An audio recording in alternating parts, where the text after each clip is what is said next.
It's the OCA podcast.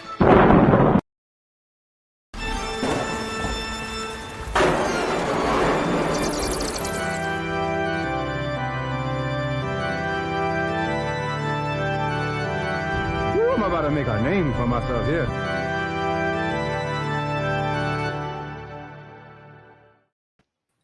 I bet you can't guess which idiot forgot to turn on local recordings before hitting play. It was I, the Anime Collector, your host of the OCA podcast. Joining me tonight is Reze. Wow. This is me applauding you for being an idiot. I was going to say, Reze can't get enough of his own tits. That's it. Also, Randy. Hello. Oh, okay, anyway, phone number. Hi. Hey, he's not delayed. And Green Line. Thankfully, he's not delayed. Yes. Yeah. In fact.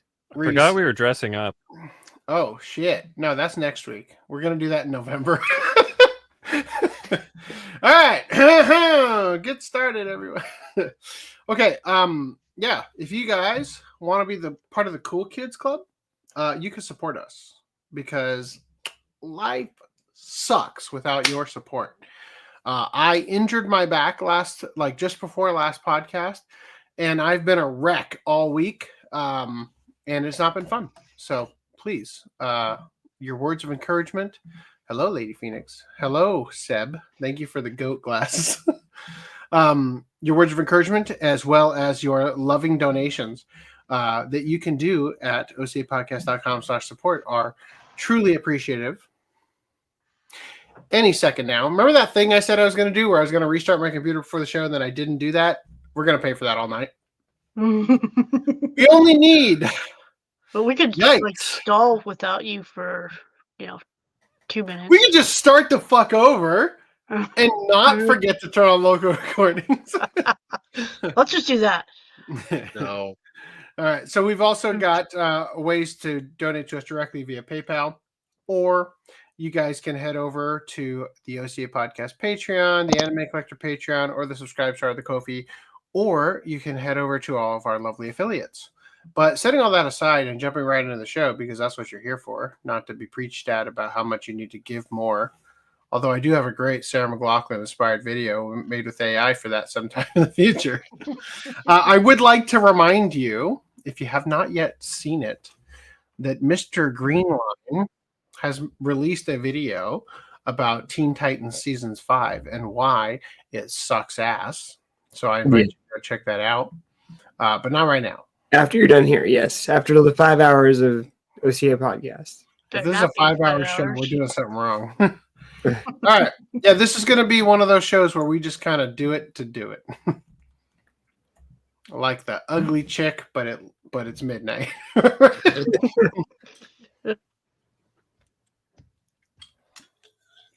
Oh, this is going to be painful how slow this is.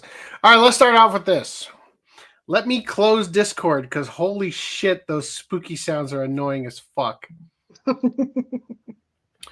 Marines managed to get past an AI-powered camera undetected thanks to hiding in boxes. Do I have media ready for this?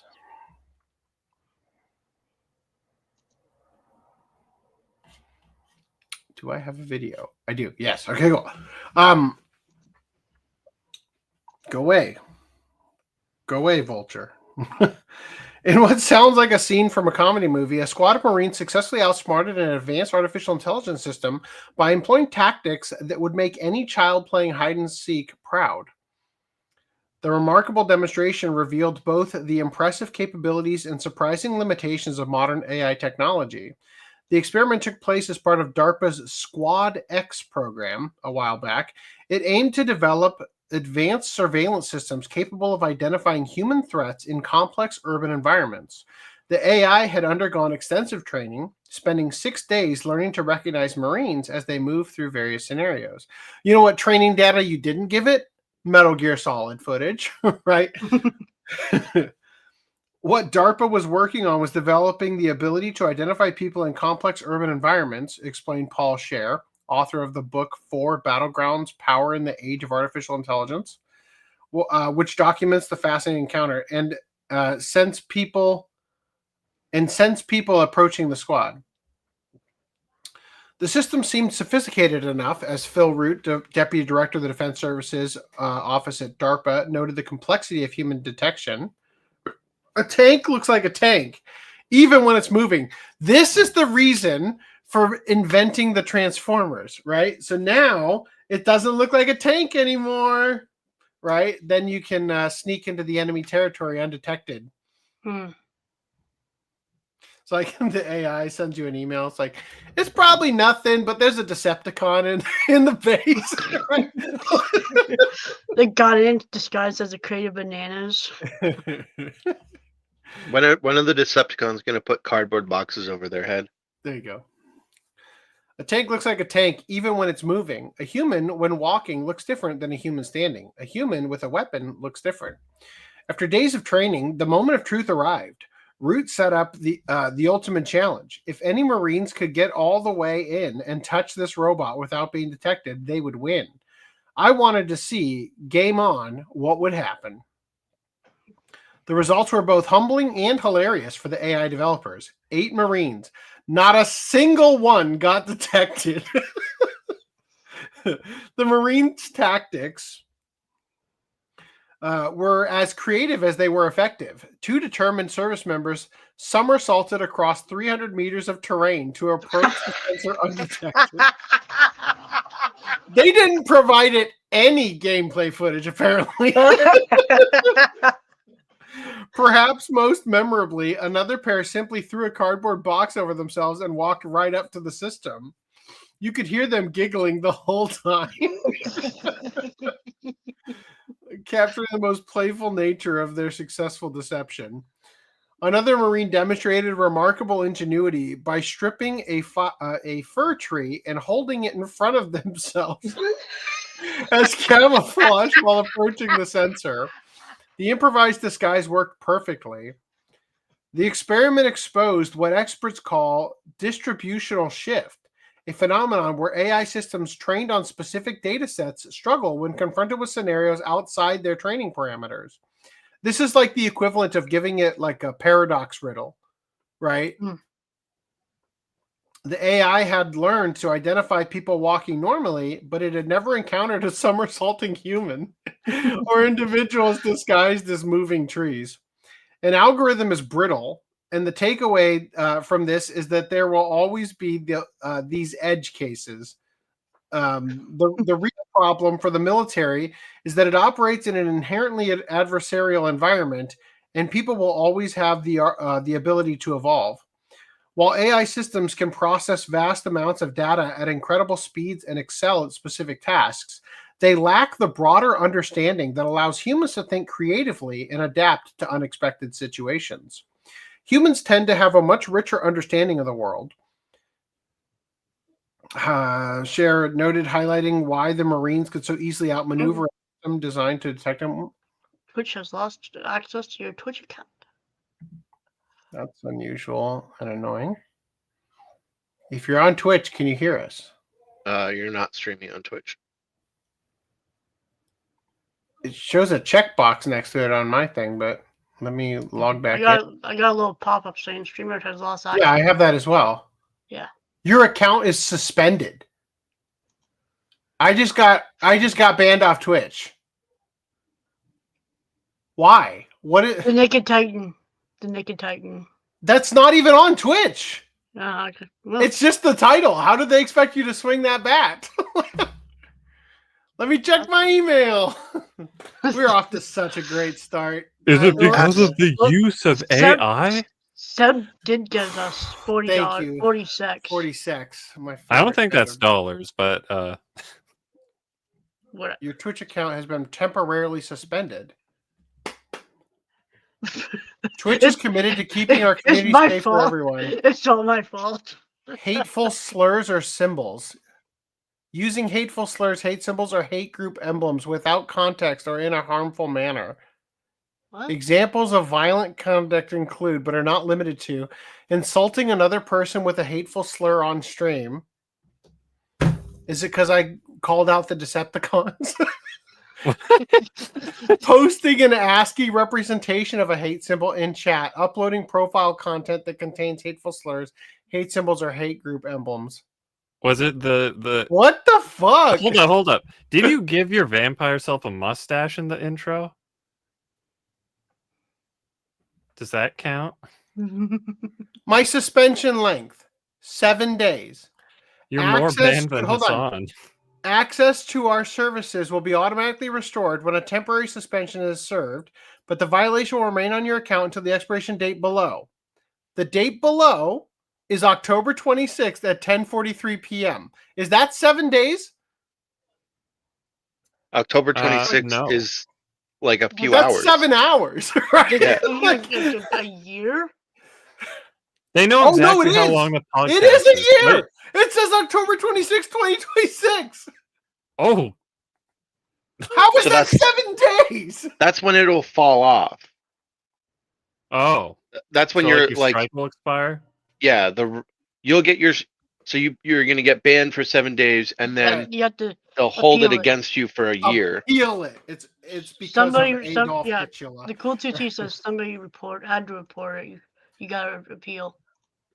Appeals portal, log in. That would be so funny if you got like literally a year ban when Hassan gets like a day. Seriously. You know how sometimes, like in different UI, when you're hovering over something, you go to click it, but then it like a list or something, like these comments, right? Like let's say we're hovering over a comment, we're gonna go click it to show it, and then a new comment comes up, so it gets pushed up the list, you know, and then you click on the wrong comment, and you're like, oh no. Maybe that's what happened at Twitch. Maybe they were like, we're gonna go ban this account, and they went to click on it, but then your account got stuck underneath their mouse by accident, right?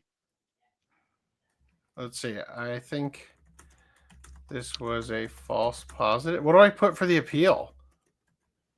There was no. Just say that never like none of the things that it said happened. The only thing is that the do I have like a Star of David on my chest in the hold on.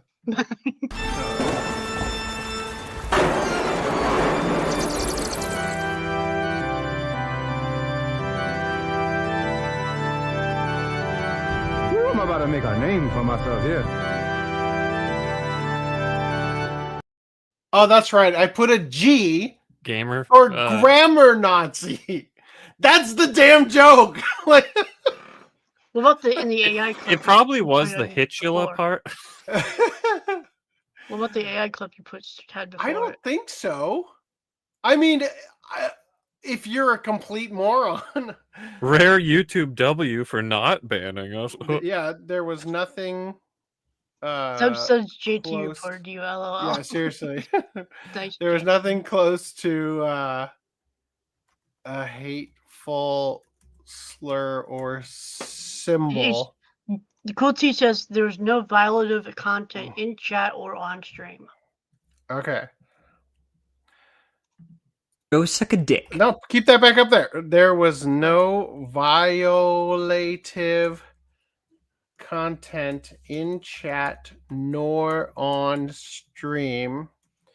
Okay, so it says, I think this was a false positive. There was no violative content in chat nor on stream. There was nothing close to a hateful slur or symbol. Please review and restore my account, you whore. Pretty please. Pretty please, you bitch. All right. Appeal submitted. If there is a God, we will be back online shortly. Okay. All right. Anyway, back to this. Holy shit. What a derailment. God. Fucker. Never gonna be under 4 hours. Oh. At least we won't have any chats from Twitch to worry about. No more bots. We're just the anime podcast that talks about AI bots, boxes, and tanks. The irony that we're talking about AI, like, and specifically the next article about the false positives. Yep. Like we need the We need the cardboard box for the podcast, right? Yeah. Or That's what the G stripped was down for. fern. Next time, put the stripped down fern in front of your vampire. The fir tree, right? Yeah. I'm gonna get myself a fir tree real quick. Hold on. Images, tools, color, transparent. All right. Open image in new tab.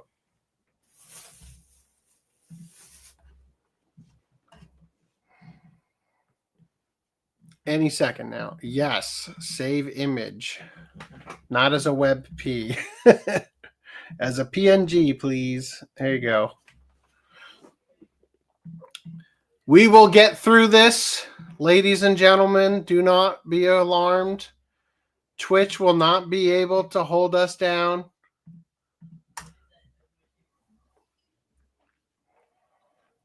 There we go.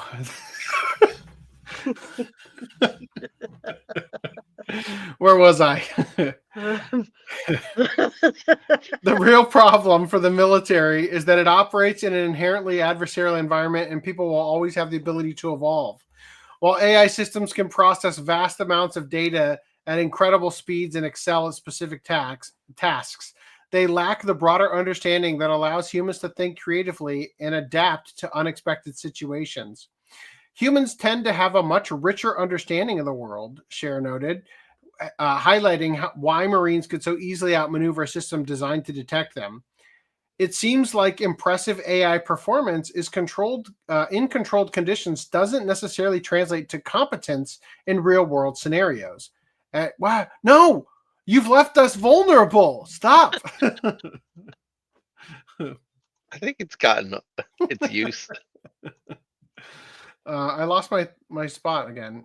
Scenarios is the last word yes, you read. there's a dangerous tendency for mistaking performance for competence when it comes to artificial intelligence capabilities. The author emphasized that this experiment shouldn't be viewed as a definitive judgment on AI's current capabilities, noting that artificial intelligence continues to advance rapidly. The challenge for military organizations lies in creating doctrine to rapidly spin in what AI technology can do, while understanding its limitations. Okay. While artificial intelligence can be a powerful tool, human creativity, adaptability, and good old-fashioned ingenuity remain invaluable assets. The Marines' victory wasn't just about outsmarting a machine. It was about showcasing the uniquely human ability to think outside the box, sometimes quite literally. Wow, that was lame. I mean, it was a the article ended about here, and then the rest of it was lame. And also we got banned on Twitch. That's wonderful. God damn it. So I think it goes without saying, obviously, that you don't just be like, oh, AI is going to handle it and then walk away, right? Especially in a military situation like this. Now, Randy, you shared this next thing. Any second now. Maybe they were punishing you for having bad internet. No, clearly. Here it is. Yes, you. Come here. Keep your hands on your head. Keep walking towards me. Baltimore County Police handcuffed and searched a high school student after his school's security system, which is powered by AI, flagged the teen's empty bag of chips as a possible firearm. I was just holding a Doritos bag like this. It was two hands in, one hand out, and one finger out, and it was like, they said it looked like a gun. Kenwood High School student Takai Allen said he was waiting for a ride home with friends after football practice when about 8 police cars showed up at the school. He said at least one gun was pointed at him. They searched me, and they figured out I didn't have nothing. Then they went over there to where I was standing, filled the bag of chips on the floor. A district spokesperson said the district security department canceled the alert after confirming there was no weapon. But Kenwood principal Kate Smith didn't immediately know that and reported the matter to the school resource officer, who called local police for support. The incident is leading some Baltimore County officials to call for a review of how the high school uses the AI gun detection system. It was a scary situation. It's nothing I've been through before. Baltimore County's superintendent said reviewing the system and security, quote, is part of our regular practice. Meanwhile, Omnalert, the company that makes and monitors the security system, expressed regret over the incident, but said, quote, the process functioned as intended to prioritize safety and awareness through rapid human verification. CNN has asked Baltimore County Police for comment. So Doritos, I have a new ad idea for you.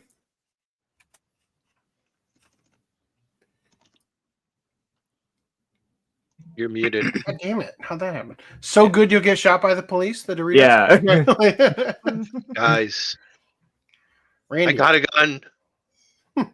Randy, quick. Hide it behind the fern. All right. So the overall moral of the story. This is the best I got. Good enough. The overall moral of the story is that AI is not going to replace humans when it comes to very sensitive and easy to get around things. That kid walking around with his gun in a rose box, like a la Terminator 2, is going to easily bypass that situation. Now, here's where things get real dangerous. I just want to remind you that what we just saw was a school security system meant to stop mass shooters. Now, and in that situation, the cops were called to go handle things. Here's how Israel is using AI. I get that AI stealing artist commissions is bad, but Israel literally developed a database that can look at CCTV footage, determine someone deemed a terrorist from the database, and automatically launch a drone strike against them with minimal human approval. Jesus Christ. Maybe that's why they're bombing Palestine so much. They've just got a rogue AI. Definitely. Considering that this I've been holding on to for 3 months. What's that? What's that popular robot stupid thing? Clanker? No, robot Nazi killer. GI robot.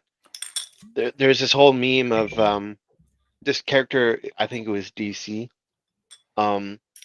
created this character where it was like a robot that would kill Nazis, and then it was like revived in modern times, and it like sees Nazis everywhere, so it starts killing people, because it thinks that they think that they're Nazis, and a section of the left TikTok community decided to adopt this persona. Well, three of you are safe. And use the GI robot as a avatar because they thought it was cool that it was he kills Nazis, but it's like you don't understand the point. Yeah, it's actually even more ironic now. Yeah, because exactly. You who see Nazis everywhere have assumed the role of the robot who malfunctions and hunts Nazis in present day everywhere. Right? Yeah. Wow. Lack of self-awareness, huh? Would anybody like to do some pickups? I have none for this week, but next week I will have pickups. I have pickups. Let me go. Don't worry. I'll hide. All right. So, I picked up a bag of Blu-ray cases. I ordered... You have no pickups. You have none. You're not showing any. I ordered You're hiding behind a box. No pickups detected. I ordered the replacement cases for Dirty Pair that I probably won't use because they're all rounded, unlike the original or whatever. And apparently they came with 3. I also went to see Chainsaw Man in 3D. That was an experience. And they gave me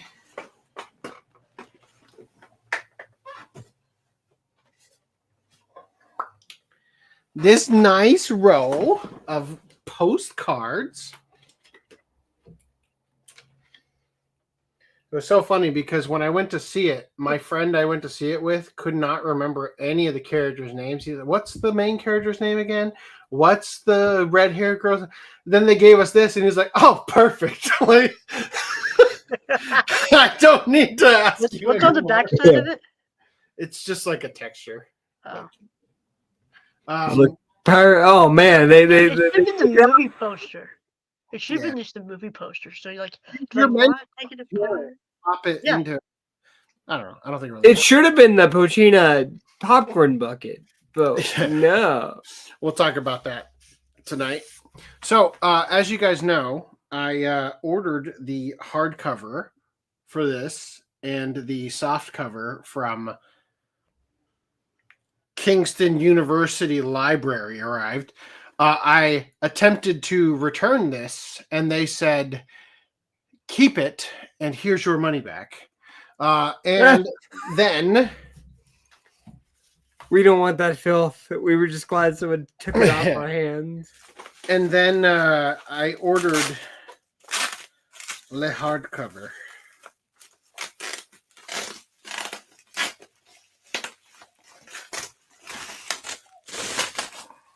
Ooh. Saucy. No. Yeah. There you go. Love, Marriage, and Sex. Contemporary Japan. Anyway, that's the hardcover one. It looks much better than the other one.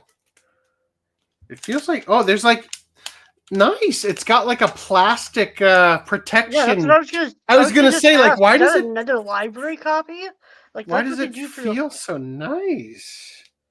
It doesn't have like a library thing on it, and it doesn't have one of those like. What about on the spine? Card things. Nothing on the spine? Bottom of the spine? No. Okay. Looks great. Good job. Score. Anyway, so I got that, and then here, I have one more thing.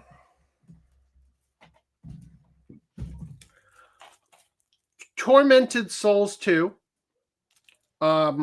Honestly, probably the best survival horror game I've played in the last 10 years. The first one was. I am planning to send this one back, as I have just read that it is all in French. On the bottom half, I want to find out if there's a not French one. Fucking hate that shit. Pictures are all half the size so they can fit fucking French on it. Anyway, I'll probably play the original one again if you guys are interested in experiencing it on my now suspended Twitch channel. Maybe I won't actually. Well, that's anyway, nice in the dump. Like, yeah. Fuck. Anyway, so moving on from that, let's go into Discord on the. Dear Lord, I couldn't have fucking hit close on this before. Oh yeah. So fucking slow. Okay, JT Vega, you picked up Tron, the original classic. Free Rin, Part 2. Oh, you got the Walmart bundle. Yep, I saw that. It's just like the Obi strap or Obi wrap thing, just around the individual collection cases. So. Yep. And it's so nice to put the sticker right on it. It's all shrink wrapped. Okay. So it's like the stickers on the shrink wrap or something. And then the standard def on Blu-ray for Pet Shop of Horrors. I still don't remember. Did you say that the quality of the show was bad or the quality of the disc was bad for this? And Riv, you picked up Gonna Be the Twin Tail. This is the one with the fetish for the twin tail, right? Yeah. Okay, just making sure. I grabbed. Because it looks way different than I would have guessed based on the premise you guys told me. Problem children are coming from another world. The enemies have unique kinks or whatever as well. Yeah. And they're all twin tails, I see. Maybe not this one. I can't really see on her. And then, of course, Kashern Sins. Ruin is the salvation of man and machine. Oh. It's pretty trash. I watched like parts of it and I was like, this is boring. I was hoping for like something. And it takes itself so fucking seriously, right? Oh my god. When I was watching this, I was watching it on VLC Player, and there's a shortcut key that I invite you to go into VLC settings and disable. To randomize the episodes. That randomizes your video playlist. And motherfucker, I hated this show so badly that when I noticed it started randomizing, I just said, fuck it. I'm going to get through the whole ass thing in random order so I don't have to sit through any of these episodes a second time. That's how bad it was. Anyway. I hope you enjoy it, man. Wow, Lady Phoenix, you got a Minecraft cookbook, huh? This is the only thing that feels Minecraft themed. Yeah. And of course, the cake. The cake. By Tara Theo Harris. I don't know. Is the recipe like a couple piles of sugar and wheat or whatever it is? Put a sugar cube in. And then just hammer it together. Yeah. And a Spider-Man cookbook. I don't get cookbooks, man. Why? Randy, is it do you from have the same person? That'd be hilarious if it's the same person who wrote it. And it's just like, yeah. I don't have that. I got just enough to be able to afford to license the characters. Randy doesn't cook. What are you talking about? That's right. Yeah, Randy only Postmates. All right, Reese, you picked up Campfire Cooking in Another World with My Absurd Skill Omnibus 1. Yep, this is the novels. And I did not know they were releasing them in physical. So this came out back in August.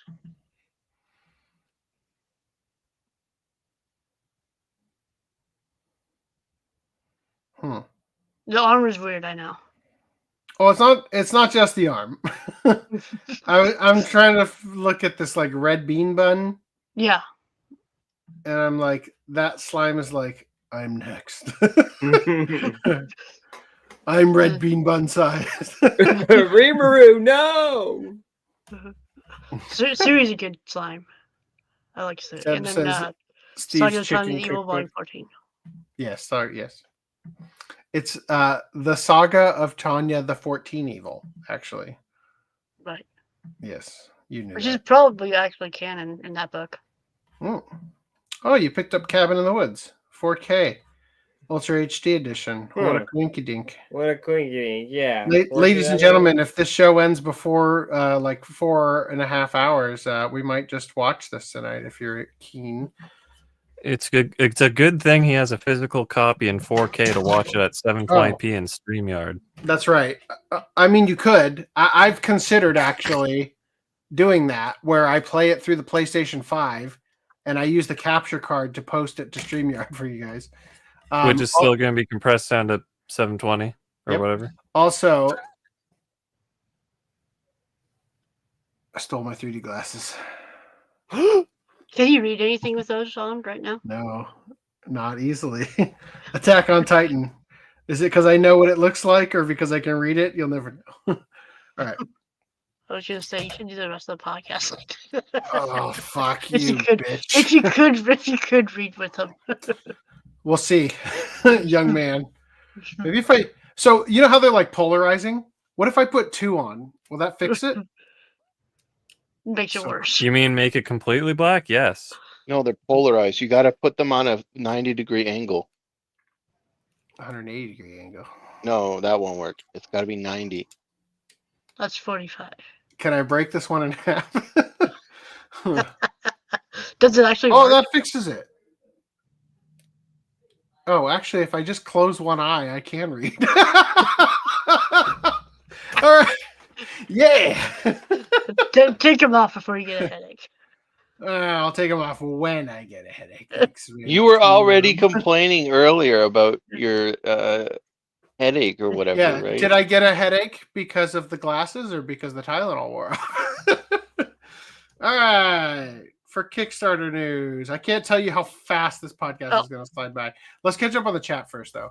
I also picked up Pokemon Legends ZA, but I didn't post a photo. Nope. Oh, well. Then You I don't didn't believe post you. it? You didn't get it. I don't believe you, except for the ass shot you shared with us last week. Don't worry, we're going to get to see that again. There's an article about it. The great asses of Pokemon ZA. Z-ass. Was it already last week? Maybe I should have said that last week. Anyway. That's a t-shirt idea. Pokemon Z-ass. You think we get in trouble? If it's got the word Pokemon what in if we it, call Digimon ZS? But we write it in the Pokemon font. I'm sure Bandai would not like that either. All right. One eye closed. Let's catch up on the chat. Where am I? This is already killing me. Okay. All right. Very, very top here. Once again, thank you, Seb, for the 46. I think it translates to like $3, but thank you. Reese's cheerleader got you. That's possible, actually. No, because it said the reason. Is OCA an official terrorist organization?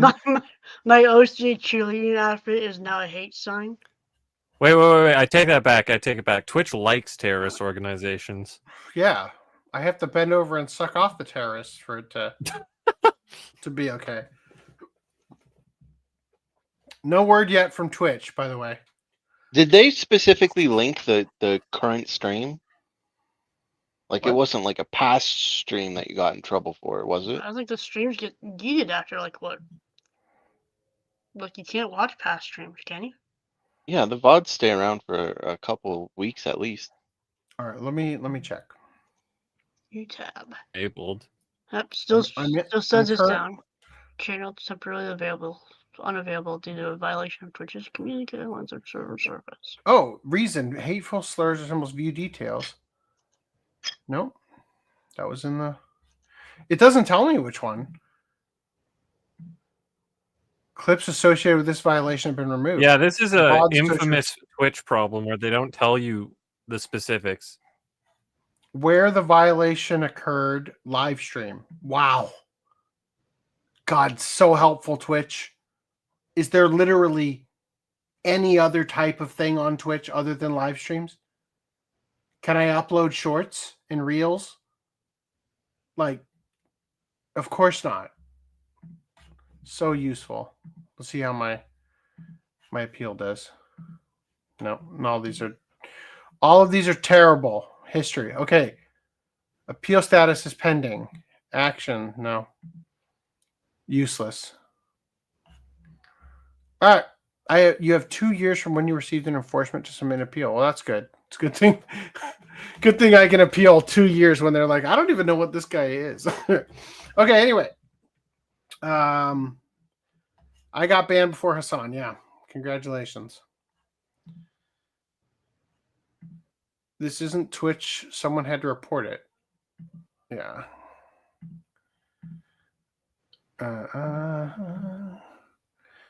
Yep. Wouldn't doubt it. Still butthurt.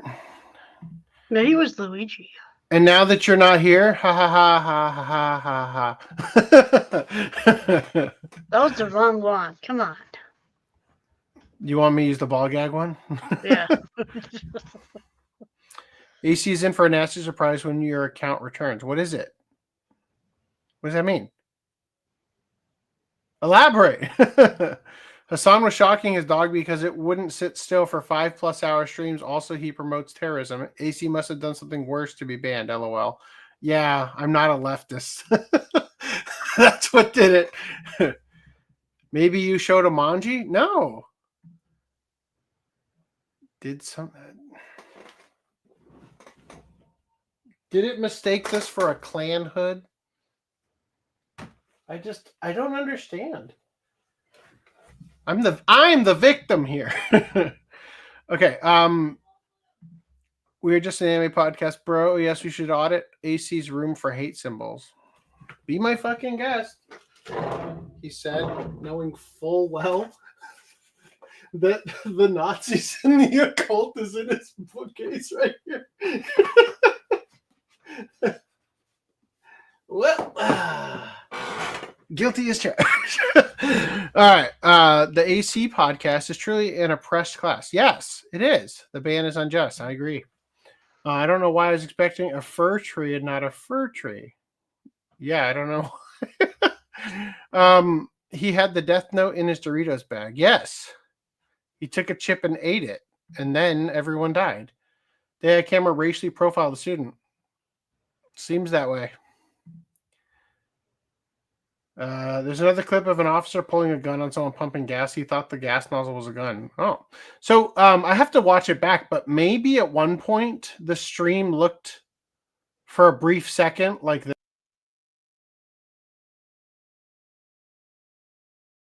And it determined that wasn't okay. That's what I'm saying. Again, how is that hateful? That's not a...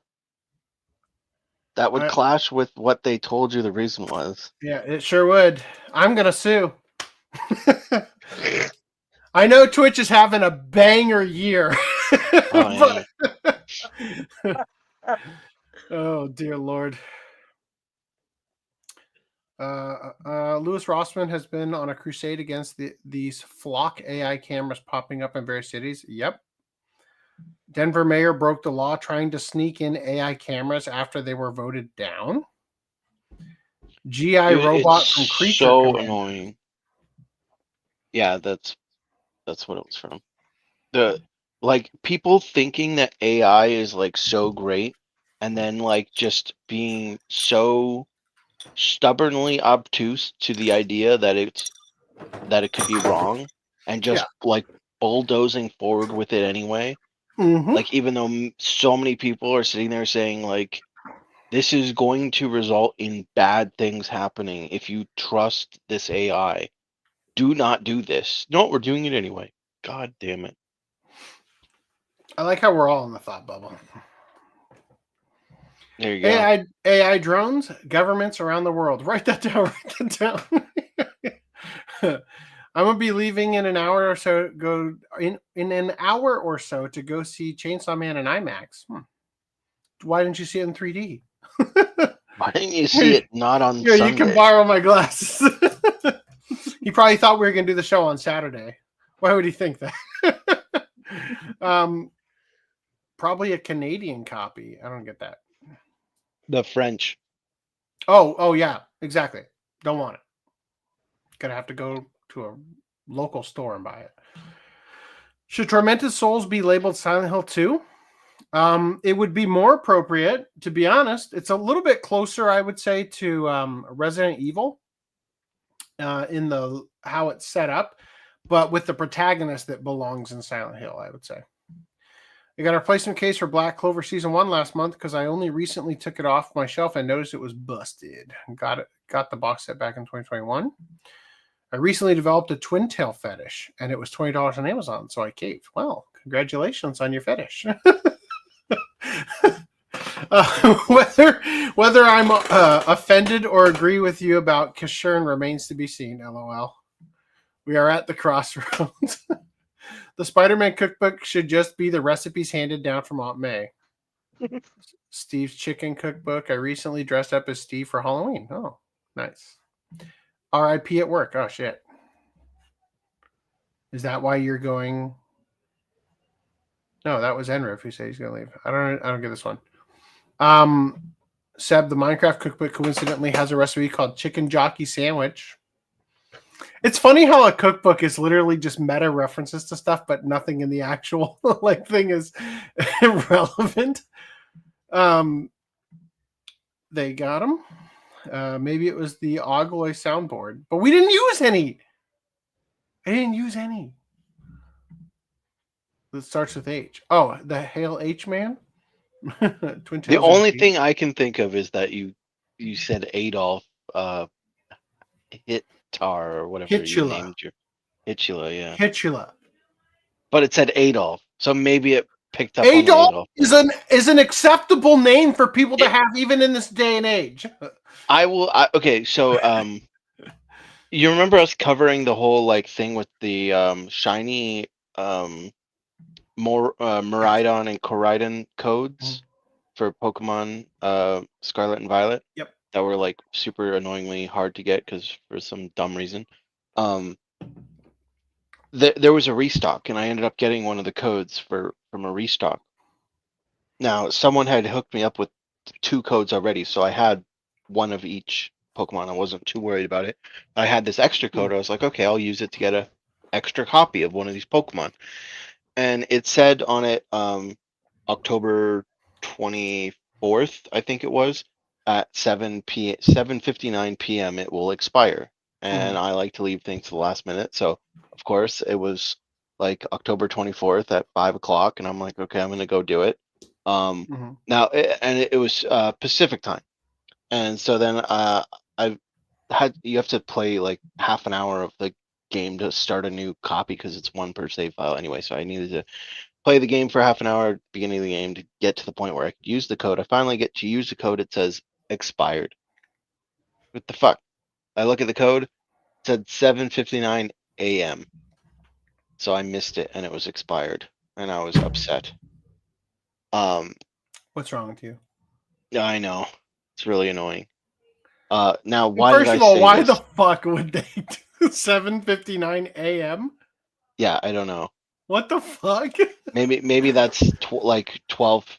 It would be 11:59 p.m. Japan time? in Japan time, Yeah. maybe. Now, why did I bring this up? What comment did you just show up? Twin Tails or Jeans? No, that's not what it was. The Ugly soundboard? I'll be late. Oh, Adolf. That's what it was. So, when I wanted to create the new save file, I because my name is Random 11.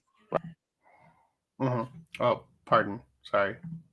Trying to find a good trainer nickname, right, for my character, and I'm like, oh well,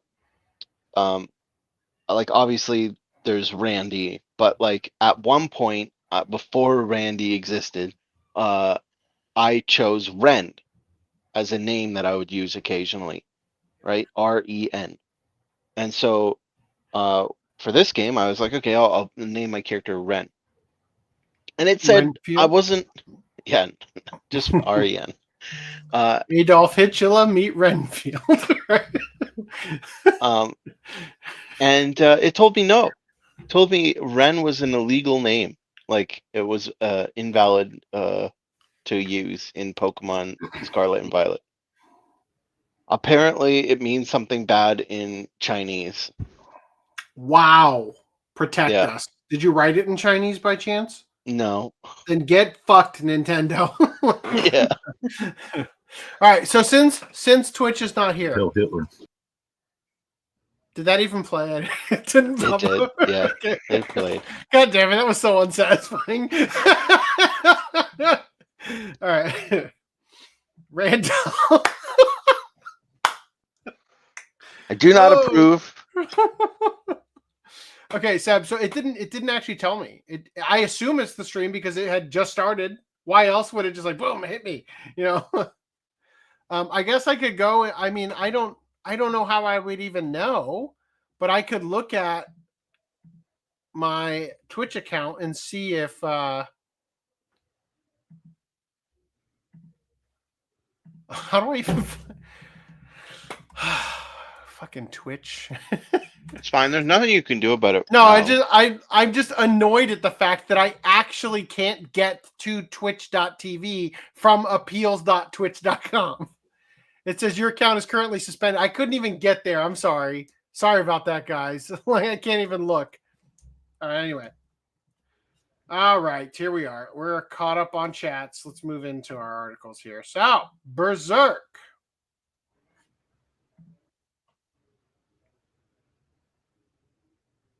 Any second now. There we are. Berserk has 23 hours left.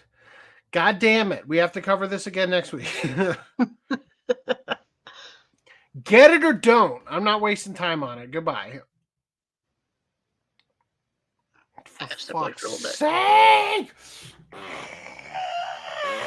There it is. Mario celebrates 40th anniversary with Macy's Thanksgiving Day parade balloon. Jesus, I can't read. Maybe I should put the glasses back on.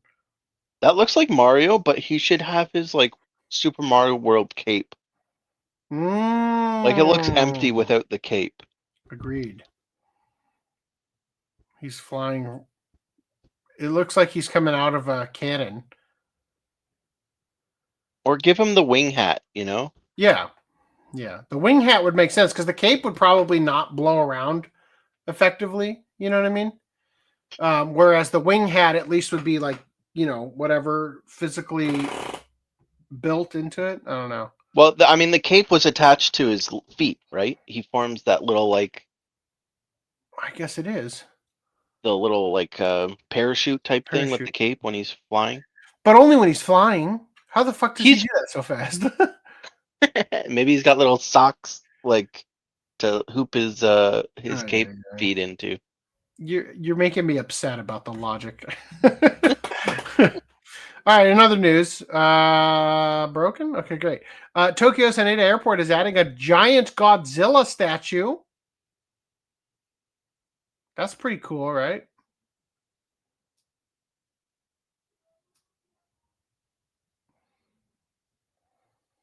Oh, another Godzilla. Anyway, there you have it. This podcast is gonna go so fucking fast. Gojira. All right, Star Trek Starfleet Academy's Klingon wearing a skirt sparks fan backlash at New York Comic Con. I just want to show you that no matter how much you love a property, they will ruin it with gayness and emasculate all of your favorite characters.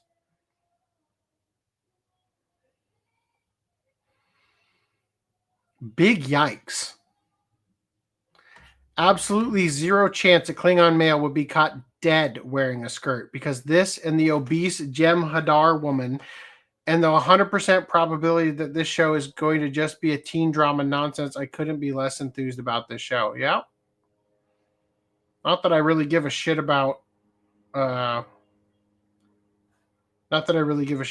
Trek to begin with, personally, but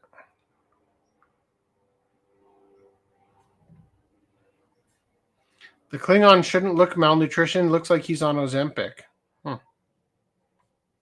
It's not the first time they wore skirts in Star Trek. At least they were consistent with that, although I doubt the showrunners knew this. Huh. Weird. Anyway, oh God. Yep. All right. I was trying to find it.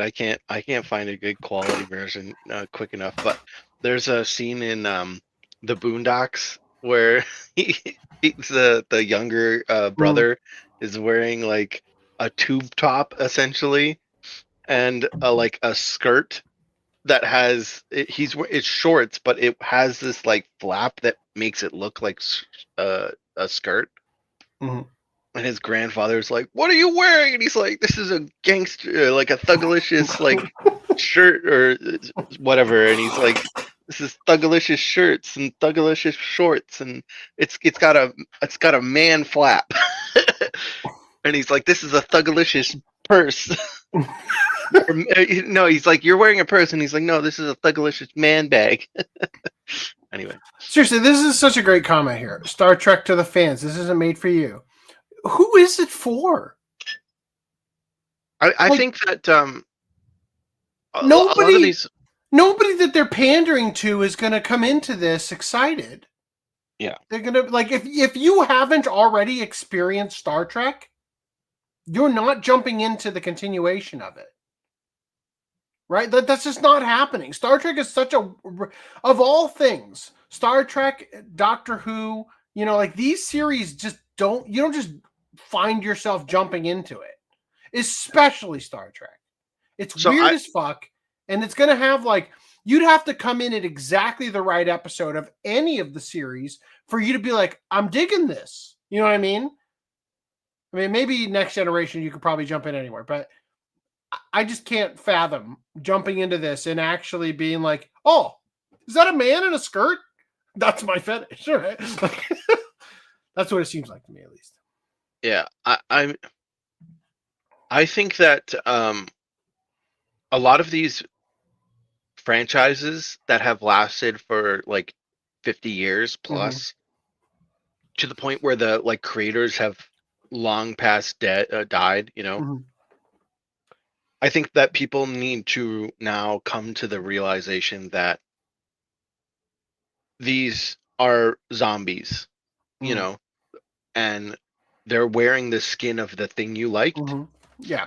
And the thing you like is dead. Yeah. You know.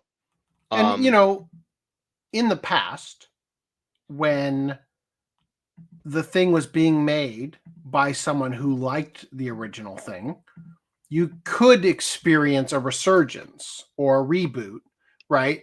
Like Itagaki's Ninja Gaiden that made the 2D platformer a 3D masterpiece, right? That was made out of love for the original franchise, right? And so that revolutionized it and put new life into it and captured a new audience for it, right? In a way that taking, you know, the peak version of Star Trek and then reducing it to gender politics and men wearing skirts does not improve on the existing, you know, franchise at all. If anything, it turns it into something completely separate that nobody is going to like. So what I was going to say was, we're moving away for those kind of properties where this transformation has happened, this zombification has happened. It's obviously possible that a resurgence could happen, but the focus should be on liking the specific things about the resurgence and not the property. It's like not a blanket fandom of the property.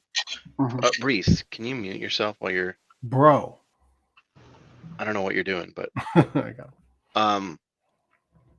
Sounds like you're cutting up some meat or something. But anyway, so for example, there you go.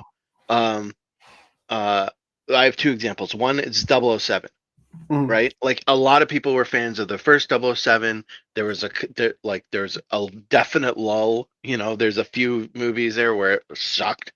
And then Pierce Brosnan, you know, people are half and half on. But then a lot of people... That's actually a really good example of what I was just talking about, where I said that you can't just... People aren't going to jump in.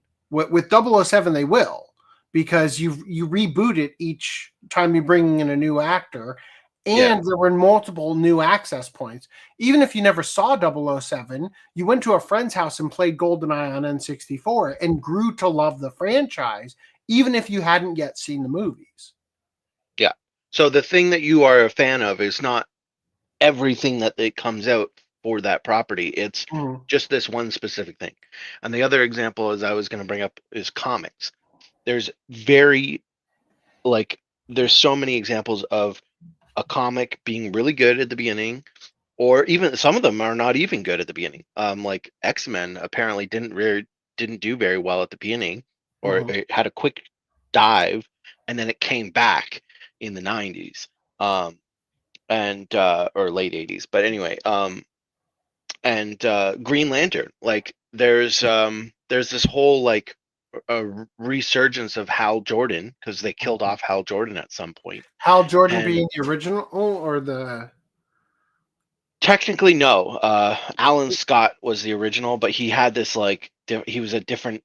It was like that's a golden age Green Lantern. It was kind of separate. Hal Jordan is like the original modern Green Lantern. So is Alan Scott is the one that was getting gay bashed or whatever, his boyfriend? Yeah.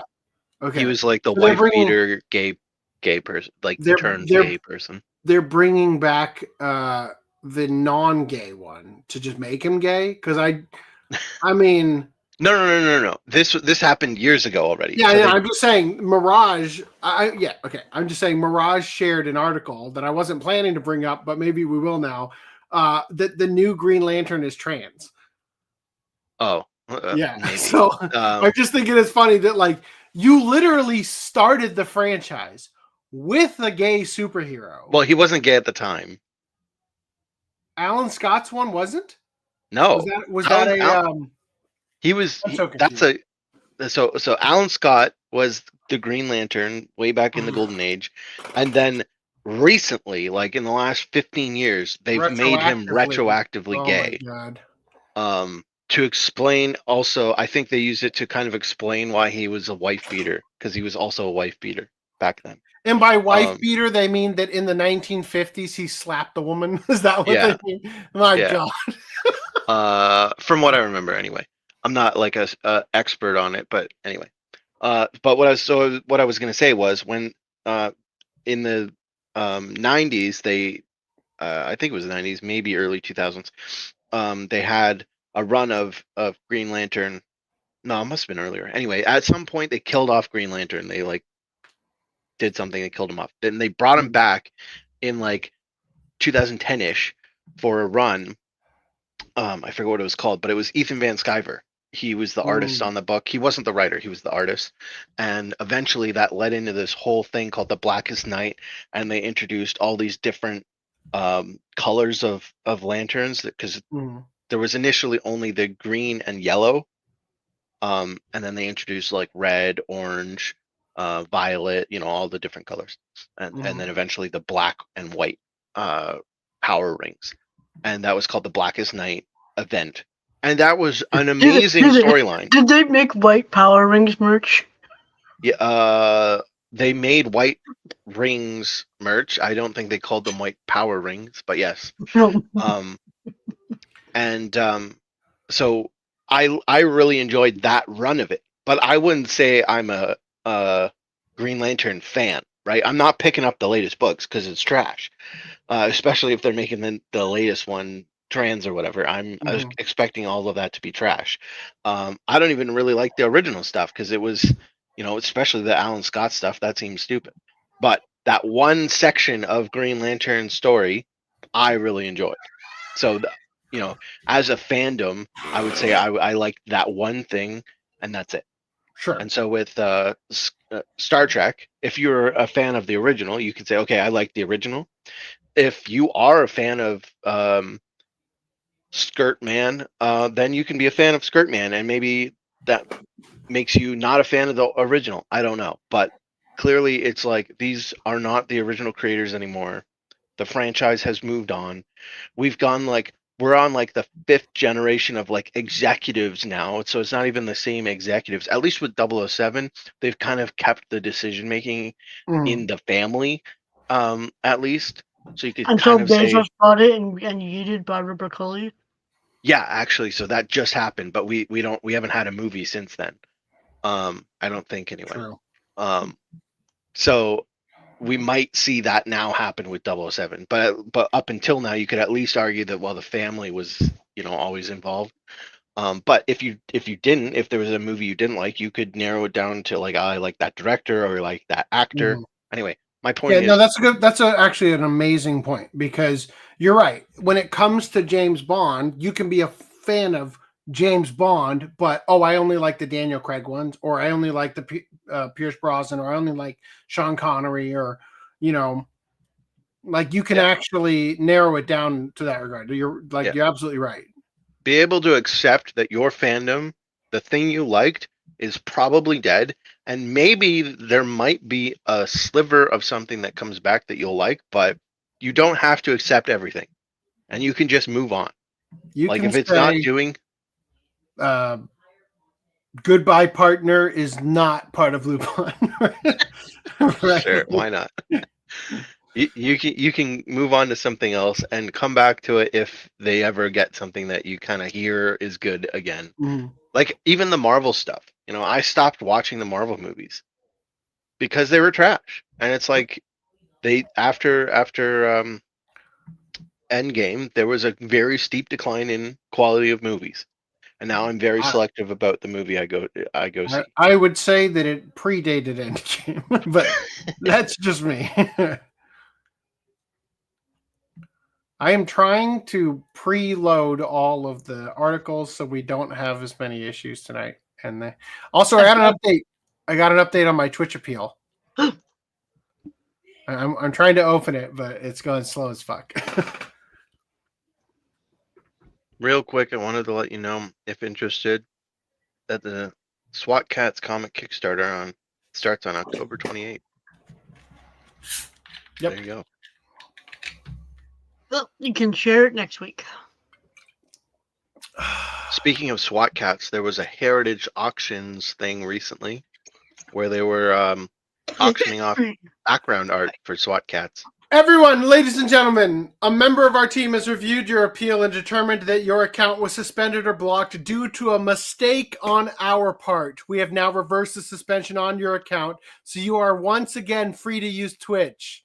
Please accept our apologies for any inconveniences or confusion this may have caused. Your account is now unsuspended, and you are once again free to use our services. And we're already streaming again. Please note that the strike will remain on your account. Fuck you, Twitch. What is that nonsense? I like how they apologize for the confusion. Like, I'm still recovering from the confusion to this very moment. Like, well, we're sorry, but the strike remains, even though it was our fault. Holy cow. Well, you're going to have to get back to them on that one. You're telling me we have to put up with the... It says I'm live still on you are. StreamYard. Yeah, you're live again, yeah. We have to now put up with the sex bot chats this podcast, and we don't get the benefit of losing the strike. How do I know? Yeah, this is the first I'm even hearing about a strike. Where's that? Man. And I didn't even include the stuff about how one of your streamers tried to rape another one of your streamers. Damn. God. That might have to go in now. Jesus. Make a mental note when we get to streaming news. All right, I'm throwing in this manga news. For fuck's sake, can we please? Thank you.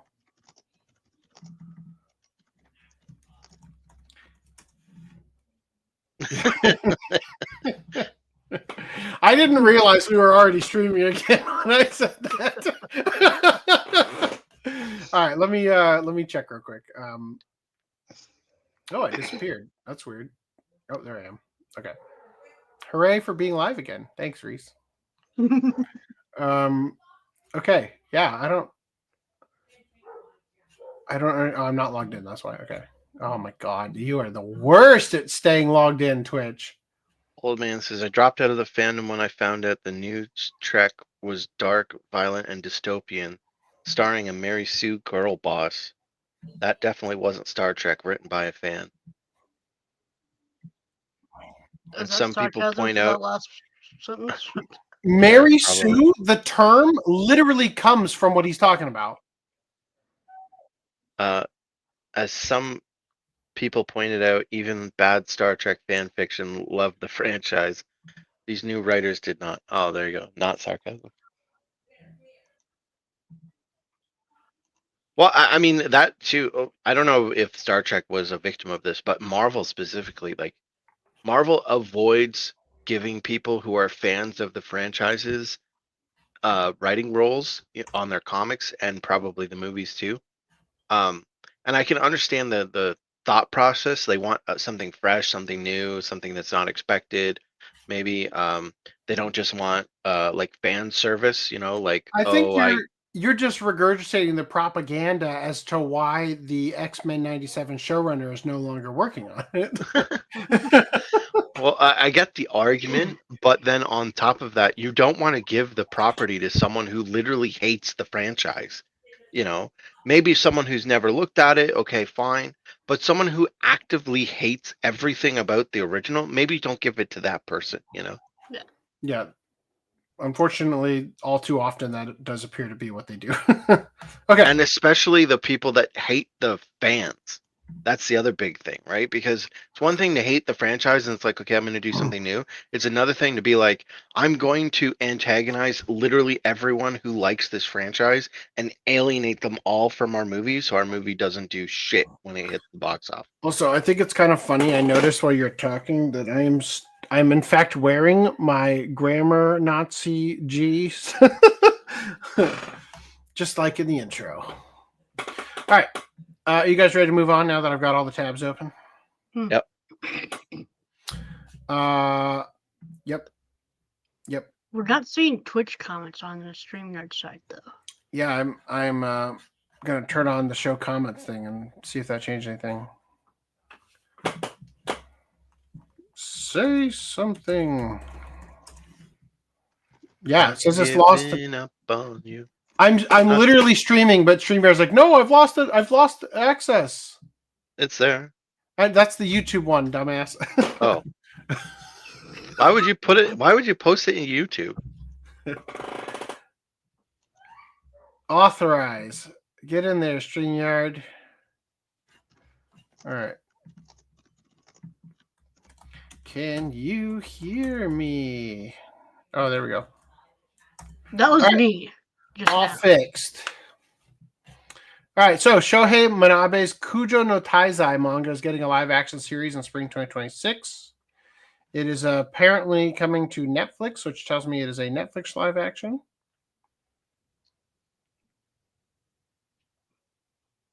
Yeah, I commented again on the Twitch side, and it still doesn't show mine. So, fuck. Oh well. It's really amazing that you can aura farm sitting on a fucking merry-go-round horse. Anyway, moving past the. It didn't even look like he was sitting on it. It looked like he was like leaning in front of it. You know, like he doesn't look like in the horse. It's funny too because it's like it's a merry-go-round that has like what 4 horses on it. It's so goddamn small. Maybe 3 horses. Holy shit. All right, anyway, move past that. Oh, dear God, just kill me. There it is. Live action My Hero Academia film writer says creator Kohei Horikoshi is, quote, very involved. Oh, shit. Where have I heard that before? Line.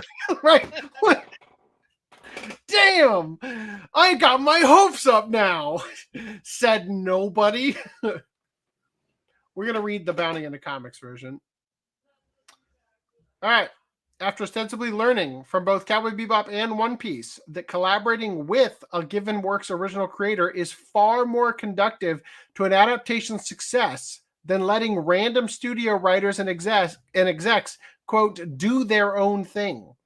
Netflix has made it a point to actively run just about every production decision related to their live-action My Hero Academia film past its original mangaka, Kohei Horikoshi. Now, the one caveat I will give them is that because the manga is now over, he does have time to do this. Yeah. Whereas with One Piece, Oda is still writing the manga and has a shit ton of stuff to do, right? So him working on the One Piece thing is a little bit, harder for him to. I mean, he's making the effort, but it's at the expense of the manga. So he's kind of letting some things slide because he can't focus on that while he's got to keep the manga coming out, right? Now, in addition, it's got a Japanese director and an American or, Western cast, right? Oh. So it seems like those things might cause it to, tip a little bit closer to faithfulness, but I'm not quite sure because the guy directing it is the guy who directed the Netflix live action Bleach, which was uninspired as all hell, right? I don't know. I just not getting my hopes up.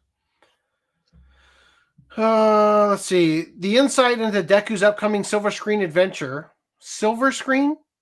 Is it a movie and not a fucking series? That's a mistake, if you ask me. How much could you possibly do in a movie? Him getting his quirk and then it's over? And then like, doing like the exam and then you can be a hero. Here's your roll credits. Oh, like, right. Oh my God. We don't even see much of the cast, nothing else. This insight into Deku's upcoming silver screen adventure was produced by the film's writer, Jason Fuchs.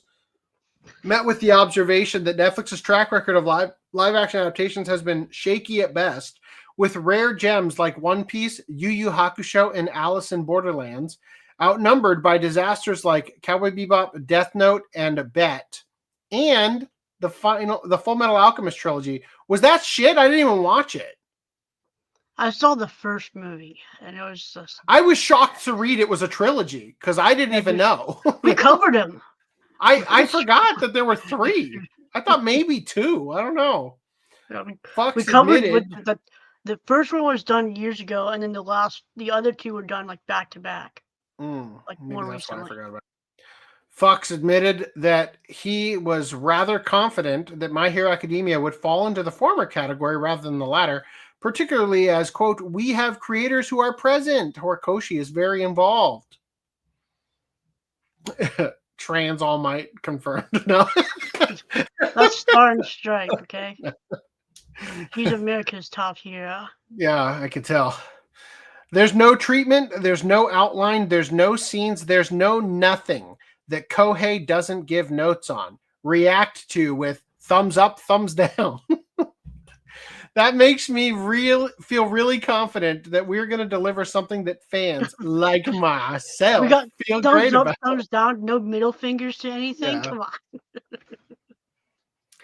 Noting that the film was still, quote, very early in its development process, Fox then explained, explained. I'm pretty sure that's a mistake. Spencer Bakuli's left hand types way faster than the right, I think. Explained that when translating the manga to the silver screen, he was most concerned with capturing the spirit and character of the series' various heroes and villains. So this is a Netflix thing. Are they serious? Like, this is Netflix, booby. Please, for the love of God, do not lock this behind your fucking streaming paywall. Like, as you have seen with the success of Demon Slayer, the My Hero Academia movies, fucking put this shit in theaters, right? I don't want to see this on fucking Netflix one night. Like, the MHA movies didn't really do all that well. They did well. They made over $1 million. It would be worth it to put them in theaters. I mean, granted, a live action, depending on how well it's looking, I don't know. We'll see. Put it in more than 350 theaters, you fucks. Which, for anybody who doesn't know, is what they're doing for the Stranger Things finale. They're going to put it in 350 theaters.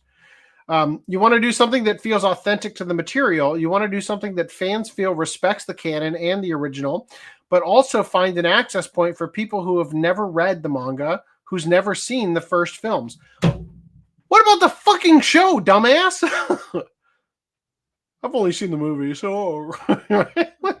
Deku is a young man who is in that 20% of quirkless people in the world where everyone has something special. You connect with him so quickly. You connect with all of these characters. Being faithful to those characters informs all of it.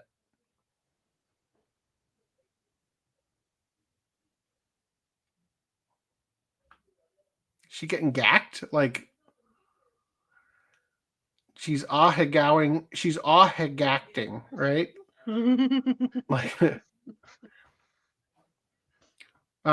originally beginning life in 2018 under Legendary Entertainment, the rights to produce a live-action My Hero Academia film were eventually sold to Netflix in December 2022, who initially tapped Obi-Wan Kenobi and Transformers Rise of the Beast writer Joby Harold to pen its script before hiring Fox to rewrite the entire thing this past September. Ultimately, whether or not the film actually gives Horikoshi's work the respect it deserves or ever actually comes out remains to be seen. And while One Piece has proven Netflix is full of surprises when it comes to adapting Japanese material, fans would do best to keep their hopes tempered until they actually see the final product and they can confirm its quality for themselves. Yep. I've determined that the quality of your article is shit. X applied. Come on. All right. Any thoughts on that before we? Too late. Jimmy Kimmel. No. Jimmy Kimmel brings back Drag Queen Storytime segment featuring children being read Eric Trump's memoir on Disney TV. Much like the Star Trek skirts, anything to own the cons. We will dress up as clowns to own the cons, right? Yeah, that's fucked up. Yep. That's me.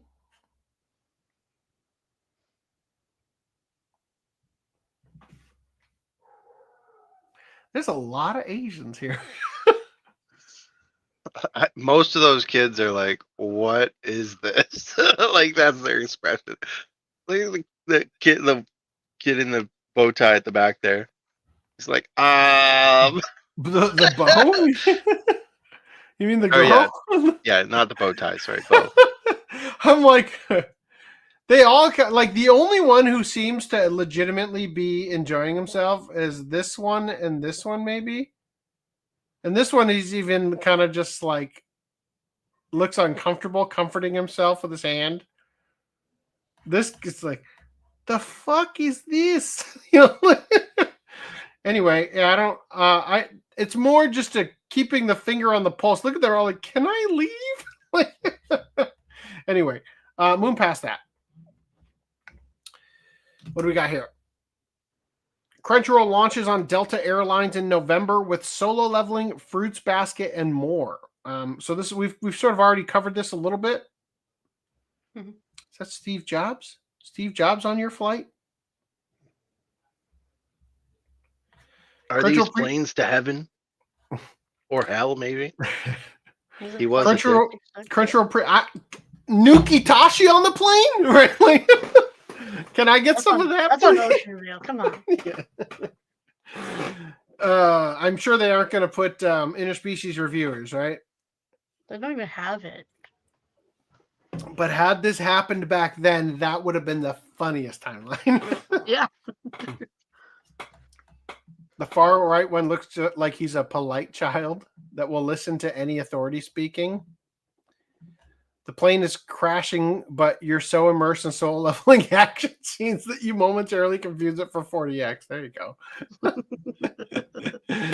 All right. Crunchyroll previously revealed plans to team up with Delta Airlines for specially curated in-flight entertainment, and it's almost time to take off. Starting in early November, Crunchyroll will bring 5 beloved anime series to Delta Airlines customers, with viewing available across more than 165,000 seatback screens. Only 5 series? Yeah, they should add more. We're going to act like if we count every single seat in our entire arsenal of planes, it'll sound impressive. Like, what the fuck is that? Yeah, no, but seriously, didn't we read before that it was like 80 or 8,000 shows or something like that? Now all of a sudden it's 5? Am I wrong? Didn't we cover this before? Was that like Southwest or some shit? Went from its entire category. American Airlines? I gotta look this up. What did we... Let's type in airlines on OCApodcast.com. Let's see what pops up. Oh,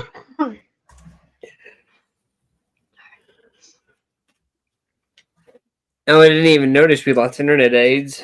Where did aids go? Oh. He's on his way to Twitch HQ to fight on our behalf. Right. All right. Surprising amount of shows where the word airlines came up with a result. All right, let's look. I'm guessing, because it couldn't have been that long ago, right? It certainly wasn't last podcast, though. Airlines came up with nothing.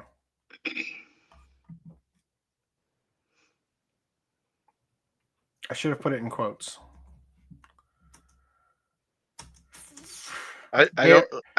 Air came up with airy tale. Nope. All right, I'm giving up. Good. That last paragraph says those that want to go beyond the seat back episodes will be able to explore the full catalog by just logging getting into their account.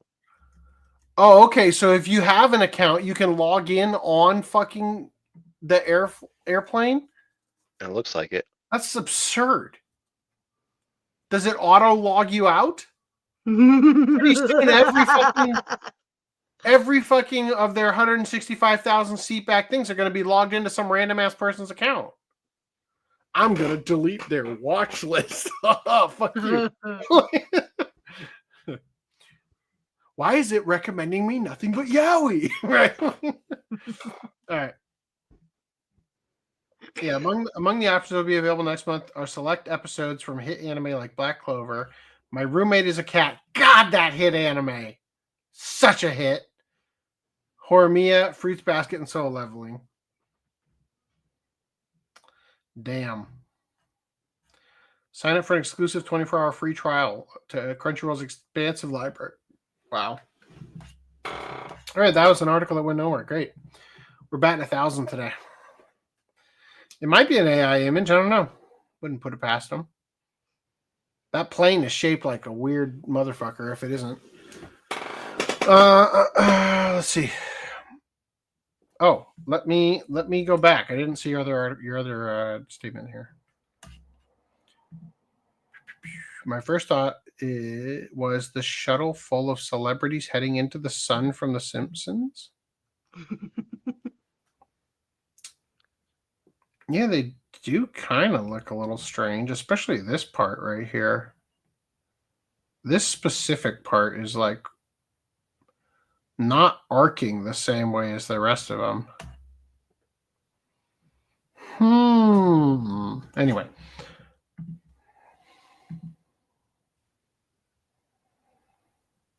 Any second now. For fuck's sake. Oh my god. Sheesh. All right, Elizabeth Olsen joins Hollywood's push to protect theatrical releases. Actors are now refusing streaming-only projects. Thoughts?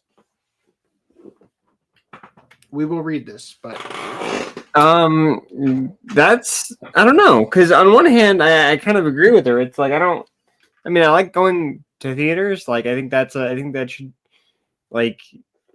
theaters should remain open. Like I think that's so. But my perspective on this is that although theaters are not physical media, I think that by keeping theaters alive, you're doing more to keep physical media alive, right? Yeah.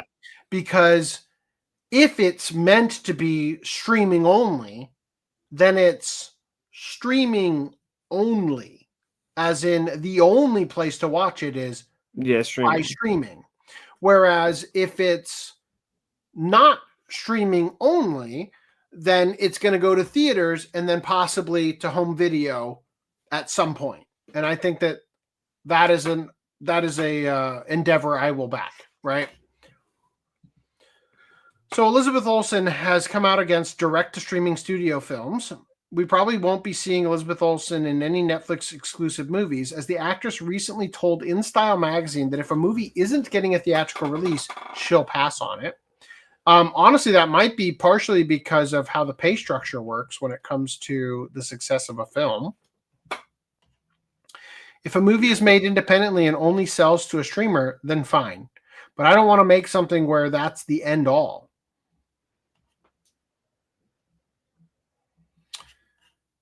With more actors and directors insisting that their work be seen first on the big screen, streaming-focused studios like Netflix may have trouble signing A-list talent unless they're willing to put movies in theaters. Few actors have been few artists have been as vocal as Christopher Nolan.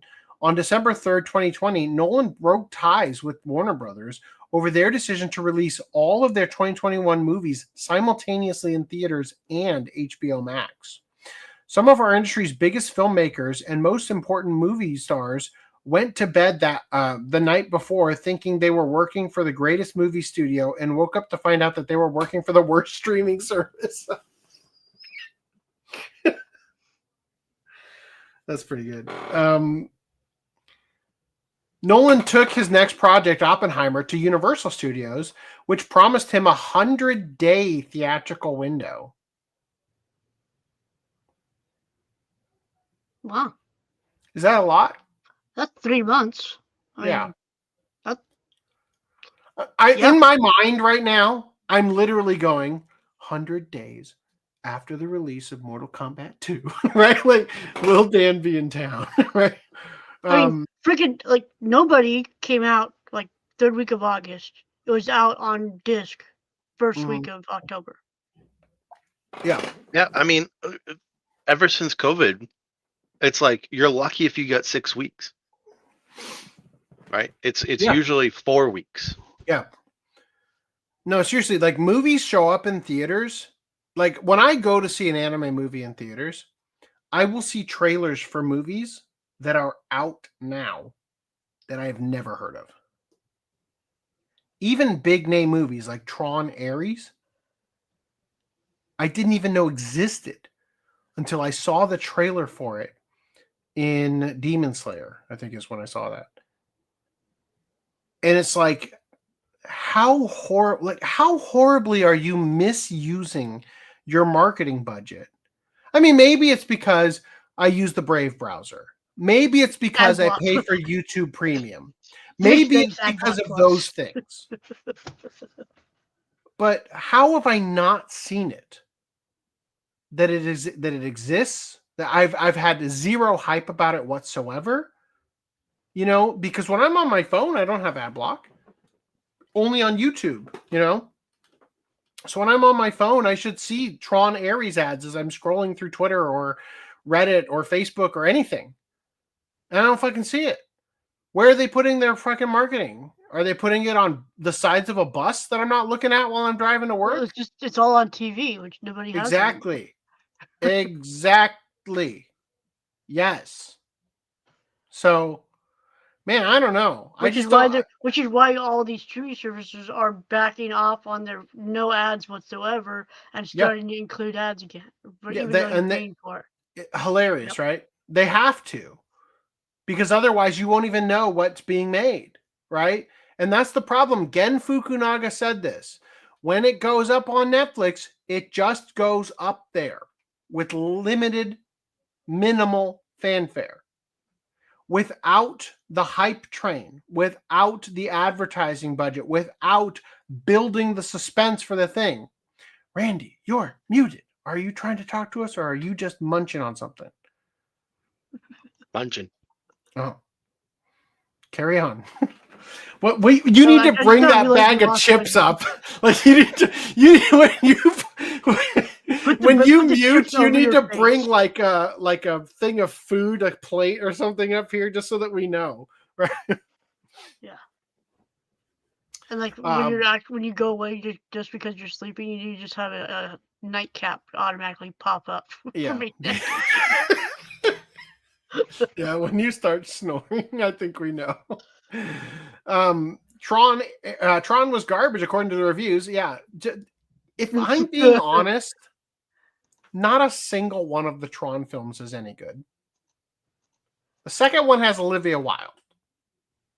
That's the closest to being good it will ever get. And Daft Punk soundtrack. I enjoyed the first two. Yeah. What's up? Yeah, I enjoyed the first two. The one like the original. Yeah, the original. Yeah. I think that it was ambitious. Yeah. And like something should be said. The first two were both ambitious. Like, and from what I've heard, the third one is visually like impressive as was the second one. Well, I'm just saying that I think that the first one was ambitious, and I think that people recognize the level of ambition behind it, and they unfairly rank it higher than it deserves because of the ambition, right?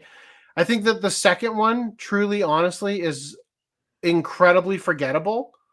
But Olivia Wilde was in it, and they should have put her instead of Scarlett Johansson as Motoko in the live-action Ghost in the Shell. Because fucking Dead Ringer in Tron, did she not look just like her with that haircut and everything? Anyway, I've lost my train of thought here. But yeah, fucking, you know, it's funny. There's two people who keep showing up in movies to the point where it's getting a little old. Pedro Pascal and I've already forgotten his name. Johansson. Oh. No. The guy from Jared Leto. There's Jared Leto. Yeah. Jared Leto, right? One of these makes box office numbers. The other one tanks every movie he's in. Right? Like, yes. He was in Fight Club. That was a good movie.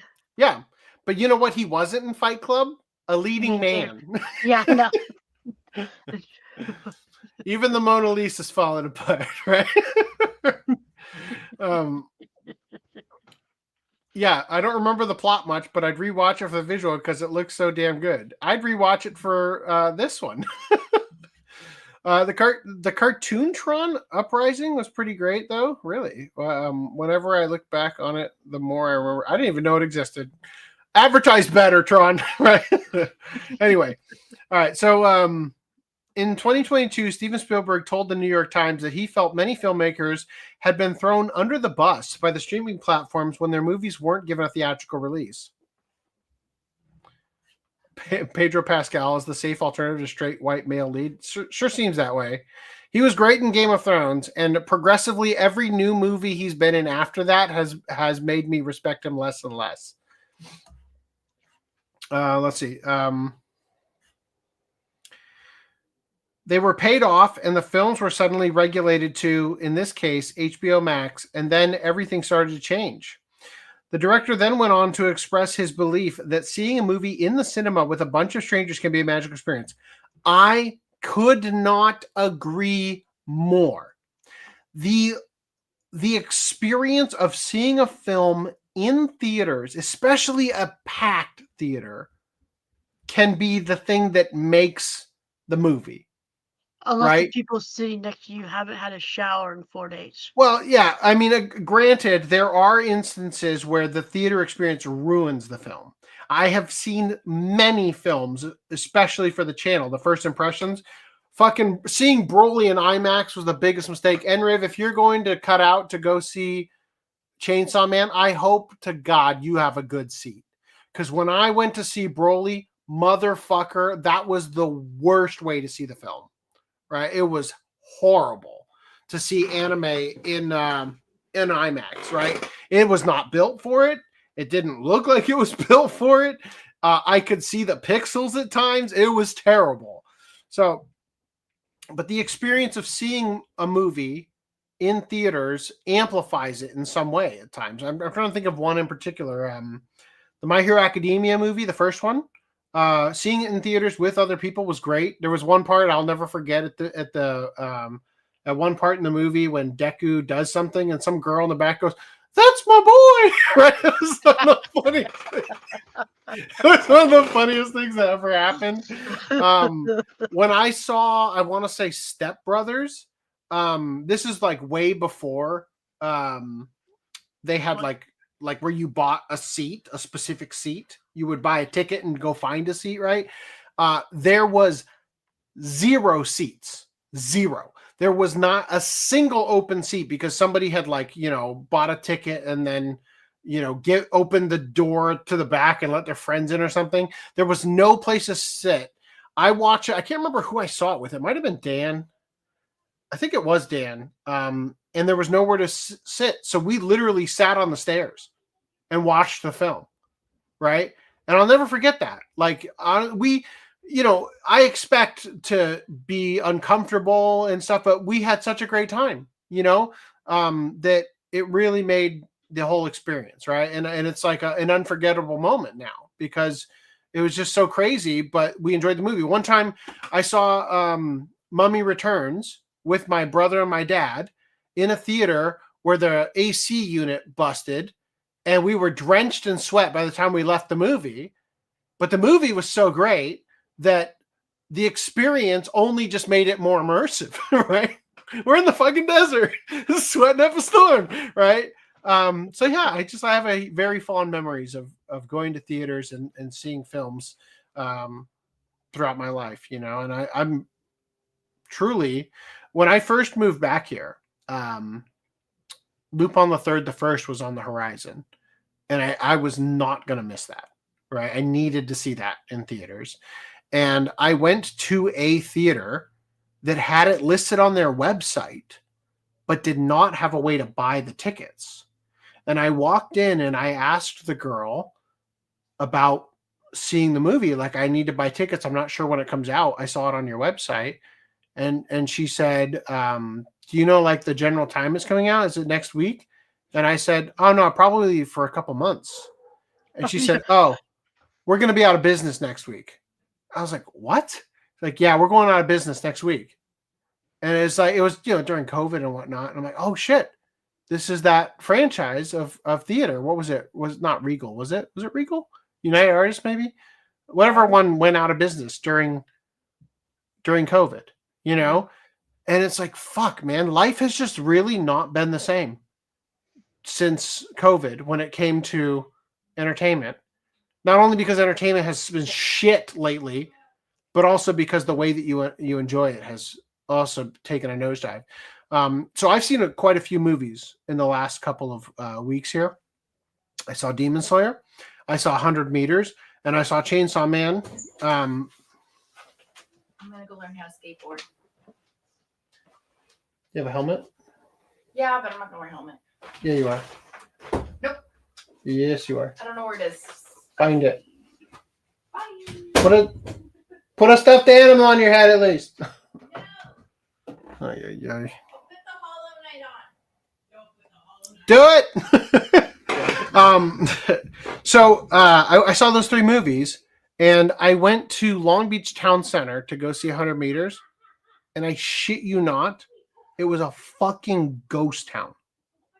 The only 2 people besides my wife and I in the theater was the guy who gave us directions when we showed him the QR code, like the ticket guy, and the guy working the concession stand. Literally, that's it. There were no patrons, nothing. When I saw Demon Slayer, there's a little bit more people there, and then when I saw Chainsaw Man, it was the same thing. You know, the entire theater was a fucking ghost town.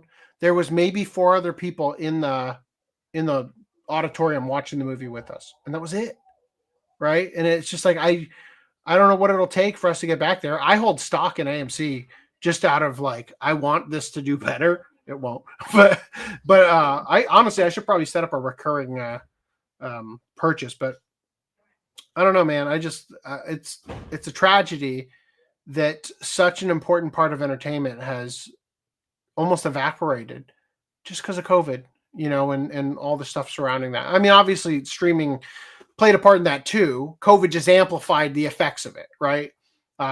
Can't go to the theater. And also, now that you're stuck at home, here's entertainment at your fingertips. Like 2 different directions just got catapulted, right? Anyway, the director went on to express his belief that seeing a movie in cinema with a bunch of strangers can be a magical experience. You guys have any experiences you want to share? I just gave you like 50. I mean, I went to Chainsaw Man today. When I bought my ticket and I checked it yesterday, I was like the only one in my row, and then like 2 people just sat right next to me, one right next to me, and then one seat over. And so like there's more. I mean, this was a noon show on Sunday, of course. So I mean, walk-ins, but you know, I mean, I was alone on Demon Slayer. But I saw Chainsaw Man on a Friday night, and the theater was a ghost town. That's crazy. Now, granted, again, I saw the 3D version English dubbed, so it's possible that everybody went to the Japanese non 3D version or I whatever. think the dub showings had more people going to them. Really? Well, I saw it in 3D. I don't know if it costs more to go to the 3D screening. Right. Also, I went to the sub showing for mine. Okay. Just so that everybody watching knows, I do not recommend seeing the 3D version. I would never see 3D anime anyway. Period. Yeah, I did it specifically for the video because I saw it with a friend who used to do stereo conversion, and so we had a lot to sort of discuss about it. It is distracting throughout the whole film. The only part that wasn't distracting were the fight scenes, and I attributed that because they are happening so quickly, like cut to the next shot. But he attributed it to during fight scenes, you compress the depth because you're already taxing the eyes so much to be able to see the fight scenes anyway, that doing any more is just going to create motion sickness and whatnot. So anyway, Randy, did you have any experiences seeing movies that you want to share? The only one that I can, well, there's two kind of like opposite sides of the coin. Mm-hmm. When I remember going to see Spider-Man 3 in theaters, and the scene where Toby's one, the scene where Harry is trying to get with Mary Jane, and he kisses her on the bridge, and it's kind of like I think he tries to force her to kiss him anyway because he's being a dick. But anyway, at that scene, I can't remember what the person yelled out, but I think they yelled out "You whore" or something like that.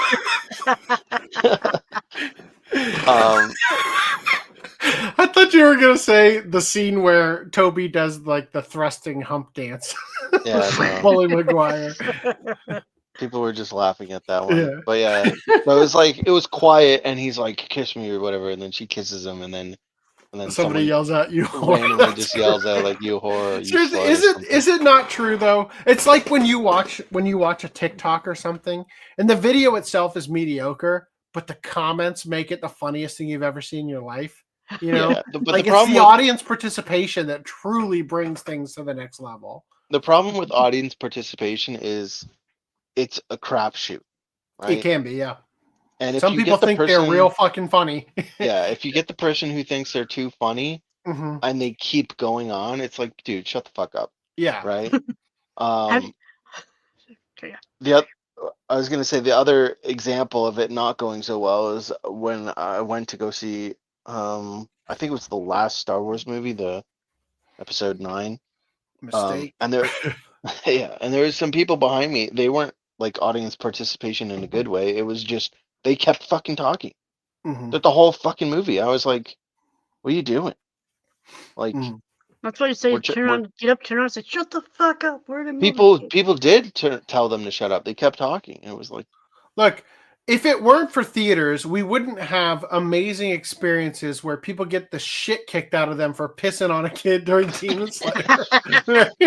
I don't want to be the guy that has to go get the person, and I did. Yeah, but and then they'll shut up when they see somebody coming. Yeah. That's the problem. Random to the OCA audience, dude, shut the fuck up. I think I did that to Luigi a couple podcasts ago, and it worked. Have you guys been to a movie that you thought was ass that you had people actively applaud at the end of it? I've had people applaud at the end. I don't know if I would say it was. I don't think I've had one where it's been that movie was trash and then people applaud and oh, why are people applauding this? I don't think that's happened to me. So I don't get the why people applaud at the end. I think it's kind of silly. In the Chainsaw Man movie, they go to 10 movies for some fucking reason. Yeah. That was some bullshit. That was so immersion breaking. Oh my God.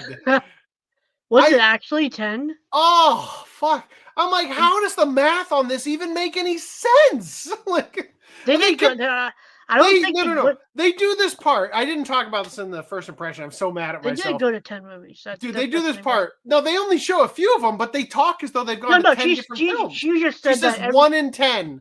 This is the one that's going to be good, right? And then so they do this thing where they show them watching the movie and not enjoying it. Then they're in a cafe. Then they go to another movie. Then they're back in the cafe, and I'm like, did the shadow on that tree even move? How short was that movie?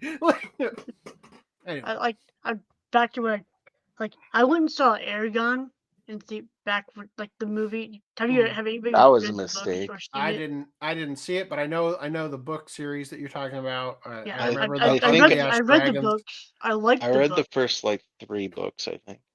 Yeah, I also read the first 3 books too. But I like. There's more though now. Yeah, there's 4. There was supposed to be 3, then it turned to 4. Now there's a 5th one or something, whatever. But I went into that movie. I thought it was crap, and there were people applauding all around me after the end of the movie. Stockholm syndrome. That's what that is. That was what, 2006? I was 15. Or no, I can't remember. Later than that. I think that was around 2006. The Aragon movie? Yeah, well, I think I remember seeing the books when I was dating my wife. It was 2006. So I mean, because I went to Borders and Barnes and Noble all the time back then. I don't remember any specific movie where people applauded that I thought was absolute trash, but I have seen a ton of movies, sometimes with other people, where they really enjoyed it. I'm like, what the fuck was that? Like fucking Captain America? Holy shit. You're not going to show one goddamn swastika? Are you serious? I watched the movie and people are like, that was a great movie. I'm like, was it? Because I don't know if you know this, but there's an 80s Captain America where he fucking kills a bunch of Nazis and fights the Red Skull for real. And that shit was amazing. My wife is texting me. We're supposed to get this podcast into 4 hours. Let's get going. All right, anyway, let's catch up on some chats here.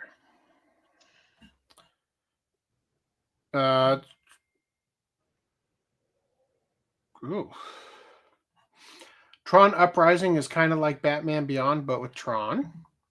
I remember when I saw Volume 1 of Ruby in theaters, and some dude just shouted, "Wait, Blake's a Faunus? Faunus. I don't get it.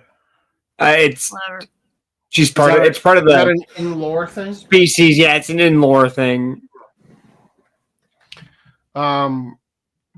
Just like how video game devs use Deborah Wilson to prove they have the talent to one-to-one recreate an actress in game.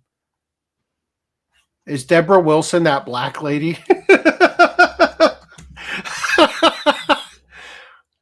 I don't even know who you're talking about, but based on the rest of that sentence, yup.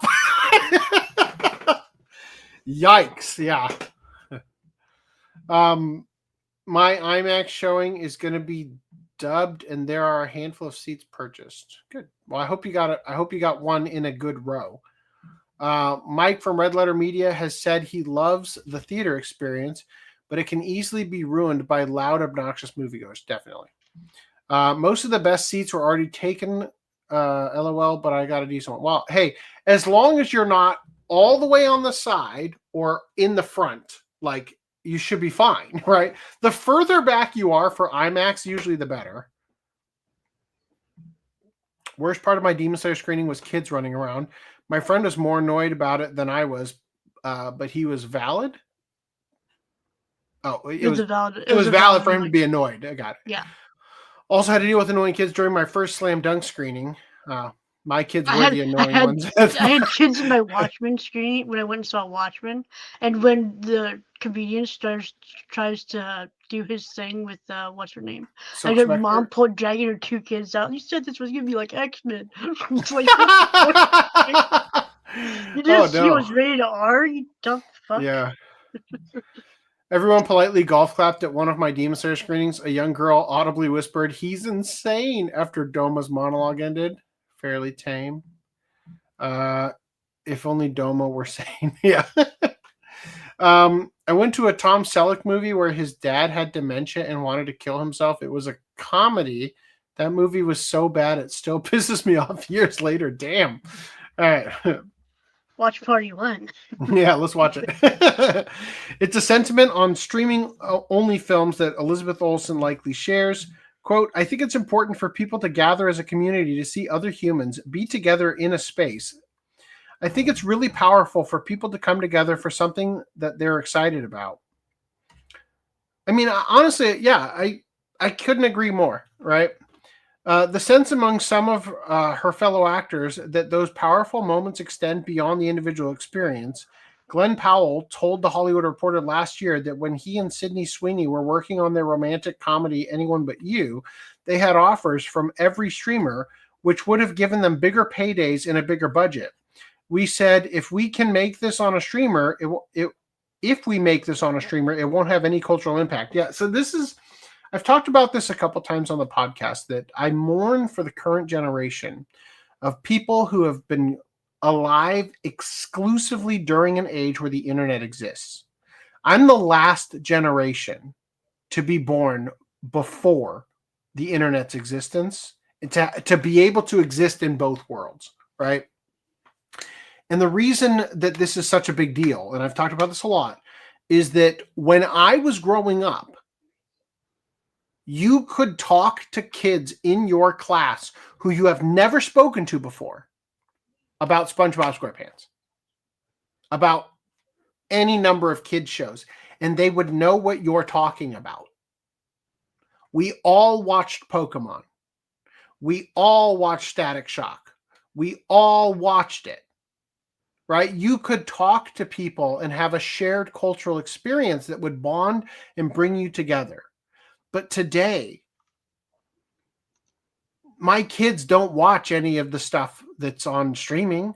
I don't have a Disney Plus account. I mean, I barely have Netflix. I borrow my in-laws. And like the only one that works is the kids one. And we don't even watch any of that shit.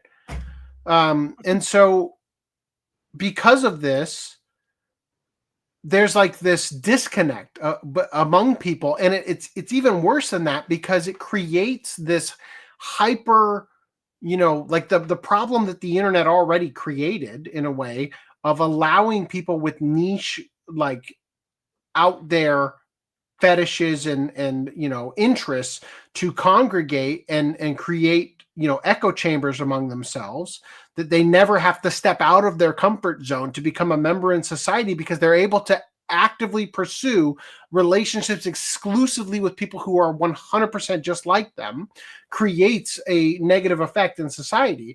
And so experiencing things through streaming, right, where you've got endless choices, almost none of them are any good, and yet nobody shares them. Like, I can't, like, there are things that I experience that I feel like I should be able to talk to other people randomly that I see about things, like that last season of Stranger Things. I was like, oh, I don't have Netflix. Oh, I didn't watch that. Or, it's crazy to me, and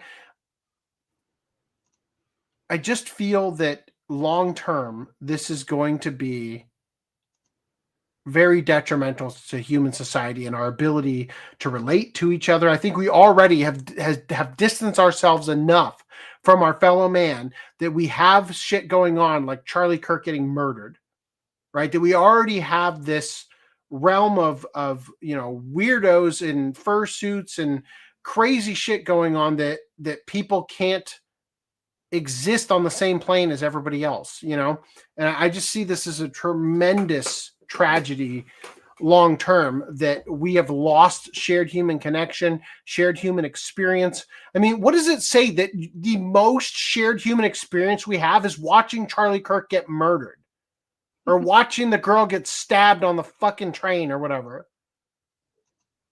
Like, what world do we live in that 9/11 is the thing that unites us?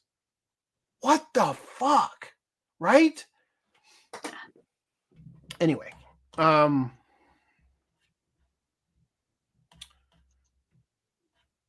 if there's a bias towards movies that get a theatrical release as being more significant than those that go straight to streaming, it's not just audiences who hold it. The streamers came in and offered up the industry a bit, for good and for bad. The studios are confused. The streamers are confused, Channing Tatum recently told Variety. Like Powell, he admits that working with streamers provides more money up front, but you're incentivizing me to make a subpar movie, a B script, a programmer that isn't special. What does that mean, a programmer? But with studios like Netflix, Amazon Prime Video, and Apple TV Plus, original films consistently getting Academy Award nominations and wins after limited theatrical runs to qualify, the executives of those studios are unlikely to share that perspective. By the numbers, the only reason they would need to change from a streaming first model is if there's a concerted effort from talent like Elizabeth Olsen forcing a change. So have you guys seen the advertisements for seeing Wizard of Oz in Las Vegas in the Sphere? Nope. You haven't seen this? Have you seen the advertisements for the Matrix experience in LA where they extend the visuals around the screen so that, like, for example, when you're in the gun room or like the white space where the guns load in, that they are also spanning outside of the screen? Have you seen I don't this? know about like official advertisements or just like You're people familiar showing what with it it, is. right? Yeah. I've never heard of it. You haven't heard of it? Okay, so Never. so they did this amazing, incredible amount of work for Wizard of Oz, where they took what is the frame of the movie and expanded it all the way around 360 degrees so that you can watch the film and you can actually see outside of it, so that everywhere you look, other than directly at the person sitting next to you kind of thing, you're seeing the movie, you're experiencing the movie. And they added, like, the tornadoes happening, and so they have like gusts of wind in the fucking theater, in the Sphere, hitting you so that you feel like you're experiencing it, right? They have a part in the film where the flying monkeys are going around, and they actually have flying monkey balloons that they let loose into the theater that kind of float around. And every complaint about the film is that the CGI monkeys don't look as good as the original, because people can't even tell when the screen expands across the entire thing that the actual fucking balloon they're looking at is a balloon and not terrible CGI.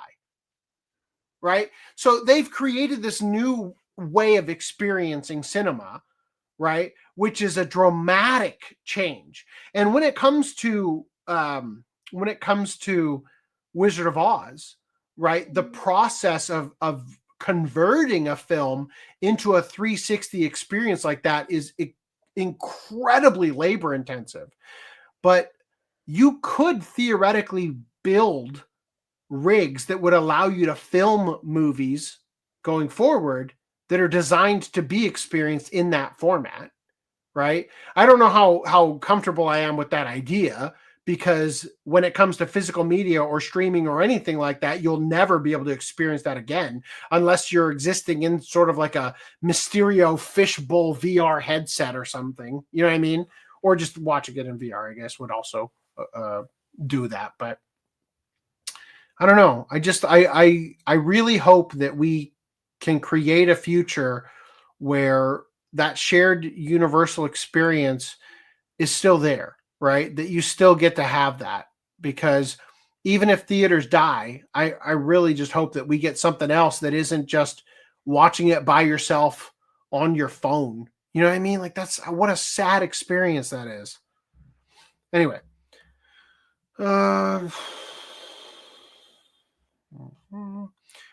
at the Time 100 Summit in New York last April, Netflix co-CEO Ted Sarandos, noting that box office receipts are trending down, rhetorically asked, "What is the consumer trying to tell us?" before answering that they'd like to watch movies at home. Well, of course, the Netflix co-CEO is going to say that.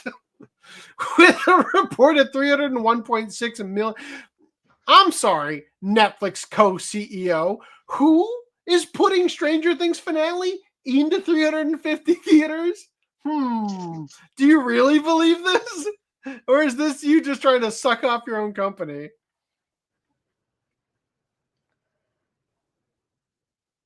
I'll catch up on the chat in a second. With a reported 301.6 million global subscribers, it's difficult to argue with his logic. What's harder to quantify, however, is how the actors making the movies and the audiences who watch them feel about the final product. While Olsen, Spielberg, and others argue that the theatrical experience is an important element in a film reaching its full potential, Sarandos dismisses that. Addressing the communal act of film going, he said, quote, "I believe it is an outmoded idea for most people, not everybody." He also noted that Netflix provides an important service to those who might be unable to go to a movie theater. Who? The people who still think COVID is going to get them if they leave their fucking house? Who wear a mask in the car on the way? Like, who is unable to go? Ultimately, while the importance of a theatrical release may be up for debate, the presence of known stars and big-name directors is not. If artists like Olsen hold their ground, it's possible that executives may be forced to yield or adapt their approach to making and distributing movies. Damn. All right, let's see what we got here. Streaming has created the Tower of Babel when it comes to entertainment. Nobody has a shared experience. Yeah, I mean, I think I've said that for years about the internet, that the internet is Tower of Babel 2.0. We can't even communicate with each other because we have entire subsets of lingo used in one community versus the other. That when the left and the right are talking about the issues, the definitions of the words we're using are not the same. Blue and Rosie says, I still am readily able to make friends with manga and anime. It was the same case in the 2000s. That's true. That's interesting, actually, now that you think about it. Because what I was saying before is that, like, if I try to talk to somebody about something, it's like, oh, I don't have Netflix. But if you try to talk to somebody about anime, the chances and likelihood that they have seen something, especially a classic, right, is actually fairly decent. I went to trunk or treat at church yesterday, and I made friends with a guy who cosplays as Garp from One Piece, right? Yeah, I definitely the same. You know, I mean, my son became a fucking celebrity because he dressed up as Hollow Knight, and he was noticed by 3 people who recognized him. My poor daughter dressed up as Anya, and only the guy who cosplays as Garp recognized her. Anya from Spy Family. That's how I became friends with him. We started chatting after he recognized her. Blu-ray says, I recommended Fullmetal Alchemist Omnibus Volume 1 to a 13-year-old today after a fellow millennial bookseller was explaining what anime/manga is to his parents. He bought it. Special moment. Aren't those the fucking best? Like, I'm trying to remember what specifically it was. I think it was Resident Evil Vendetta.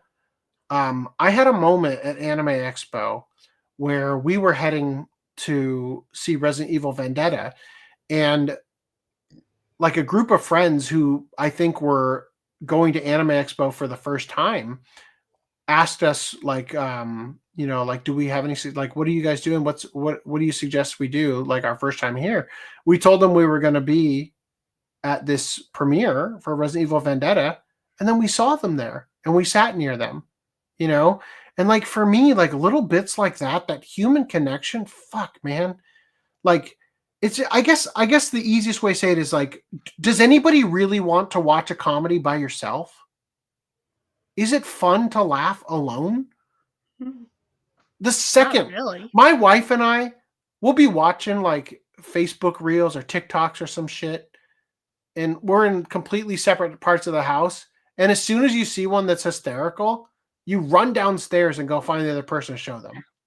You know, because it's about sharing that shit. I would never watch The Brothers Solomon alone, but that experience Perfect together example. was great. Fuck, that movie is so funny.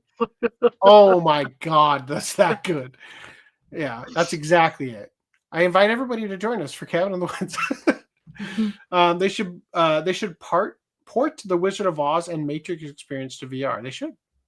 The Matrix one wasn't the same as the Wizard of Oz, though. The Wizard of Oz one is seamless. Fucking crazy good. According to my anime list, there are 68 new anime for fall 2025. Even anime YouTubers only see a few episodes, and it's their job. Referring to what I was saying before about how, like, I could realistically expect that you know what SpongeBob is growing up. You know what I mean? And you know, there might be more obscure things. Like, for example, I read Calvin and Hobbes growing up. I don't know. That's something I wouldn't necessarily expect other people have read, because you had to physically go out and get that, right? That wasn't something you flipped on the TV. Oh, I've got Cartoon Network and Nickelodeon to pick from, you know, kind of thing. Like, most of the time, that's what you're watching. And then on Saturdays, maybe you're watching like Kids WB or some shit, you know. Fox Kids. Yeah. I only have Netflix for Rama 1/2 right now. My mother and I tired ourselves out after watching all of their true crime docs a few years ago. Rama 1/2 is really good right now. Really, they must have a really good budget because the animation is excellent. That's great. Isn't it Mappa doing it? Plus, maybe with Crunchyroll, we will get a new reason to print UHD Blu-ray for physical. So. There are such special moments, the connection of human spirit through the arts. I wholeheartedly agree. Share your funny clip in the OCA podcast Discord. Yes, I do it all the time, but it's in the mods only one. Maybe I should start putting it elsewhere. If you laugh alone, was it really funny? I sometimes post on the news channel. Did they ever mention when the English dub of Trigun Stampede season 2 comes out? Season 2 premieres in January, so I presume it'll either be a simul dub or a couple weeks, you know, like maybe by episode 3, episode 1 English dub, that kind of thing.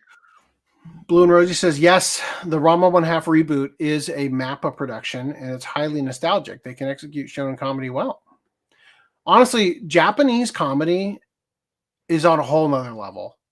Oh my God. The way that the mind works for some people in Japan is fucking hysterical. And I would very much next year love for us to watch School Rumble, because motherfucker is that show funny. I mean VR, not Crunchyroll. So what was maybe with VR, not CR, we will get a new reason to print UHD Blu-ray for physical. What? Saying like maybe VR will allow you to have a physical, like in order to, maybe there will be a new interface to experience UHD on a VR headset or something. That sounds like a headache. Yeah. After I finish Run Warriors, I plan on watching Sailor Moon start to finish. Great. I'd love to do that as well. You guys all live the life I want. Instead, I'm making a show for y'all. I want to watch stuff. All right. What do we got here? Next article. All right. Japan box office. Chainsaw Man, the movie Reze arc holds #1 for the 5th weekend. Okay, now that we're here, I just want to say this beat out Demon Slayer, right? Demon Slayer was #1 for 9 weeks, almost tied with Mugen Train. And then in its 10th week, the Chainsaw Man movie beat it. Having now seen the Chainsaw Man, it deserved to win. It was way better than Demon Slayer. Demon Slayer was 2.5 hours of a fight scene that did not need to be that long and did not need to be that dragged out. I would just say the first half of the Chainsaw Man movie is like Pixar level heartfelt. Crazy, unreal, did not expect to feel an emotional connection to the characters in the way that they developed it, and legitimately loved every second of it. Second half of the movie, not so much. It gives you what you came for, but I just wish, like, the first half is so heartfelt and good that you're like, I just want to stay here forever. I don't want to get to the combat. Like, I just want to continue to. I just want Denji to have a goddamn good day for once. Like. Anyway, all right. So yeah, it's state number 1 for the 5th weekend in a row. It also is having English sub screenings in Japan. This was last Friday, actually, I think. And they also have a Pochita popcorn bucket in Japan. Well, If you want, it is coming to the US, but you have to pre-order it, and the fucking thing doesn't even come out till middle of April next year. Yeah. And shipping is like $17. So it's like you're paying over $50 for this thing. Yeah. Honestly, it's pretty cool. But I feel like I only think that due to the FOMO and the exclusivity of the fact that if you don't get it, it's gone. Right? So I'm not going to get it. But it is pretty cool.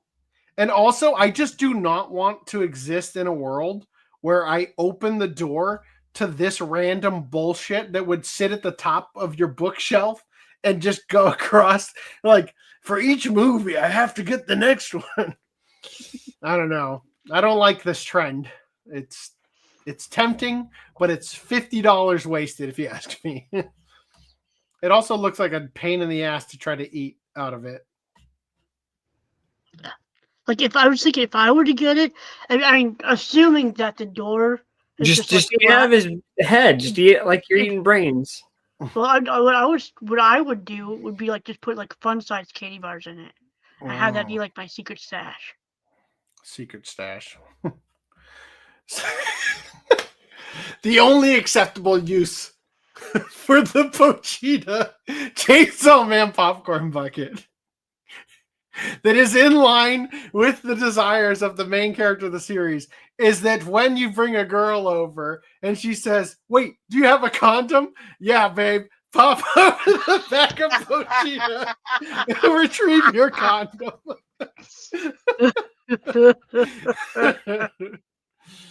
All right. Let's see. I got a couple chats here. $4 million budget for Chainsaw Man, the movie Reze arc, I've heard. Way to go, Mappa. Hmm. It's at the AMC theaters already? What the fuck, Cinemark? You saw people buying them, huh? Damn. Blue Rose says they were at the Wednesday Crunchyroll subscriber premiere, so they got to go to the early screening. Oh yeah, didn't have one of those near me at all. I almost bought one out of FOMO, but I don't care about the Chainsaw Man cast that much to justify purchasing him, so I changed my mind. Wow. There you go. All right, Sound Euphonium, the final movie, part 1, is going to be coming out April 24th in Japan. It would be great is if the Blu-rays made their way over here with dub as advertised, right? That would be fucking fantastic, wouldn't it? They did season 1, and then there's like, what happened after that? I think they did season 2. I don't even think they did season 1. They did season 2. Crunchyroll picked up season 1 and released it with a dub. Collectors, maybe. I vaguely remember. I remember buying 3 pieces of media from it. One of them, I think, was season 2, released by Pony Canyon. I think, it claimed it had a dub, and it didn't. The other one was one of the movies, and then the other one was Liz and the Bluebird. Mm-hmm. Right? Yeah. I'm pulling it up. Motherfucker. This search function sucks ass. Oh, you know why? It's because I have it.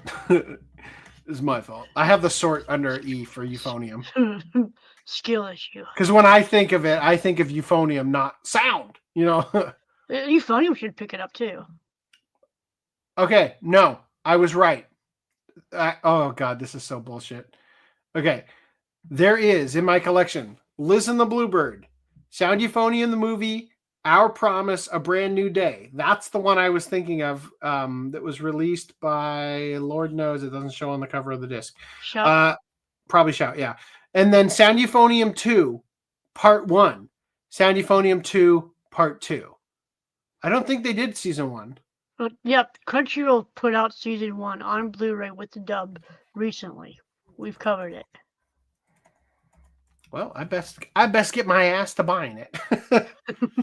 All right, we'll look at it. We'll look at it tonight when we get there. All right. Anyway,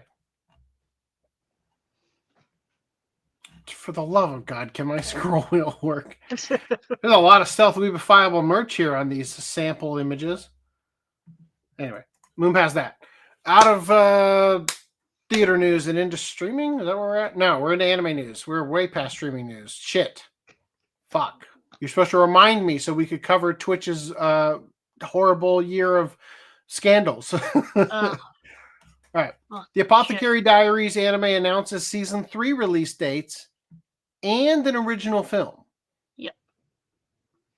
So at the end of season 2, it just basically gave us the announcement of to be continued. We didn't know what the format was whatsoever. When. So obviously, a lot of people were thinking, "Oh, it's just gonna be a movie," since they didn't say it was gonna be another season. But we're actually getting a 2-course season 3 and an original movie written by the original author of the novels.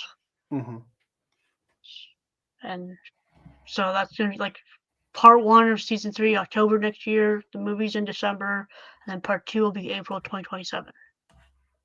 Yep. In other anime news.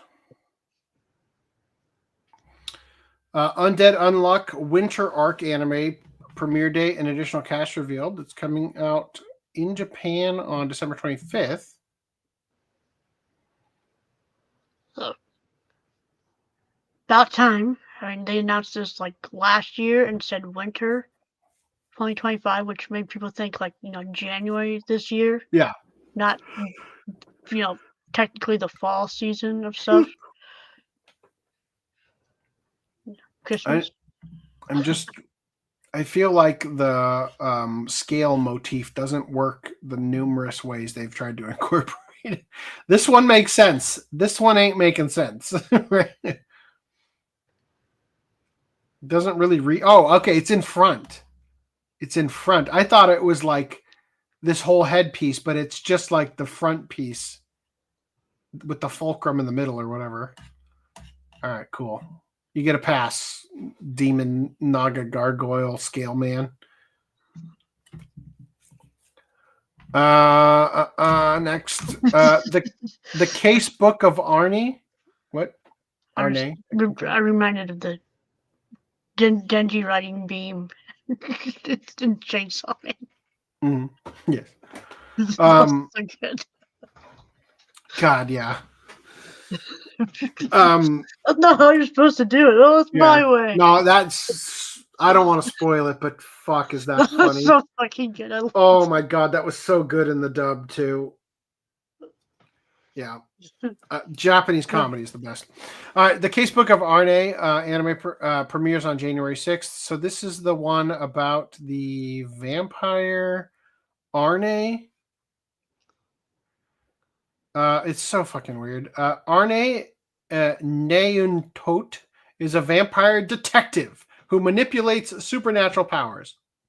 Lynn Rhinewise, I'm guessing that's how you pronounce that, is a nobleman's daughter who loves vampires. Their worlds should never have crossed, but they join hands to solve a bloody mystery. In the darkest of nights, Lynn finds herself in desperate need of help. Then she wanders into the mysterious city of Lugenberg, where non-humans live. Lynn's world changes drastically when she encounters Arne, a vampire who is called the worst in the city. And tonight, a new murder case has occurred. What is the truth behind the bizarre incidents that take place in a world where humanity and the bizarre intersect? Come on, human. You may dance merrily under the crimson moon.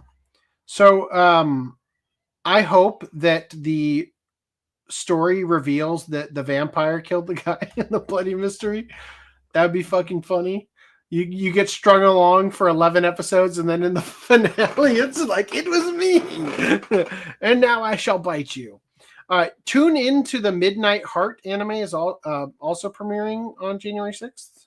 I think that's what I said the last one. When Arisu Yamabuki was all alone in bed at night, he was able to find solace in the voice of a radio host who went by Apollo.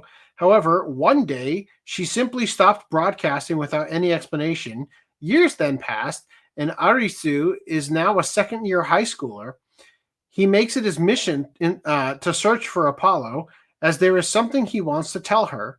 He doesn't know what she looks like or even what her real name is, but he manages to get some leads on her in the school's broadcasting club. That's where he meets 4 girls who all dream to get a job where they can make full use of their voices.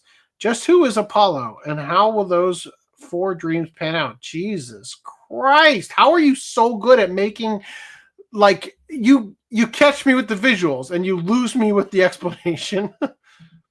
Okay, past that. Next one. Easygoing Territory Defense by the Optimistic Lord anime announces new cast, January 2026 premiere in a new trailer. I am going to play this trailer for you. It is the YouTube auto dubbing feature. And as we have already expressed with the use of AI, it is not perfect. No, it is perfect. It's exactly as it is not perfect. It's better than perfect. Are you here, Reese and Green or Random and Green Line? Nice to meet you. Yes. I am the new thief. I am Banai Fertio. Lord Ban was entrusted with the task of being a fisherman at the age of 8, and has been a fisherman at the age of 8. Do you think maybe they got that a little off? Lord Ban was entrusted with the task of being a fisherman at the age of 8, and has been known as a vibrator since childhood. Oh, nice. A vibrator since childhood. Wonderful Lord Ban is. This is a bond with Lord Ban, so my aptitude is production magic, so don't expect much in terms of combat power. I'll excel. I am me, and others are others. Profound. Now, let's eat something delicious. That's amazing. Can an 8-year-old in a band think that much? What kind of magic is Lord Ban apt for? Production type. Magic. It is said to be the most unfortunate type of magic there is. No one who can see things from the perspective of the people as well as Lord Ban. Right now, I want to follow Lord Ban's formula. I believe in Lord Ban. Relax, relax, and breathe. Relax, relax, and breathe. Alright, take a break.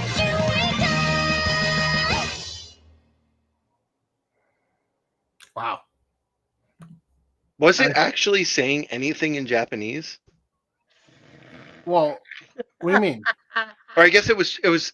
Okay, sorry. No, it was translating the song. Was that what it was going on? I'm guessing, yeah. Let me turn on the subtitles and find out what he was. Oh fuck! Auto translate to English and find out what it actually did say. The vibrator. Vibrate. I gotta know. I gotta know. Lord. Nice to meet you. I am the new thief. I am Banai Fertio.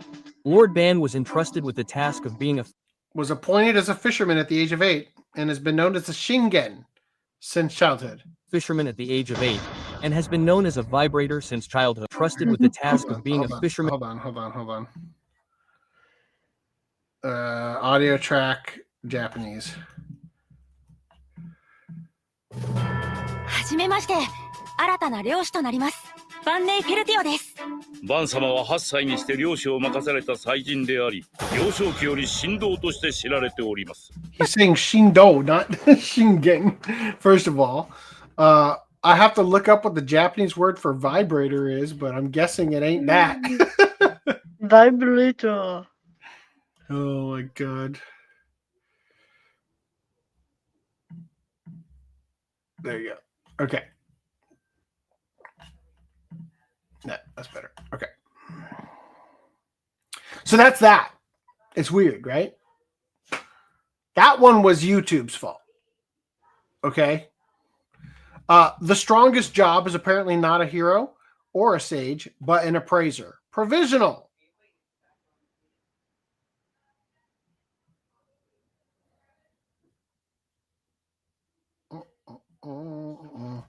Hibiki, a high school student who is suddenly transferred to another world, wanders alone in a vast grassland of a fantasy world where monsters inhabit.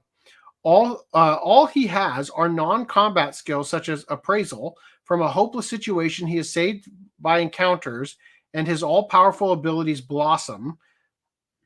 And another world adventure tale of miraculous reversal cheats bursts forth. Wow, you have made it so unappetizing, but don't worry.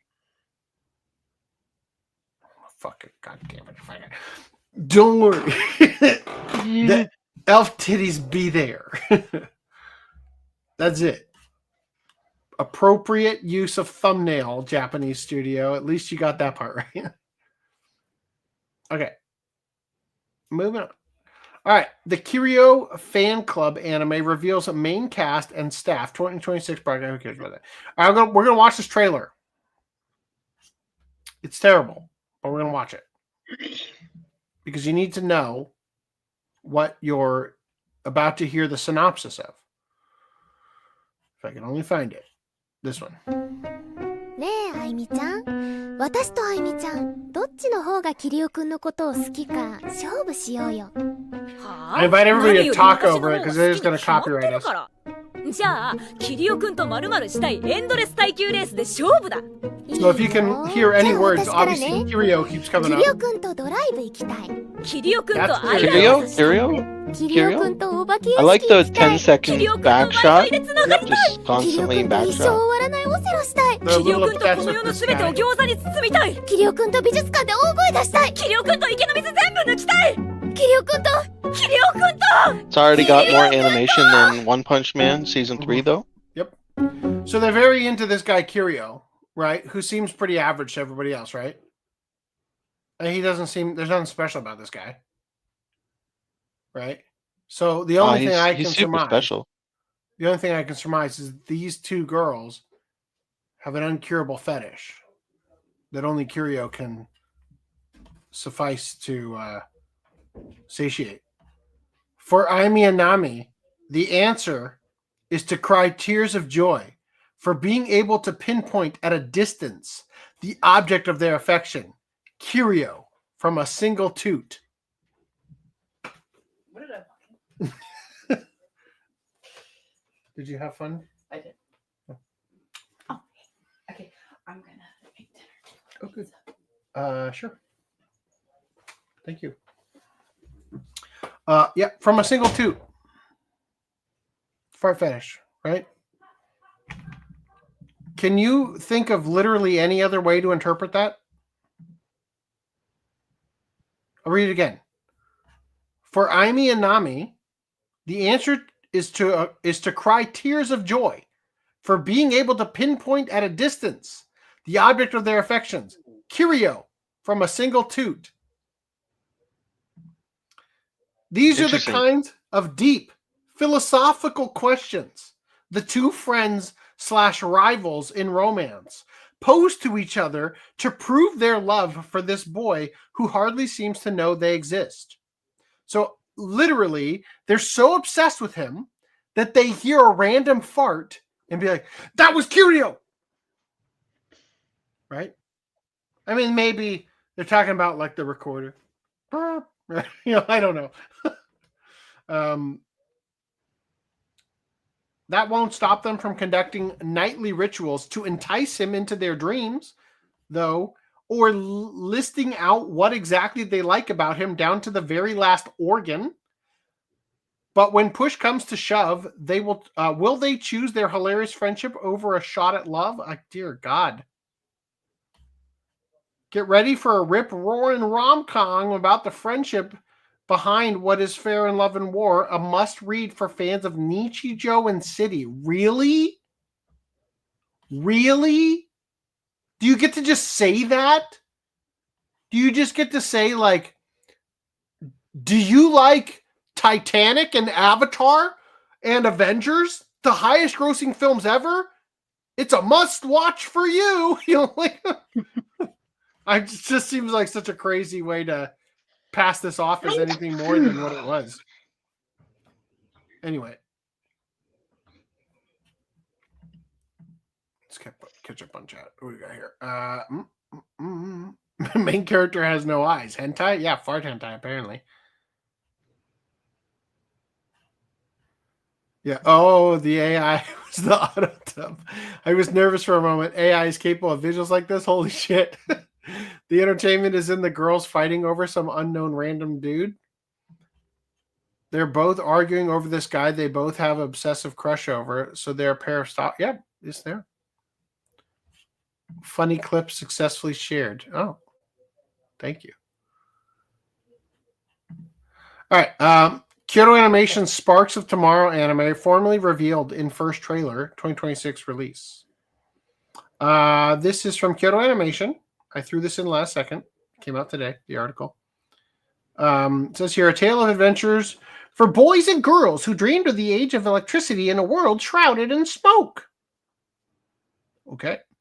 This was a little while ago. Kyoto in the early 20th century, having evolved differently from the history we know today, in a world where only steam engines had advanced, the city was shrouded in smoke. Oh, dang. There's already food existing. There's only one slice left. This is the random one that was sitting on top of the box? No. Sweet.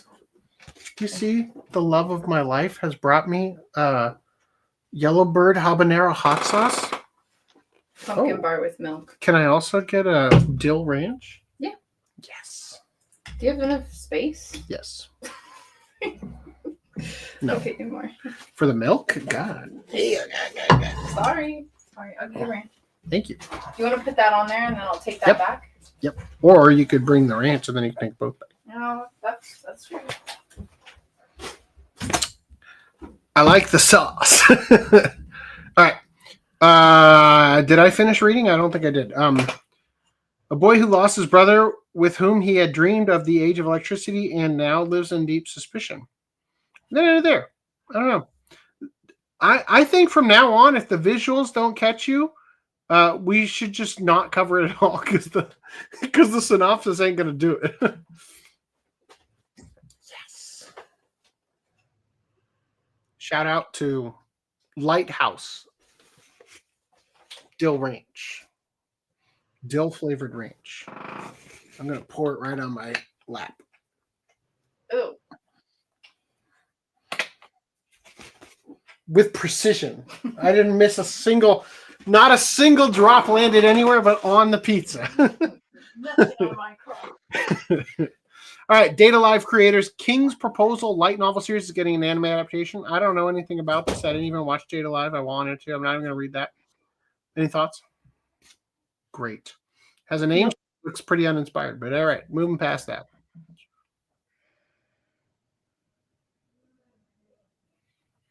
Japanese animator warns that cheap outsourcing and AI are killing the industry. You know what's killing it? Your terrible synopses. Veteran animator Joni has posted a series of tweets condemning the growing trend of cheap overseas outsourcing and the rising use of AI-generated animation fixes, calling it a terrible flow that's destroying Japan's animation industry from within. On October 15, 2025, Japanese animator Joni went viral after posting a thread detailing how rampant outsourcing and AI correction work have wiped out the once vital class of animation directors in Japan. In his main tweet,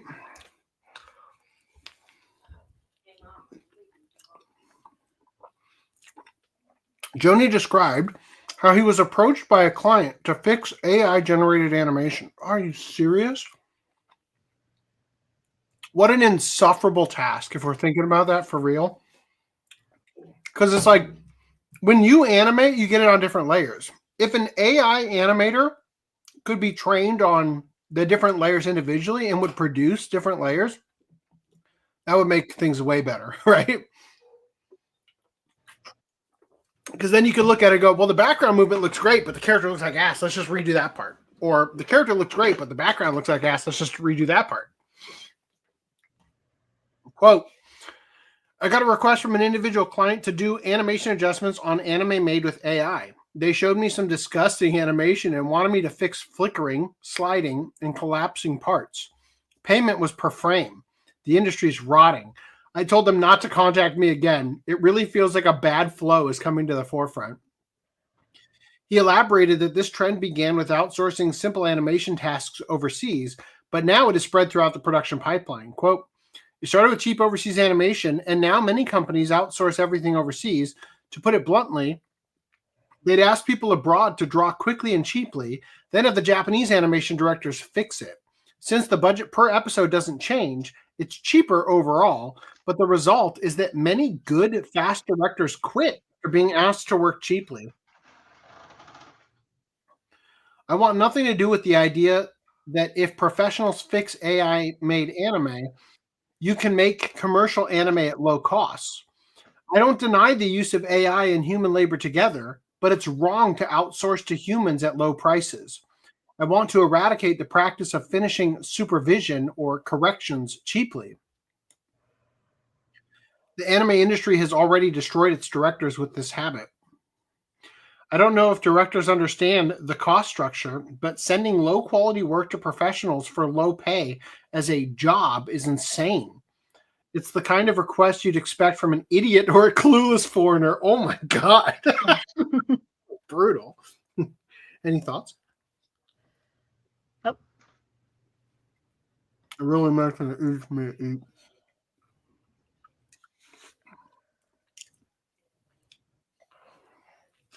All right, here we go.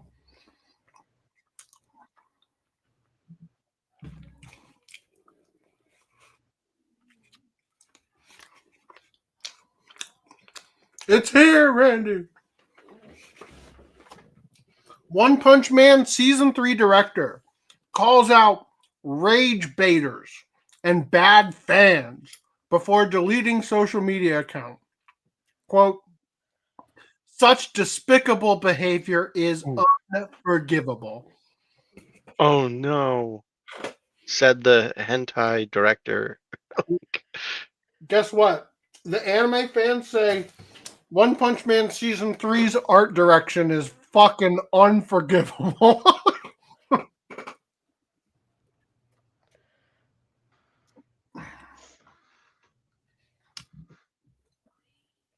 The irony is that there's probably more animation in hentai. Mm-hmm. Have you watched it yet, by the way? No, but I've seen Reze has, I've right? seen a few clips and they're absolutely terrible. I haven't seen episode 3 yet. Okay. You've seen the one that counts then. The other one, yeah. Following heavy criticism over One Punch Man Season 3, director Shinpei Nagai has called out fans for their bad behavior and has left social media for good. As Nagai's account no longer exists, the post has since been shared on Reddit. In his last tweet, the director said that he had no choice but to leave social media as, quote, there are a few people among my followers who are pretending to be allies, but are actually engaging in rage baiting. Nagai has no plans to create another account in the future. Nagai said that followers taking his post out of context, trying to elicit comments that violate NDAs, and the general harassment is taking a toll on his mental health. Such despicable behavior is unforgivable. I've always done my best for the fans with utmost sincerity, but I've come to the conclusion that continuing in this environment is untenable for this project. I cannot forgive those who tarnish the staff's honor or exploit the struggles of the creators for profit through hate. I cannot overlook actions that degrade the work itself. This follows fans complaining that One Punch Man Season 3 is still not up to par. After waiting 6 years between seasons 2 and 3, the third season was made by Japanese animation studio JC staff, who took over the show after Madhouse dropped it after the first season. This puts JC staff in a difficult position, with the studio's different styles constantly being compared. However, some anime heads have been more vocal than others. So, what is it even streaming on? Do you know, Reze? Crunchyroll's now. It's on Hulu in the US. Oh. So much so that One Piece animator Vincent Chansard had to step in. Yeah, it's on Crunchyroll elsewhere besides the US. I think it's on Hulu. It's not on Crunchyroll in Canada. It's probably on Disney Plus. Okay. Other anime supporters in the Reddit chain seem to be on JC staff's side too. Quote, I can understand being frustrated if your favorite scenes don't get a good adaptation, but I don't understand why people have to take it out on the staff, said one fan. And another added, quote, I just find anyone who sends hate mail to someone, especially over a piece of media, to be a massive loser. Yeah, said the sock puppet, right? Like, being on, based on the hit manga by Yusuke Murata.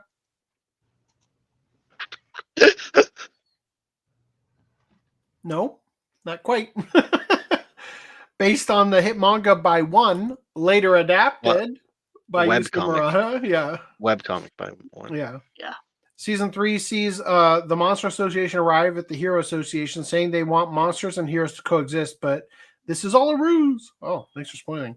One Punch Man Season 3 episodes 1 through 3 are available to stream on Crunchyroll now, according to this article. See our One Punch Man Season 3 release schedule to find out when new episodes drop. For more, check out this. Oh, who cares? Yeah. So apparently they're saying it's on Crunchyroll, but I don't know. It is on Crunchyroll, but not in the US or Canada. Got it.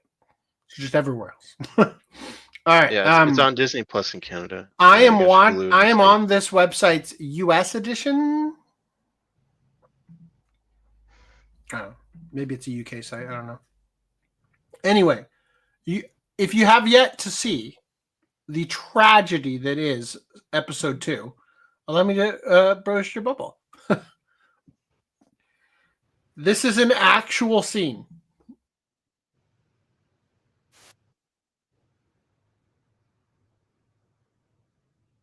Yeah.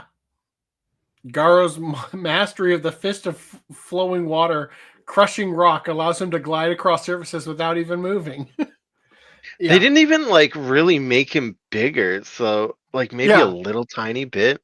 So the perspective is what is going on? It's just a drag and drop PNG. That's all it is. That is literally all it is. They could have scaled it, That is Joey AF. Wow. Joey. Holy shit. I need a fork. I was scrolling on Facebook and I just came across an AI Fubuki that looks so much better. It's better animated. Throw it in Grok, I'm sure. You could probably animate the thing better. Honestly, yeah. Take frame 1 and say Garo slides down or steps down or whatever you're gonna say. Walks down this hill. Honestly, if the Blu-ray comes out and they just add a little particle trail behind him or something, I do not follow the season 2 is bad at all, because I watched the Blu-ray and it looked great, right? I'm hopeful that season 3 is going to be just as good, because JC Staff delivered on season 2, right? I enjoyed the hell out of it. Is it the same as Madhouse? With all the shit they've been getting, they better outsource it to somebody else to fix it up. All right, and then Randy, you shared this. I'm gonna play the fucking video. God damn it! Here it is. I gotta play it. That's not it. This is it. That's not it. This is it.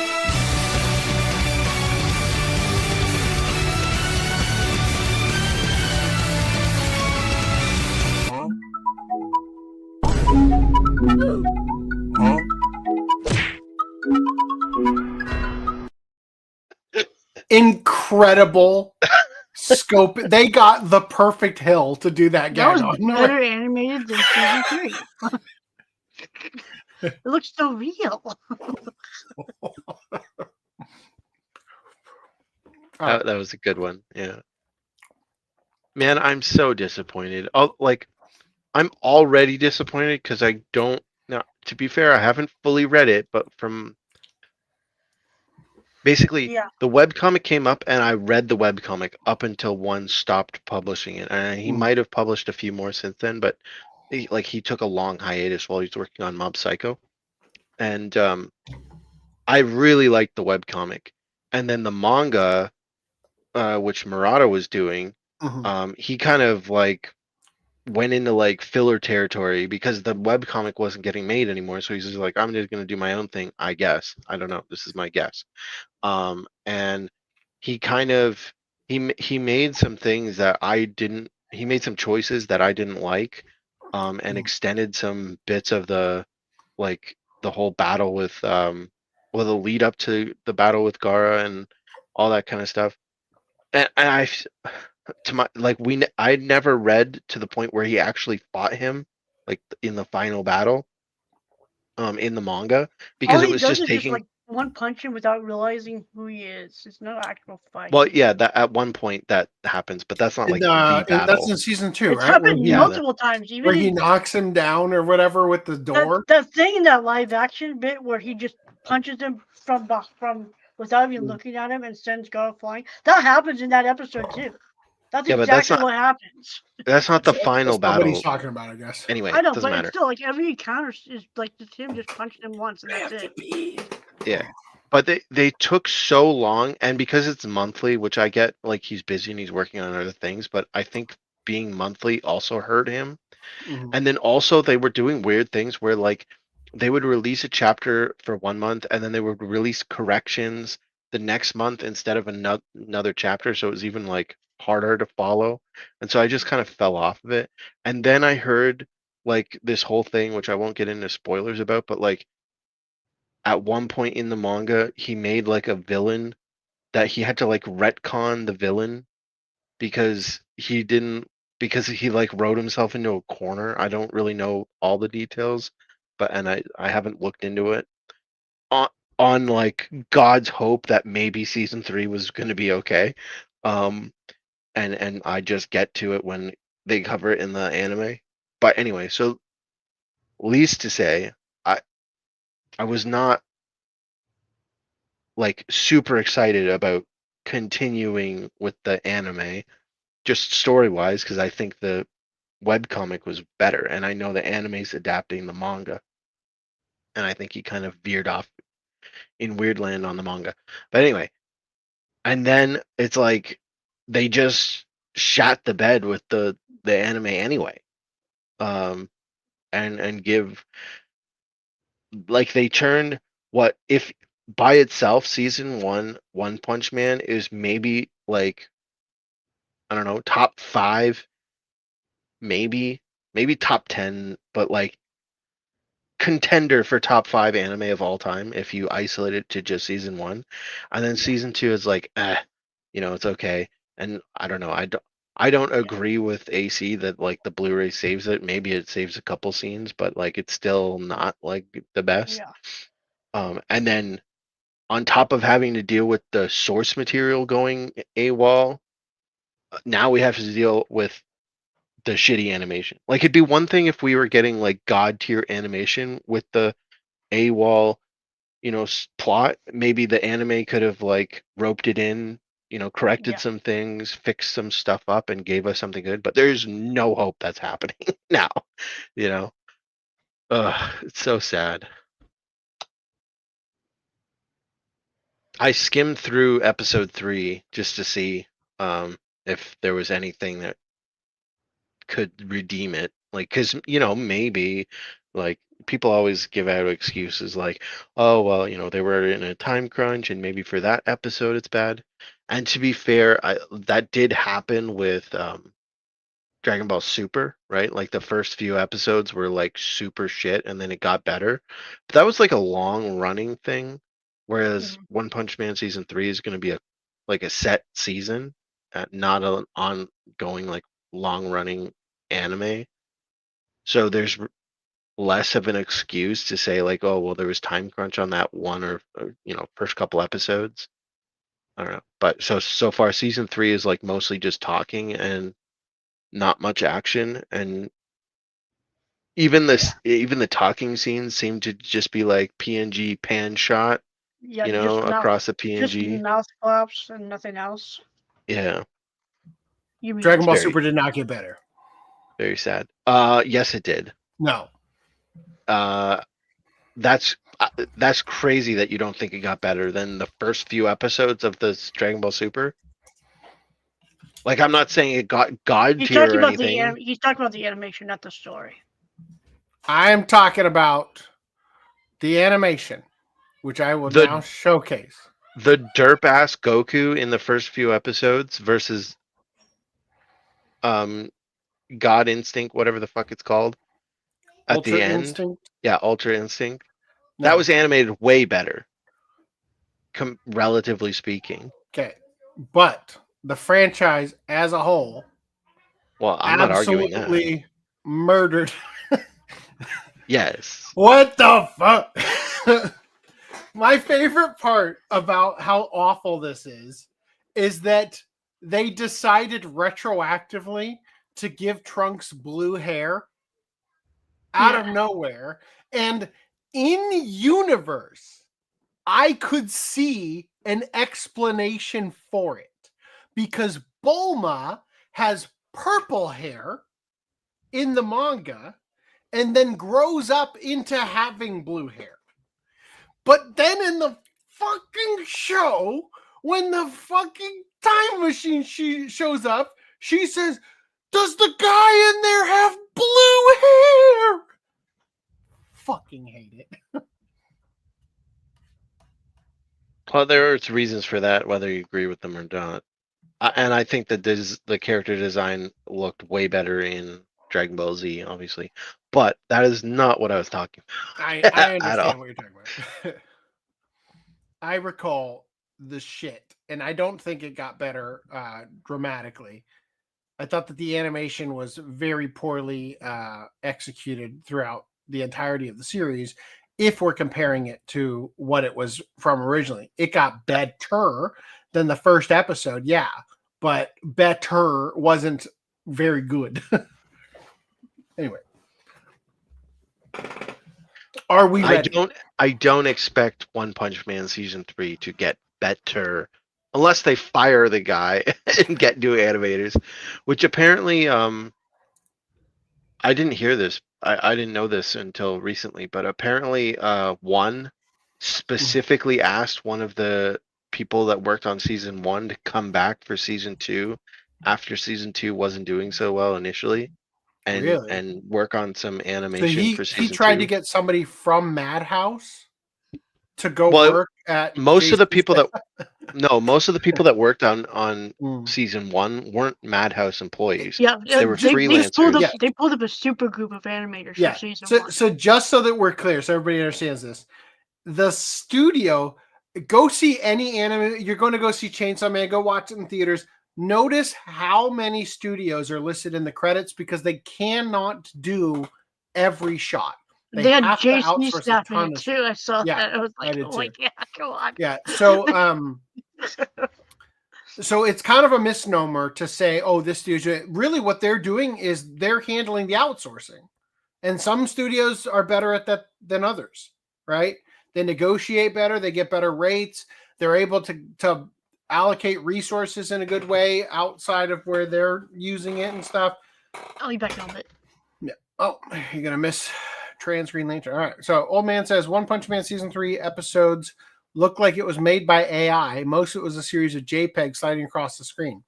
Yeah. Ironically, AI looks better than that. Like One Punch Man's latest episode looks like a webisode made by a college student in his dorm. Damn.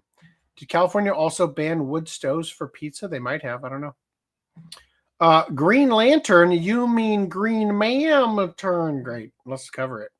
All right. Trans Green Lantern introduced in the last issue of Green Lantern Dark. I am not a fan of anything DC and never have given a shit. But even I mourn for anybody who is, right?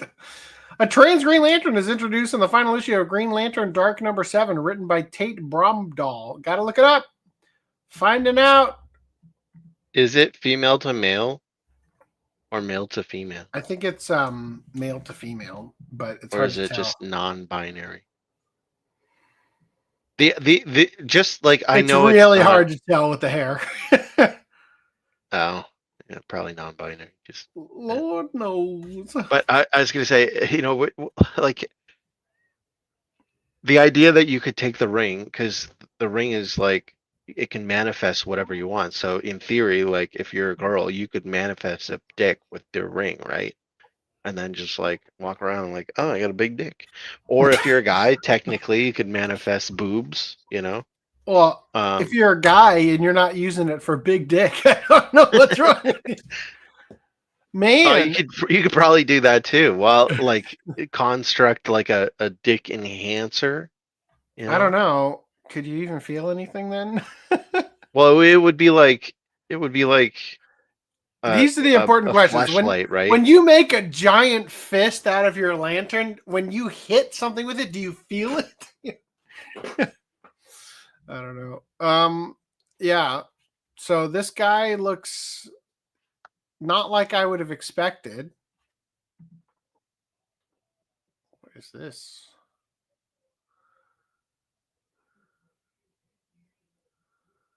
Yikes. I don't know what the fuck I just clicked on, but I don't need to see any more of that. Okay, anyway. All right. All right. So today's final issue, Green Lantern Dark, brings to an end Great job. Elseworld's tale set in the Tangent universe, drawn by Something is Killing the Children co-creator, that guy, and written by Sick TV spin-off House of Slaughter writer Tate Bromdahl, where horror and fairy tale meets the DC universe. It's horrific, all right. In a world of darkness, overrun by Solomon Grundy and his zombie army, the town of Lantern's Light has one young woman, Rena Mori, who believed in the legends and that she can fight back against the fight back the darkness and become a Green Lantern in the Tangent mode, more mystical, closer to the Golden Age Green Lantern. At the end of issue 6, we met a new group of women. What? Who the fuck wrote this? What kind of sentence structure is this? Written by ChatGPT.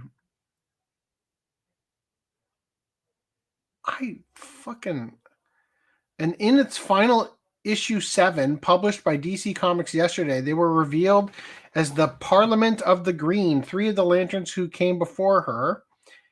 And we learn a little bit about their past and their road to the Lantern Flame. And one born of ancient royalty, but choosing a different path for herself, transforming herself in the process, and suggesting a trans history for this particular character in history. So it's not even the fucking lead person. It's just like, I was once a Green Lantern. I came before you, and also I used my lantern powers to cut off my dick. All right, wonderful. They all look horrific. Writer Tate Bromdahl posted on Blue Sky yesterday, of course, where he says, Green Lantern Dark comes to a close today. My first project at DC, which led to Batgirl and so much more. This book means more to me than anyone will ever know. I'm very proud of it. This story was only ever supposed to be one issue. Then Ben Abernathy saw something in it and pushed to have it expanded to 7 as part of the Elseworld relaunch. He took a risk on me, and I'm so grateful he did. We struggled for months to land an artist. Then a conversation over food in Rome led to this guy demanding he draw it. Okay. We've become such good friends since then, and this book would not be what it is without him. I feel so lucky to call him such a master my friend and collaborator. Werther brought on Giovanna Nero, another master who now everybody wants to work with. I really fuck, man, a master. These faces don't look like butt at all. Are you serious? A master. God, so good. Everybody wants to work with these guys, man. The hair changes from frame to... Seriously. What the fuck? Are you this terrible of an artist? Is this AI? That's not even the same haircut. She become trans in one panel? What is happening? I hate comic fans even more than I previously did. Ay, ay, ay. Look at her colors. You'll see why. She's got like 2 markers. Amazing.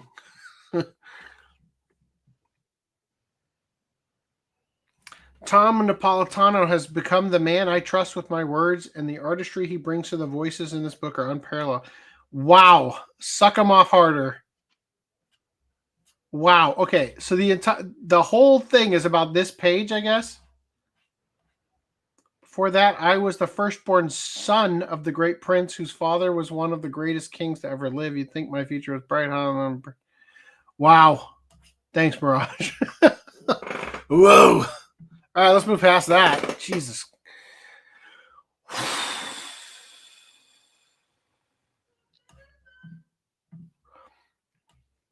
For the people who say AI art isn't art because it's soulless, which artist can I hire if I require soulless art? Yeah, right? How you doing, Rowan Jaw? Guy Gardner manifested his internal organs and half his body after he was torn in half. It was in the alternate reality DC versus vampire storyline. But could he feel anything in his half Green Lantern dick? That's all I want to know. Can she get pregnant with my Green Lantern sperm? Can you imagine? Oh my God. Oh, that would be the best storyline ever. Wait, the evil big bad woman is the evil big bad is a woman? I know how to beat her. You're pregnant. Like, I infiltrated you with my tiny lantern sperm. Oh my God. Fun part Wow. is if his lantern dick, he just should change the size however he wants to. Doesn't need to get her pregnant, just stick it in her ass and you go bigger, bigger, bigger, bigger, bigger, and blow her up. If this ever happens in the actual comic line, you must let me know because I have to have it. All right. Key/visual arts reverses literary contest promise. 21 winning novels have been scrapped. Is this Angel Beats? Yeah. I did not like that show. I'm surprised it still gets traction. Like seriously, I was like, what? I forget like specific. I had a major complaint with it. I can't remember what it was. I remember liking it. I remember like it felt like you could watch it in literally any episode order and it would still make just as little sense or something like that. The publisher behind beloved titles like Clannad and Angel Beats announced that it has canceled adaptation rights contracts for 21 winning entries of its Kinetic Novel Awards, returning rights to authors and citing poor prospects for realization. Publisher Visual Arts launched its Kinetic Novel Awards in partnership with self-publishing site Shosetsuka ni Naro, which is like becoming an artist or becoming a novelist, I think is what that means. I also think it's Shisetsuka ni Naru, but I might be mistaken. Naro is like making it a command in Japanese. Like Naru is to become, right? Like there's a song in Cat Returns called Kaze ni Naru, Becoming the Wind. Anyway, promising novelist, physical publication, visual novel adaptation, or even anime production. The contest began in 2020, and this year marked its 10th iteration. Must be happening twice a year, I guess. In January, the winners were announced, but on October 20th, the company stated that they will terminate contracts with 21 winners because they judged the works had poor prospects for realization. Not due to issues on the author's side. The rights had been returned to the authors, so they are no longer tied to Visual Arts' promise. This move comes after multiple years of winners receiving awards but seeing little to no adaptation progress. Some works awarded as far back. Well, shit, man. If you're doing this contest twice a year, fuck, man. Like, once a year at Anime Expo, they used to do the AX Idol, and you would be granted a contract where you got to work with Bang Zoom to become a voice actor. Did you ever end up in anything? I don't fucking know. Right? But I can't imagine doing this yeah, exactly. I can't imagine doing this multiple times a year and trying to, like, you know, sift through absolute garbage tier writing and be like, yeah, we're going to adapt this into an anime or a visual novel or whatever. That's a fuck ton of work. And unless you're getting god tier level writing from people who otherwise wouldn't be in the industry and therefore are producing some awesome shit. At one point, Shosetsuko and Inaru had they had to put in a stipulation that you could not submit isekais because that's all they were fucking getting. Like, if you're trying to get talent from people, you're like, 15th isekai, I don't even want to read this one. You know, like, God. Visual Art says its decision was meant to free authors from the restrictions when no real project was viable. For the authors, it's a mixed blessing. The dream promised by the contest is officially dead, but at least they are no longer beholden to the non-delivering impact. I mean, I guess I'd rather get my rights back and say, sorry, better luck next time, kid, rather than sitting there unable to shop it around to other people and be stuck like, I wrote this masterpiece that I want to see it become an anime, but I can't because they won't get their ass moving. Better not next time. Yeah, like the the contract here states, we'll do it. If you die beforehand, sorry. You know? Oh my God. The controversy raises, or for readers and fans, this casts a shadow on literary contests that promise big multimedia follow-ups but deliver little. Well, fuck, man. 68 new anime this season. One of them couldn't have been from this contest. Like, the controversy raises deeper questions about the credibility of contests run by media companies when the promised path from novel to visual novel to anime falls flat. The branding becomes hollow. For visual arts, which holds a respected place in the visual novel ecosystem, publishing works from its in-house brand Key, the decision may damage trust among aspiring writers. At the same time, it signals the harsh reality of niche multimedia production. Good ideas don't always lead to marketable outcomes. Whether visual arts will address the morale and reputational cost of this reversal remains to be seen. Jeez, man. Just fucking end the contest at this point. You've got billions of entries by now. Just fucking sift through those. All right. In games news. Oops, shouldn't have closed that. I know where this goes anyway. It goes before it. Oh, motherfucker. There we go. Okay. Vampire the Masquerade Bloodlines 2 overflowing with cringe. Let me ask you guys this. What's a good vampire movie? A good vampire story you've experienced? None. Dracula? What makes a good vampire? Mystery. I wanted to watch Renfield. I heard that was pretty good, but aside from that, like, there you go. Blue Roses is Blade. That's a good one.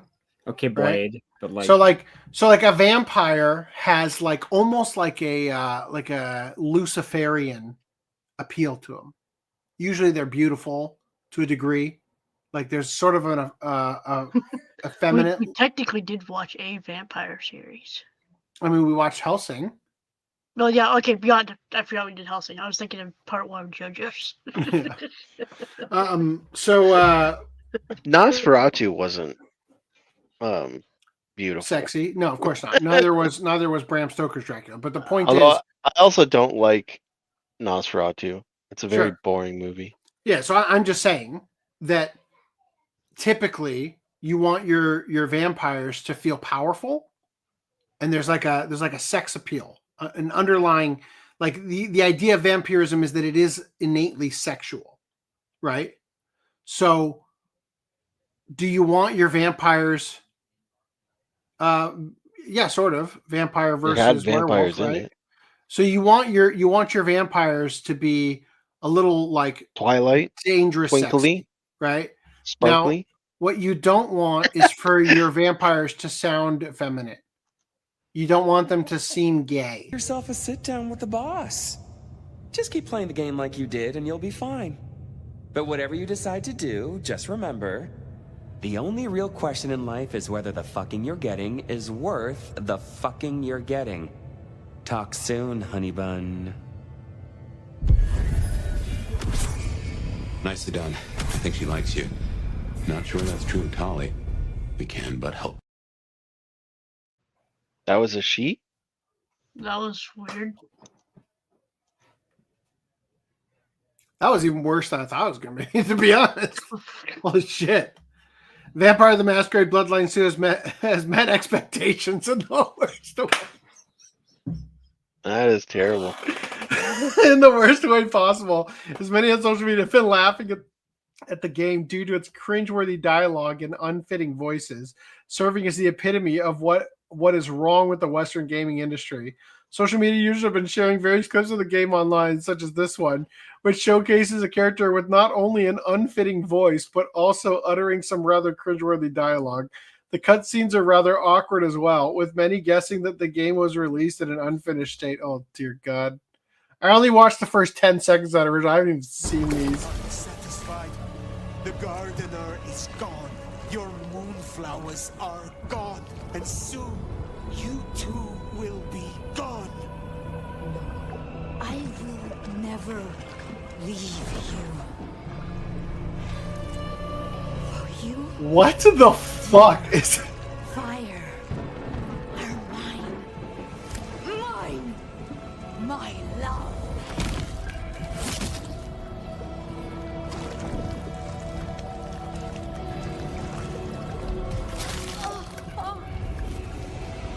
What is happening with these rigs?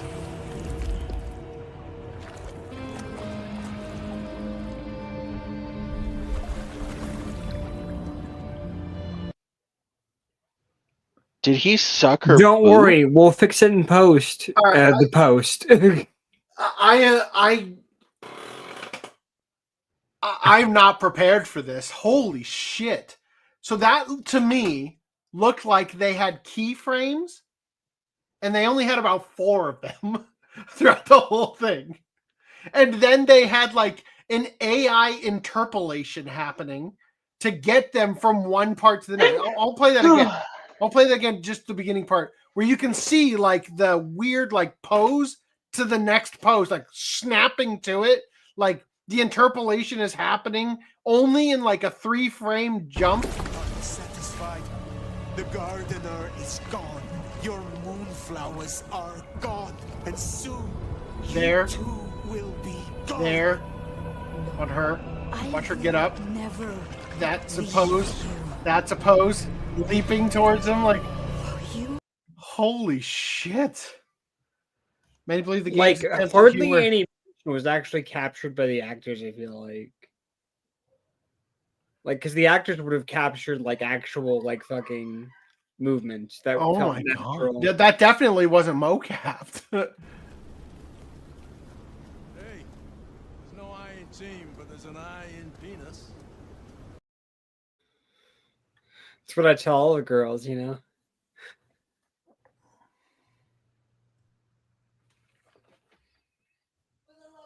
When a person says that there's no I in team, what they're saying is we have to do this together. If you say there's an I in penis, what are you trying to convey? Masturbation, clearly. I There's the solitary pleasure from the eye. Shit, man. I put this before the next article thinking it would be a lead-in, but it's going to be all downhill. Please show this to Julie, like that last clip that we just watched. I'll show her. But first, the final clip. You are out hunting for sport Or is this your duty as sheriff? My duty? My fucking duty? Yeah, maybe it is my duty. Maybe it's a duty we should all have been fucking paying more attention to. I thought you had a stick up your ass. Seems I was right. Lucky for you, I got places to be. That was what in the phenomenal 10-year-old writing acting is this? right there. Holy fuck! And writing too. The writing sucks. How much money did they waste on this? No idea. They should have given it to the OCA podcast instead. If we voiced in this, it would be better. It would. I think Footnum could have nailed the "there's an eye in penis" line. Many are unsurprised by the game's low quality, as its ability to let players choose their pronouns had caused several prospective buyers to lower their expectations. Sounds about right to me. Wow. Okay. I don't know how this next article is going to live up to that. Jesus. Anytime now. Okay. Pokemon Legends ZA, unsurprisingly glitchy, yet rife with weirdness and sex appeal. Damn. Is this the crosshair of the person playing the game? Yeah, they've got her in the scope. Because she seems to know and approve of their argument. Yes. It's why she wore the pants in the first place. Don't you know? You have a wife, right? That's why the reason they wear pants like that. It's evidence that the person that took that screenshot doesn't know what the fuck they're doing. Why? Because there's an option to have a camera, and so they took the camera out and then took a screenshot of them taking the photo instead of actually taking the photo. Oh. If you just take the photo, there wouldn't be the crosshair. Yeah. But what they did was they loaded up the camera and then hit the screenshot button. Yeah. Which included all the camera UI shit in the photo. I don't know. Maybe that's what gets them off. Pokemon Legends ZA has turned out to be one of the most bizarre mainstream Pokemon releases yet, as the entry follows the trend of the last few games by containing a lot of laziness and the occasional glitch, less so than past games, but also seems to possess less designs focused on diversity while capitalizing on sex appeal in some instances. That's the most impressive part about the game. In the past Pokemon games, developers were influenced by the West's corrupt identity politics and were forced into putting weird and occasionally unattractive character designs into the game for the sake of diversity. The only kind of diversity that's okay is diversity of hotness. This doesn't seem to be as strong of a case for Pokemon Legends ZA, as indicated by curvaceous characters such as Emma. She looks like an Emma. Yikes at those eyes.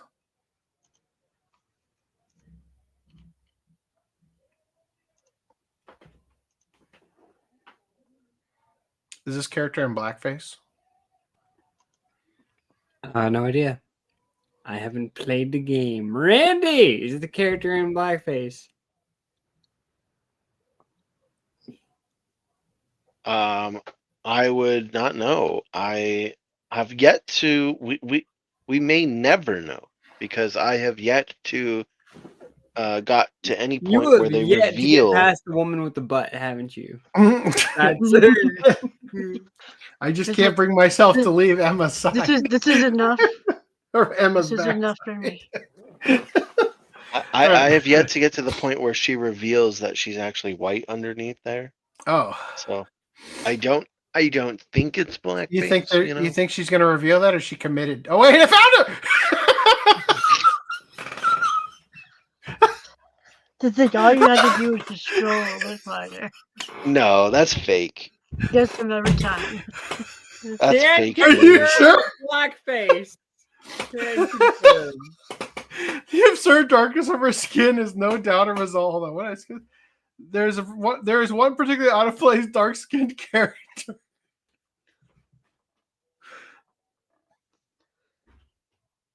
The absurd darkness of her skin is no doubt a result of the usual suspects in the past whining about how fan art of dark-skinned characters on social media is often not dark enough, even though it's more often than not due to lighting. Considering how much more fitting the character looks with white skin. Many are assuming that the developers forgot to check a diversity quota checkbox during development and merely turned her skin dark to meet it. That's my canon now is that they were asked to make it a little bit darker, and the guy was like, "Okay, fine," and he made it a little bit darker. And then one guy next to him was like, "Dude, remember all those stupid brainlets who are on Twitter or X? They bitch and whine and complain about give it a purple tint, make it really black." You know what? Fuck it, you're right. And he went all the way to the end. He was just like, "Dude, who's dark enough now?" Yeah, seriously. Her If they, skin is like a if black hole. no, honestly, it's probably exactly that. Like, we need a black character. Fine, cranks it up all the way to max. Let's see them say she's too black, right? Like, she's Nigerian, you asshole, or like. I mean, I don't know. Of all of the things, this is not an issue for me. Like, you know, I have a bigger issue with them making Nurse Joy all multicolored Nurse Joy. I saw the anime. I saw the family photos. Okay, it's a sin against canon, right? I would even I would still think it's pandering to shit to make her anything but white, because she's like an established character. Yeah, the one character that's been in fucking every game, right? Besides maybe Professor Oak. And they're not going to make Officer Jenny except for in the anime, right? Yeah, that's a anime only thing. Well, maybe in Pokemon Yellow, maybe. But anyway, they're not going to make Professor Oak black, right? Like, so making Nurse if they Joy, did, it would certainly That's not Professor Oak anymore, change things right? in terms of like the dynamic that people already joke about. That no, that he's fucking Ash's mom, right? So, yeah. Oklahoma. The idea that they made Nurse Joy anything but white was already bad, but it's even worse that they made her every color. Like, there's one version of her of literally every color, and it's more pandering. It's like, what are the odds? What are you saying? I'm sorry, I thought you were finished. Keep going. It's fine. What are the odds that your city, because this city is supposed to be Paris, right? It's supposed to be based on Paris, and so present day Paris. What are the odds that you're in Paris and you go down the street and you get to a store and that person's white? You get to the next store, that person's Asian. You get to the next store, that person's a little bit darker, like Indian, and you get to the next person, that person's black. Like, and those 4 stores are like, or 4 or 5 stores are the only stores you ever see, and it's like one race per store. It's so pandering, like over the nail, like to the T. We gotta make sure there's one of each. There can't be 2 of one. You know, and seriously, think for 1 minute. Like, God, they just imagine that at home on their little it's for Switch, right? I was gonna say on Switch the Game and Boy, Switch but too. On their Switch, they're over there and they go to each one, and then each Nurse Joy, they hold it up. Not quite my shade. And then finally, I found the Mexican Nurse Joy. Imagine they're like, that one looks Mexican. That's the one I'm only gonna ever talk to. And weirdly, do they all have the same prices? Like, And they gradually weirdly- get more expensive the darker they get. And weirdly, I've noticed that it only happens, or I shouldn't say only, but a lot of the times, this type of thing happens with only women. Women will throw a fit if it doesn't matches their skin tone, I've noticed. Men, not so much. They might have a few complaints, but like, for some reason, it's only girls who are super SJW about, like, well, I want someone to match my skin tone. Do you know why? I'm gonna. Why? Oh, go ahead. because men play GTA San Andreas and GTA 3 and Vice City, and they don't give a fuck about who the protagonist is. That's why. Yeah. Like, or it's that Goku Dragon Ball Z meme, or it's not really Dragon Ball Z centered, but it's the SJW meme of women going, "Oh my gosh, he's me," and it's the colors of the rainbow with every character. Yeah. But like down below, it's Goku, and every man from every like ethnicity is like, "That's me." He's literally me. Yeah. I'd have to do some research, and by research, just check the next time I'm playing the game. Do some research on that girl's butt. No. Yeah. Oh yeah, I've already covered my research on it.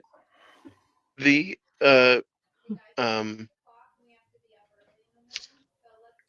Pokemon Center in the game, there's like a number of them. Each one of them has someone standing outside of the Pokemon Center to give you back any Pokeballs that you have lost. So, like, if you throw a Pokeball into the woods or whatever and it doesn't hit a Pokemon, like, this guy goes and gets those Pokeballs and he'll give them back to you. The ball boy? Really? Yeah. What the fuck is even the point of having, like, first of all, I haven't played Pokemon since it was on Game Boy. The most recent Pokemon I played was the Japanese version of Silver. Okay, so like, forgive me for not quite following here, but are you indicating that in this game you can just free balls in anywhere? Okay, and yet, rather than just having you be able to walk over and pick up the one you threw that you missed with, they have some asshole who you never see running around, like collecting off them. Oh, that one belongs to Randy. It's got his initials on. Like, yep.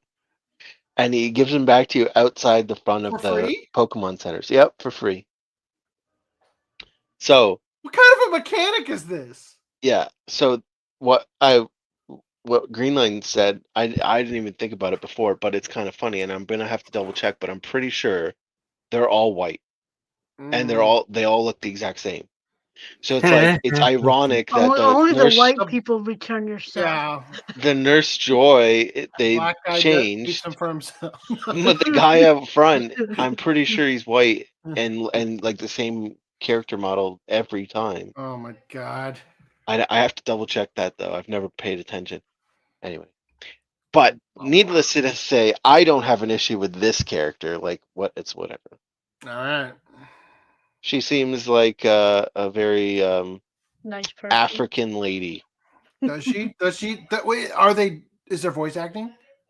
No, you think Yeah, it would be so funny. This is a Pokemon game. If she talked like with a distinctly like Nigerian accent or something, that would be fucking. She's very annoying character. She like kidnaps you. Yeah, I thought you said you were fine with this character. I'm fine with the design of the character. That part of his kick, he likes being kidnapped. I was gonna say, what's the Tyrion Lannis? If you came for justice, you're in the wrong place, or whatever. If you came for voice acting, this is not the place for you. Funky Gut says, fine with kidnapping. Again, like previous mainstream Pokemon titles, the game is also rife with glitches and in general is poorly designed. A video comparing a cutscene from the game with a recently released Digimon story, Time Stranger. Yes. That's untrue. Oh, sorry. What? Untrue? You play the clip. It's just Sankaku Complex is dumb. Okay, here it comes.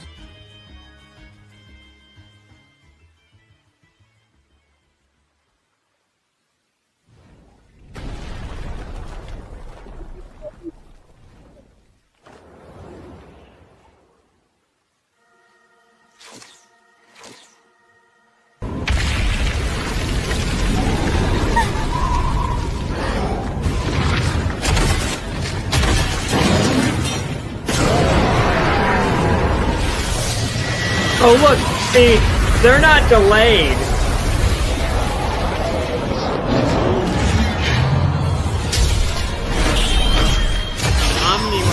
I hear voice acting.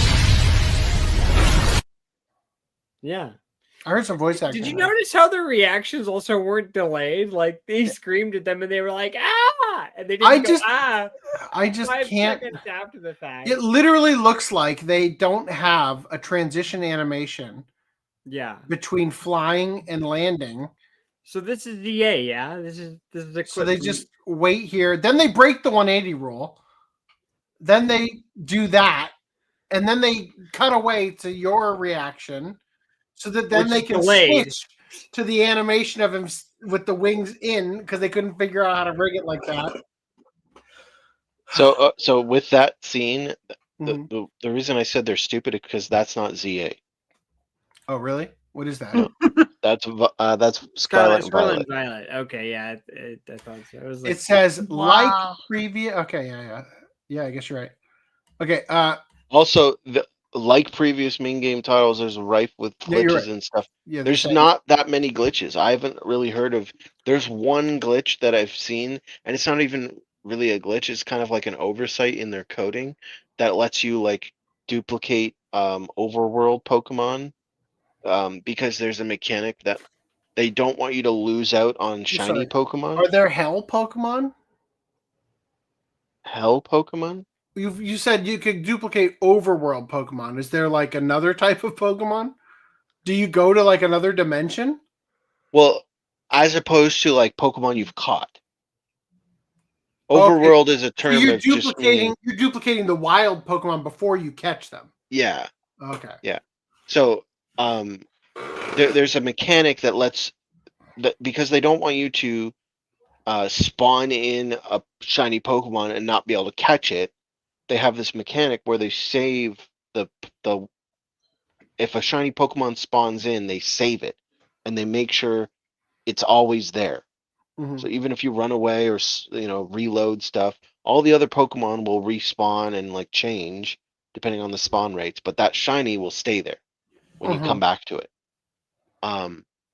And so there's a mechanic that does that saving, and if you kite the Pokemon, so you like tap it so it aggroes you, you can walk like if you walk far enough away, I think it's 70 or 80 meters away from their spawn location, then the code when you save, if it's outside that area, it'll think it needs to respawn the Pokemon.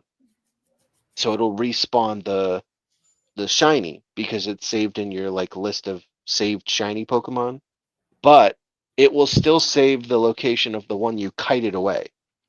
So now there's two of the same shiny Pokemon. And that's literally so far, it's been like what, 2 weeks now, a week and a half. That's so far the only like glitch or bug that I've heard of from the game. And playing it myself, I don't think it's a feature. Playing it myself, I also have not run into anything crazy. Like, yes, the textures are shit. Yes, it's a Pokemon game. It seems like it's the same engine as the 3DS games. Like it's you know what you're getting. But there's nothing like game breaking. I haven't like voided out on anything. Like I haven't glitched through any walls. Nothing like that. Which did happen in Scarlet and Violet, but not in this one. Although that said, I will caveat that with saying there are two different versions of the game. There's the Switch version and the Switch 2 version. I am playing it on Switch 2, so I'm playing the Switch 2 version. Potentially, you may find that there could be something that affects the Switch specific version only. I don't know. Do you run into this? Yeah, I know people are. If there's one thing that, why is Nurse Oh, there she is. Like this is what I'm talking about, man. This is amateur hour. Did a fucking team of 30 people make this? No, I have not run into that. But again, that's not a huge deal. It takes a second to load in the character. Like I love these comments. She just has a very dark tan. Maybe she has a swimmer's tan like Nagatoro. I don't think that works though. Maybe she's only charred elsewhere. The darker the tan, the more urban the voice actor gets until it becomes racist stereotype at the end. Yeah. Funkun said fine with kidnapping. Omnimon, nice. Hello, Castro. Love that dude. He's so badass. Yeah. Hello, child. I guess. Come get it. Oh, you got a bonk on that head. Are you all right? What did that happen when you hit the table here? Did that happen today? What happened? At Roy's house, they dropped a PVC pipe, and I was trying to give it back to them, and it was like on like the attic place. And they dropped it on you? No, and then I accidentally hit the wall, and then I was jumping up to get it to them, and then. Ouch. All right, why don't you go get in bed? Okay. Good night, sweetie. Bye. When coming out, voice actors are referenced to studios only hiring black actors to voice black characters, even if the character only had a tan. Yeah, for sure. Reminds me of the choppy animations of the first 2 Monster Ranchers during training. Those were PS1 games. I played them and loved them. Overworld Pokemon versus Underworld Pokemon. That's a battle I want to see. Maybe there's an Underworld Nurse Joy. Yep. That is in depth for this. You need to do a review on this Pokemon. She needs to be heavy set and ugly to be truly correct for new games. That is something, you know. You know, they're diverse in their skin colors, but they're not diverse in their weight. That's fat phobic. There should be skinny. There should be skinny Nurse Joys and fat Nurse Joys, ugly Nurse Joys and good-looking Nurse Joys. All right, you ready for this one?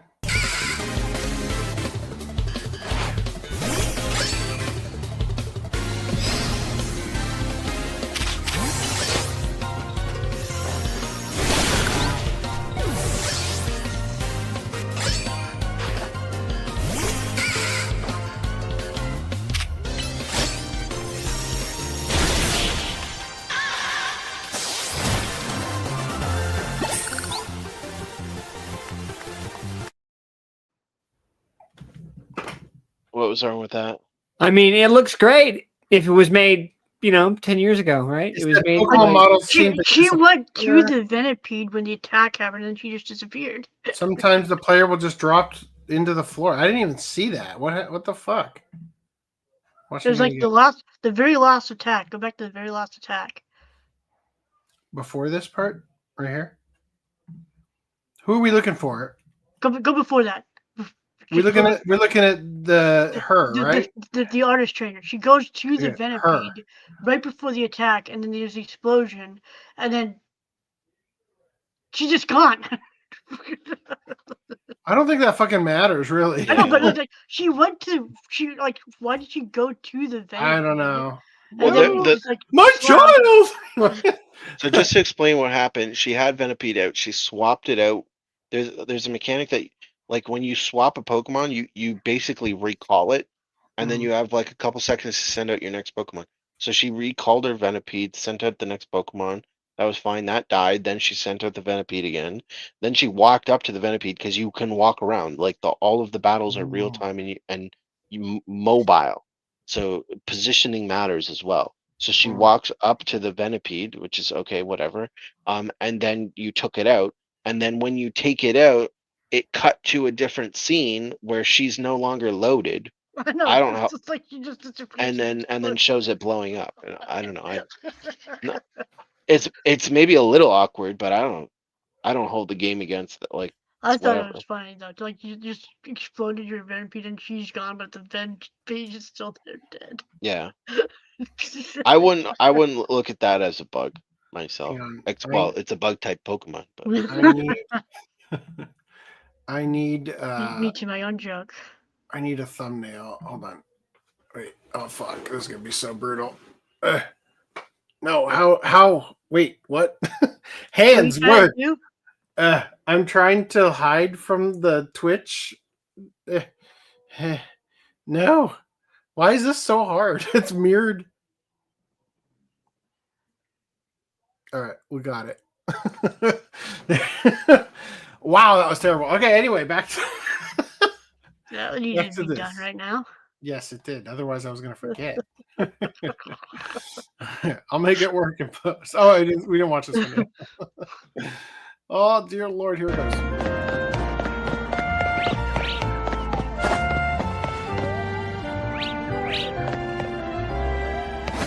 I'll give you that one. Can you jump in the game? No. Fuck, then.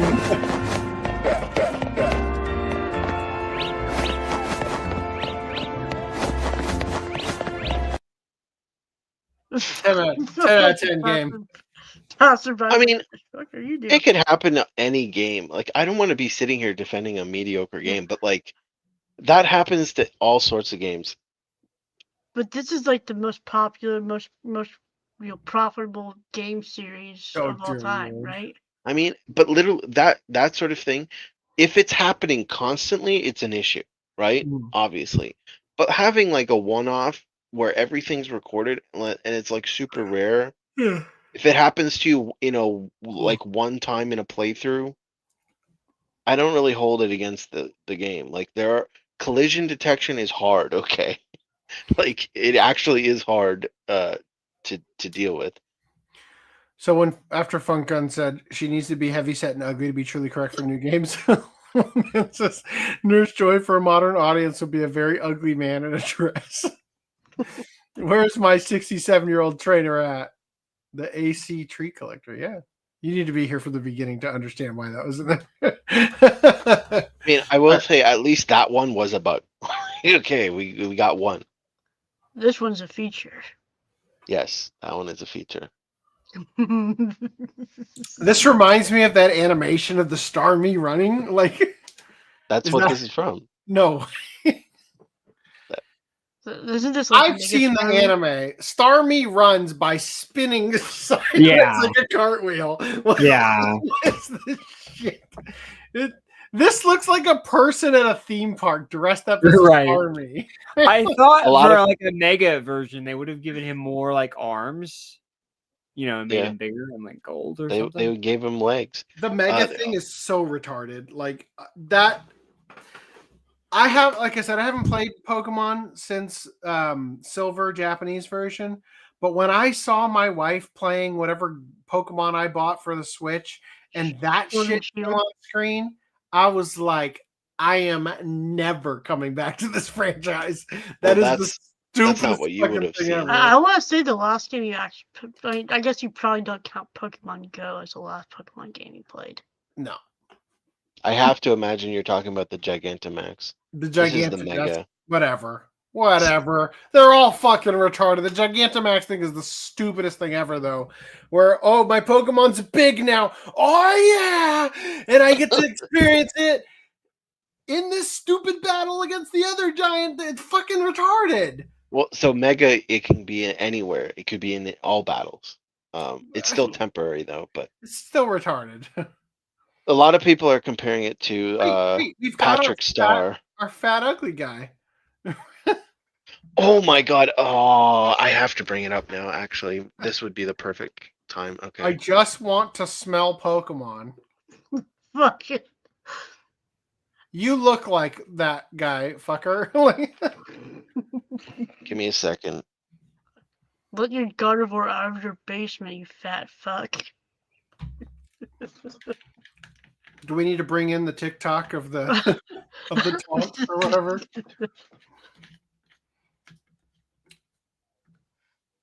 For water type moves, do you think Pokemon use their sweat or other bodily fluids? Mother. Now my kids aren't even playing it. Oh, Daddy, can I play the new? No, you're not allowed. No. I'm upset. Giving my partner's Pokeball a little squeeze helps. You mean your partner Pokemon? You're with me, right? You think I'm correct in this argument, don't you?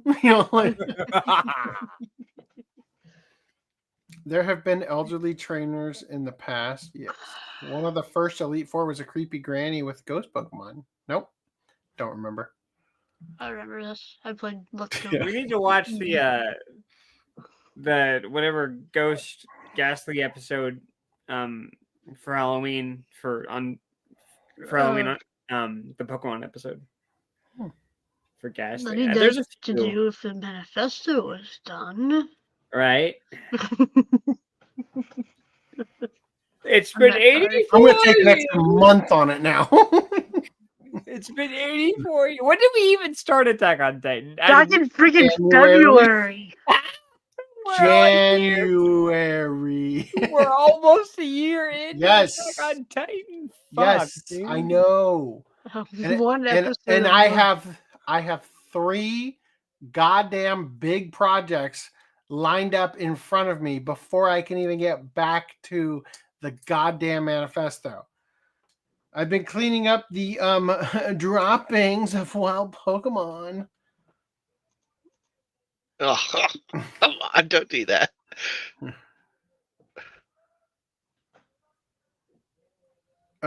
Eyes, aim for the eyes. Those were my brother's last words. My brother? Do you mean your real brother or your brother? Sick hairdo on this guy, though. Look at those shades. Damn. Looking fly in that suit. Go where you want, die where you must. I'm sorry. Go where you want, die where you must. That's what that face says to me. Remember when I'm just gonna make that thread right now. What? Website identities. Okay.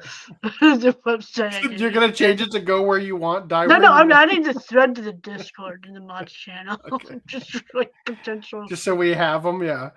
Many critics claim the game has poor controls and gameplay mechanics, as well as other signs of laziness, such as by having textures of window planters as opposed to them being physically modeled. Oh my god, yeah.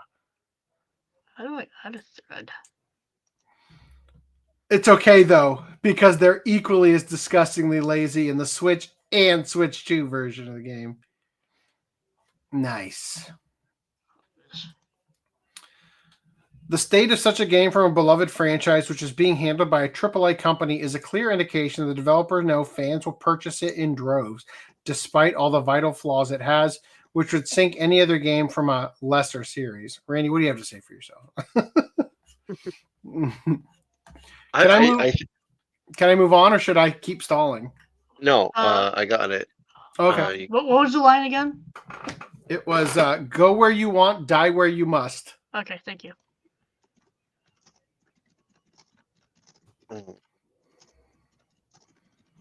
I think that the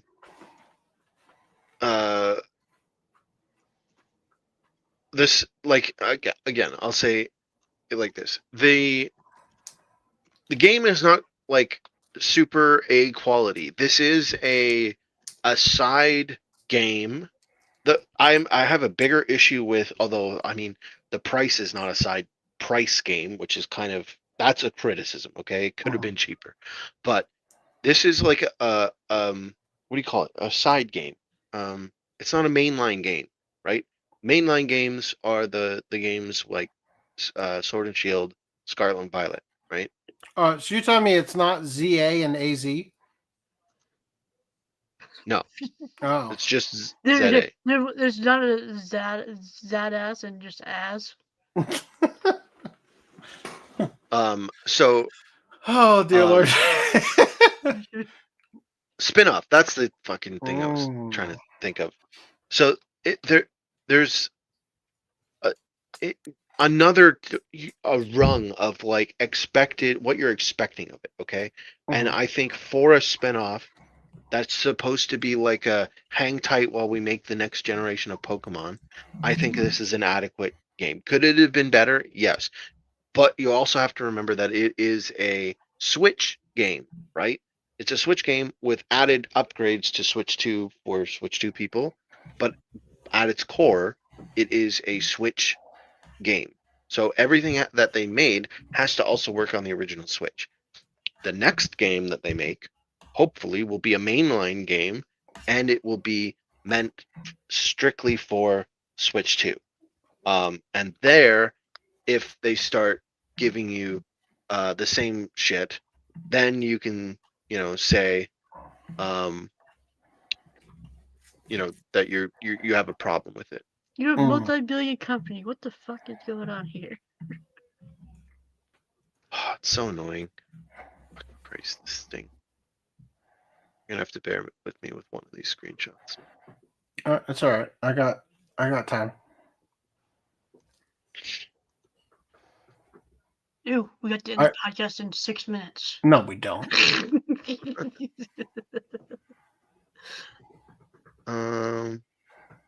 Good thing we did the show this week instead of waiting. Yeah. Old man says Nintendo laughing all the way to the bank at your statement.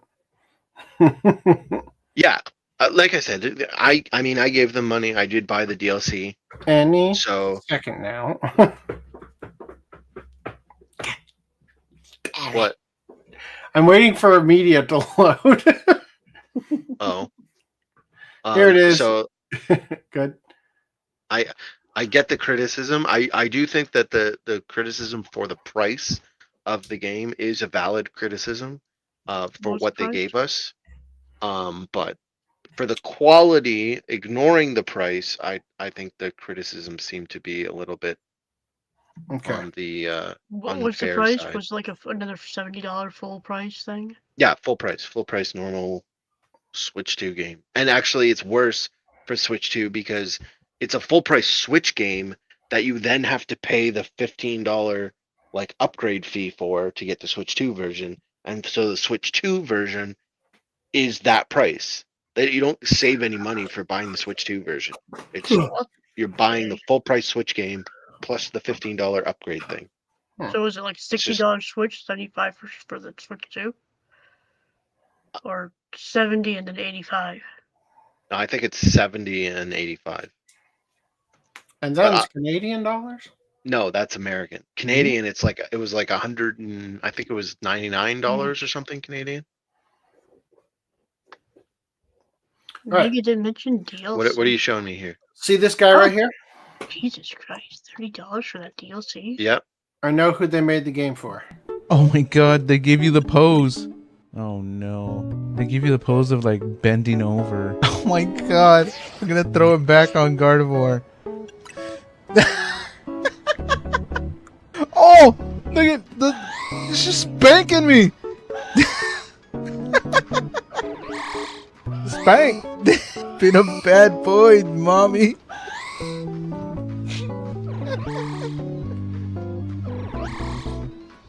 Oh my god, wait, hang on. I need to make him look at the camera. These expressions aren't helping.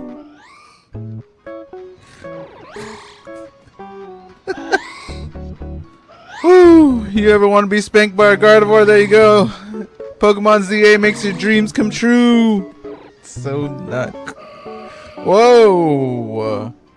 Whoa! What's she doing back there? Alright, we're done.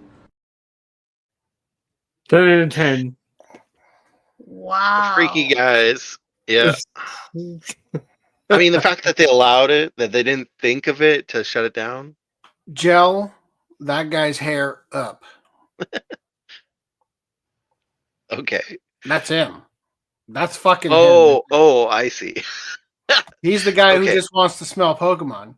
Yeah. Right? And get being from behind by Gardevoir.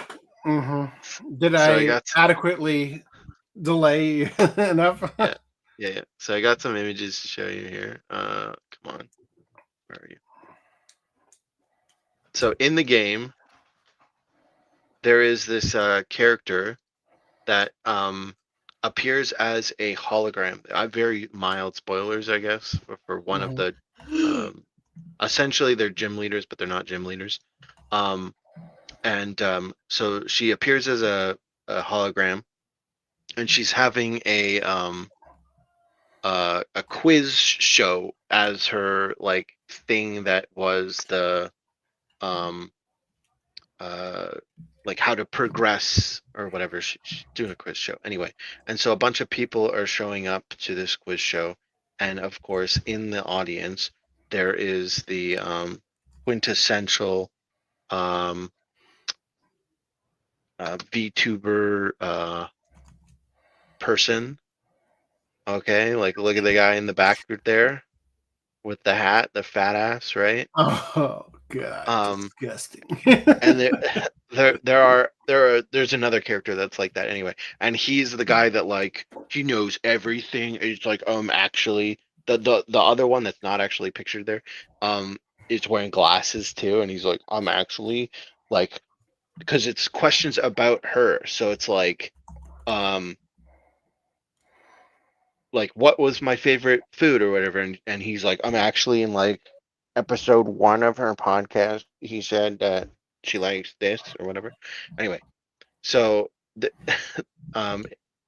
then later on in the game, it is revealed that the hologram is actually her grandfather. Oh, I thought you were going to say it is the fat guy.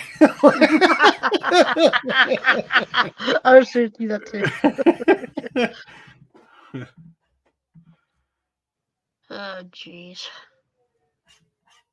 That would have been the real version. If it's set for modern audiences, it would have been the fat guy. But he's doing it for a good reason. Because she's dead. No. She is alive. She is a real person. She's a vegetable. He says, I started using the hologram of Kanari to shield her away from the weirdo fans. And then he says, before I knew it, it's like getting used to it or whatever. He got into playing the role. And then, so she's actually sitting in this like office that they have around the corner. So she is a real person, okay? But so he says this about the weirdo fans, and then you walk outside. This fucker's out there stalking her. Yeah, so there's the two in the background. They're like pussies. They don't want to stand on this side of the street, right? And then there's the one that's like the actually guy standing right in front of the door. It's like and it's like the stereotypical, nerd otaku like stalker guy, right? And so it's like I can smell his bloodlust from here. They're trying to be like super PC about like all of the representation and stuff, but then they do this kind of thing. It's like, well, that's not very nice. It's all the stalkers are fat ass otakus that you're allowed boundaries. You're allowed to demean men. Yeah. You're just not allowed to you're not allowed to make anybody else's feelings hurt. Yeah. I just thought that was a little bit bigoted, a bigoted opinion by Pokemon. Disgusting you are, Pokemon. In the meantime, I've almost backed up that video I just showed everybody. 23rd of October. But for the US, it's $60, and the DLC is $10. So $60 and $70. What's the Switch 2 edition cost? 60. 70? No. Oh yeah, 70. Yeah, sorry. 60 for the regular. That's 70 for the Switch 2, and then the upgrade is $10. So yeah. Oddly, when the Switch 2 first came out, he does this when I have like one sentence to say. When the Switch 2 came out, the games were like since then they've upped the price of the original Switch games. And I don't know about in the States, but in Canada, it was cheaper to buy the Switch version of the game and then the digital upgrade versus just buying the Switch 2 edition of the game. And you'd think like, oh, they're going to sell the Switch 2 edition of the game and it would at least be the same price, if not cheaper, to get that version because it's like a combo, right? Because because people would buy it had already paid to get the console. Why would they have to pay more to get the game to work for the console? Well, I mean, that's irrelevant. But I know, but it was like they've already paid $450 for entry. I think that they Yeah, but the idea is, right, when they sold you the original Switch version of the game at whatever cost it was way back in the day, right? They want to give you an upgrade path, so they want to give you a cheap amount of money that you have to pay to upgrade your game to the Switch 2 edition, right? And so you've had this baked in cost from years ago of the initial price of the game. Well, so now they're reselling that same game. And so if you would think that that baked in cost of that initial game would be deprecated, or like not deprecated, depreciated. And so therefore the Switch 2 edition of the game, which is essentially the Switch version of the game plus the upgrade pack, would be slightly cheaper, right? Because you've had 5-10 years of, well, not 10 years, but like 5 years of a game, like I see what supposedly depreciating in value, because generally that's what games do. But Nintendo is like, no, if we sold the game for $60 10 years ago, it should still be $60. So they didn't discount the Switch 2 edition of the game at all. But then on top of that, because of inflation and they wanted a different price point, they actually made the Switch 2 edition of the game more expensive. So it made more sense to, if you wanted the game, to buy the Switch version of the game and then the upgrade, which is like, why? Why are you making me buy an old version of the game and an upgrade when I just want the Switch 2 edition of the game?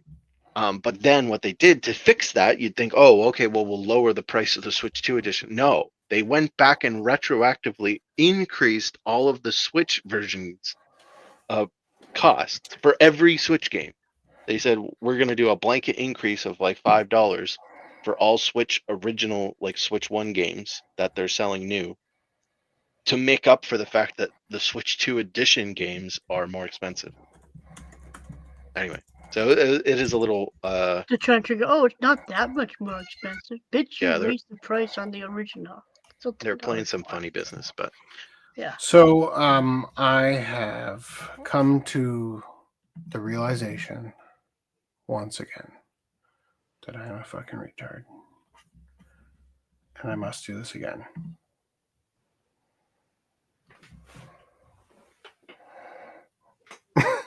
Because local recordings aren't on. No, I can't have that on here. Oh, wait. I'll use it as a guide. Hold on. I need to get my head. Hold on. Where's the assets button? There you go.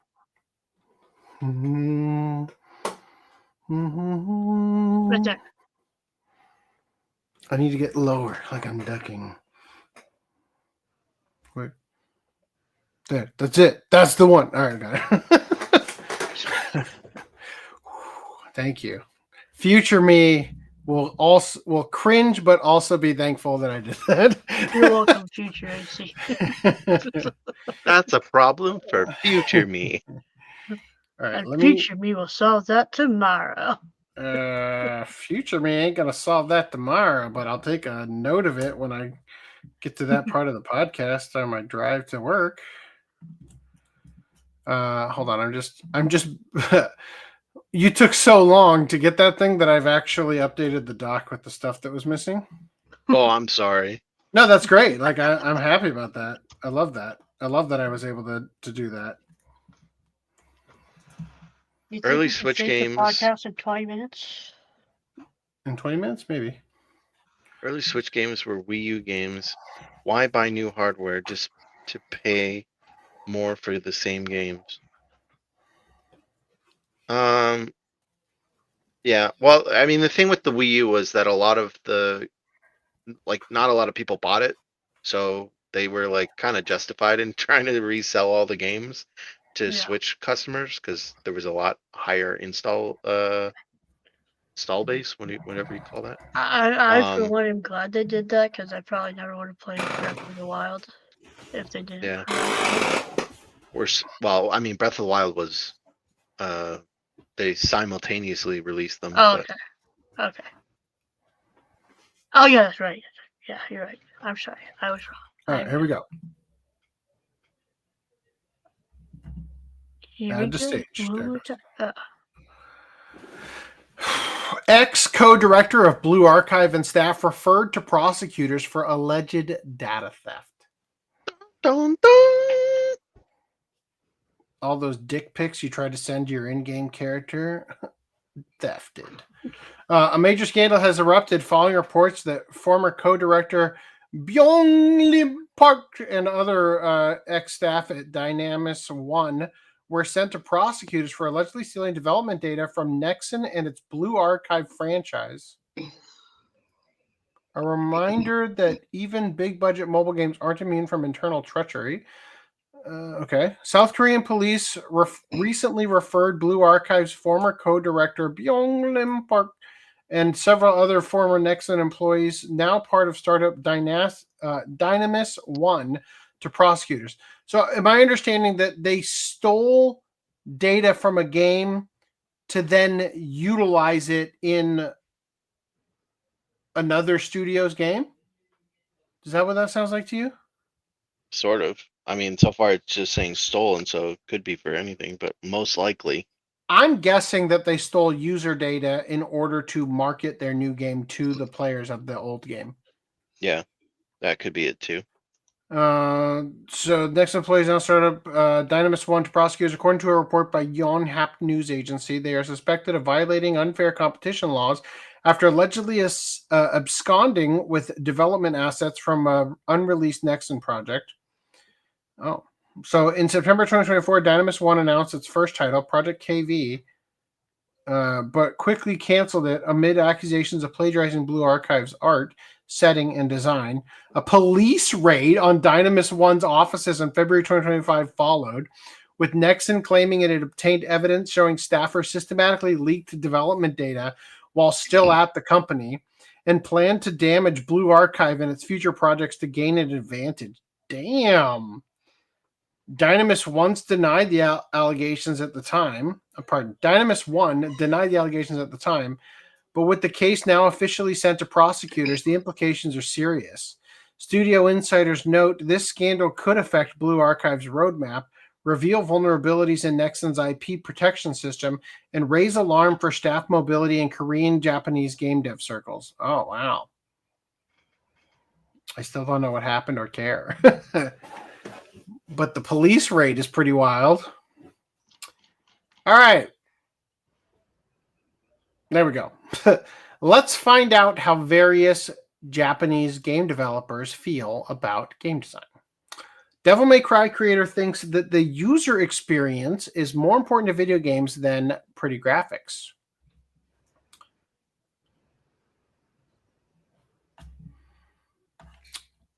I am just now realizing it is the same person as this next article. Bayonetta director Hideki Kamiya prefers unique mechanics over pretty graphics. We're going to read this shorter one. How about that? Bayonetta creator Hideki Kamiya has spoken out on what really makes an action game shine, and he says it's not just slick visuals. According to Kamiya, true innovation comes when a game offers mechanics no other game does, not just prettier graphics than your average port. In a recent interview, Kamiya reflected on the state of 3D action games and what draws him as both a player and a creator. While he acknowledged how far the genre has come in terms of presentation, he made clear that visual excellence alone doesn't interest him. When I make a new game, I try to come up with a unique gameplay mechanic that can only be experienced in that game, Kamiya said, pointing to his own titles like the Witch Time system in Bayonetta and the Celestial Brush in Okami as examples. This lack of mechanical creativity is highly abundant in mainstream Western titles, which almost always try to deliver a story-driven experience that ultimately results in a walking sim with bland or overused mechanics for gameplay. Kamiya added that while the influx of stylish combo-based action titles is encouraging, many of them are primarily driven by visuals or moment-to-moment flair rather than foundational innovation. He said, quote, "As a player, I want to get excited by the unique experiences which only one game can offer. For fans of action games, his comments serve as a critique of what the genre risks becoming, or perhaps has already become. Glossy facades built around camera angles and polish, but lacking mechanical soul. If the industry focuses too heavily on look and neglects feel, it may deliver many games that are easy to admire and few that are hard to master. That's a very adequate way, I think, of expressing my feelings regarding Silent Hill F. There are parts of the game that are visually stunning, but there are no parts of the game that I'm enjoying playing. Right? Now, on the other hand, Shigeru Miyamoto says games eventually stop running, but the porn parodies remain forever. I'm sorry, the films remain forever. Nintendo and Cap. Let me put that in a grok. Jeez. Get the original image quick. Oh, it's huge. All right, here comes. I'm sure there's more to that image than just that. That's that crop. There definitely will be once I get it into grok. Yeah. They didn't skimp out on her lips either. We're going to see what grok gives us without any prompt. Whether or not we can show it on stream is a different question. You think grok would give you something NSFW?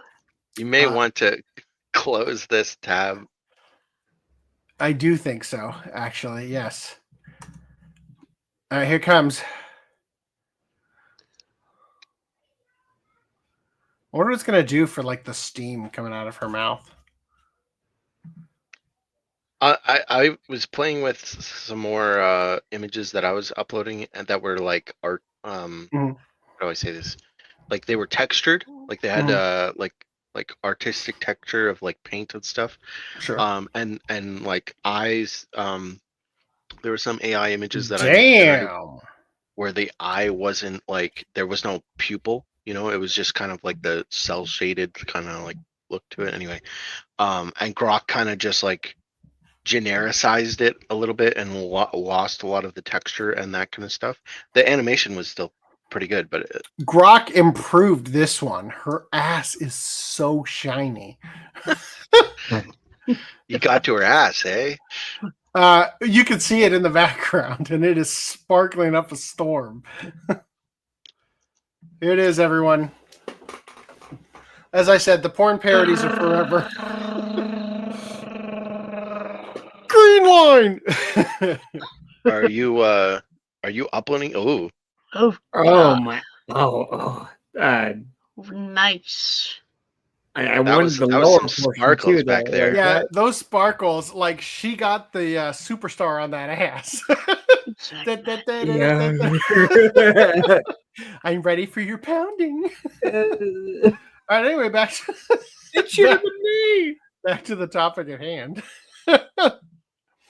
Okay, Nintendo and Capcom are ramping up efforts to bring their iconic game world to the big screen. I love that we now have this new toy to play with on any Sankaku Complex article, by the way.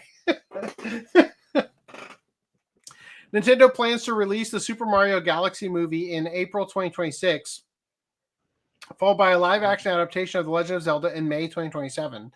The company recently reorganized a subsidiary to strengthen its business in live events and merchandise tied to its movie properties. The movie follows the massive the move follows the massive success of the Super Mario Brothers movie in 2023, co-produced with Illumination, which became a global hit and boosted the sales of the Mario games. Super Mario creator Shigeru Miyamoto said, "Games eventually stop running when new versions come out, but films remain forever." Yeah, especially the Bob Hoskins, John Leguizamo Mario movie, am I right? That remains forever. That movie is great. It is great. I love it. You should watch it sometime. We should. Maybe tonight. Not tonight. No. Maybe later. Capcom has also continued expanding its presence in film, having been involved in 21 movies since the 1994 Street Fighter adaptation starring Jean-Claude Van Damme. A new Street Fighter film is set to hit theaters in October 2026. The company has also produced live-action films based on Resident Evil and Monster Hunter, among others. I'd love to forget that Monster Hunter movie. According to Toyo Securities analyst Hideki Yasuda, effective use of game IP helps increase recognition and strengthen long-term sales. Films evoke nostalgia that leads people to repurchase the games, creating a synergistic effect across media. If we can nostalgicize you, we can get you to rebuy the game again. Nostalgicize. With both companies pushing deeper into Hollywood, Japan's biggest developers appear intent on turning their beloved franchises into permanent fixtures of pop culture. So I'm pretty sure. I can see now. They had to build the sparkle off of that. The ass sparkle. I'm pretty sure that quote from Miyamoto was from when they opened the theme park, the museum, the Nintendo Museum. That's close. Because my understanding is later on in that interview, he says something along the like they kind of cut it out, but he says something along the lines of like their old games aren't playable unless you have like virtual console. And so I think he's more saying like it's kind of a little bit more of an effort that you have to take to play the old games, because obviously you can still play a lot of the old games, but anyway, so I just wanted to make that point. It's not like okay. I was gonna say it's not like that the old games are literally unplayable. Right. It's at 51%, 54%, 55%. It did a regeneration. Did you say you gave it a prompt now? Can you guess what my prompt was? Show me that. No, I can't. Are you allowed to show these? That's the best terrible. Is generate Grok gives you a couple options like custom prompt, whatever, regenerate normal, and then regenerate fun. Some of the fun ones are like pretty wacky. I haven't seen that yet. How come I can't download this? Why is the download button not working? Oh, allow. Okay, got it. Duh. My prompt was... Hold on. I clicked it like 15 times, so the window... downloading 50 copies. The window keeps popping up. I bet you can't guess what my prompt was. Ooh, it has sound this time. Oh, wait, it had sound the first time. Wait, what? It downloaded the same one again instead of the new one. Let me try this again one more time. I've been having the exact opposite problem on the app. If you have more than one version, you can only download the latest version, which is kind of annoying. Just download it. I know, but you got to remember to do that all the time. Mm-hmm. All right, can you guys guess what my prompt was? Come on. 5, 4. Here it is.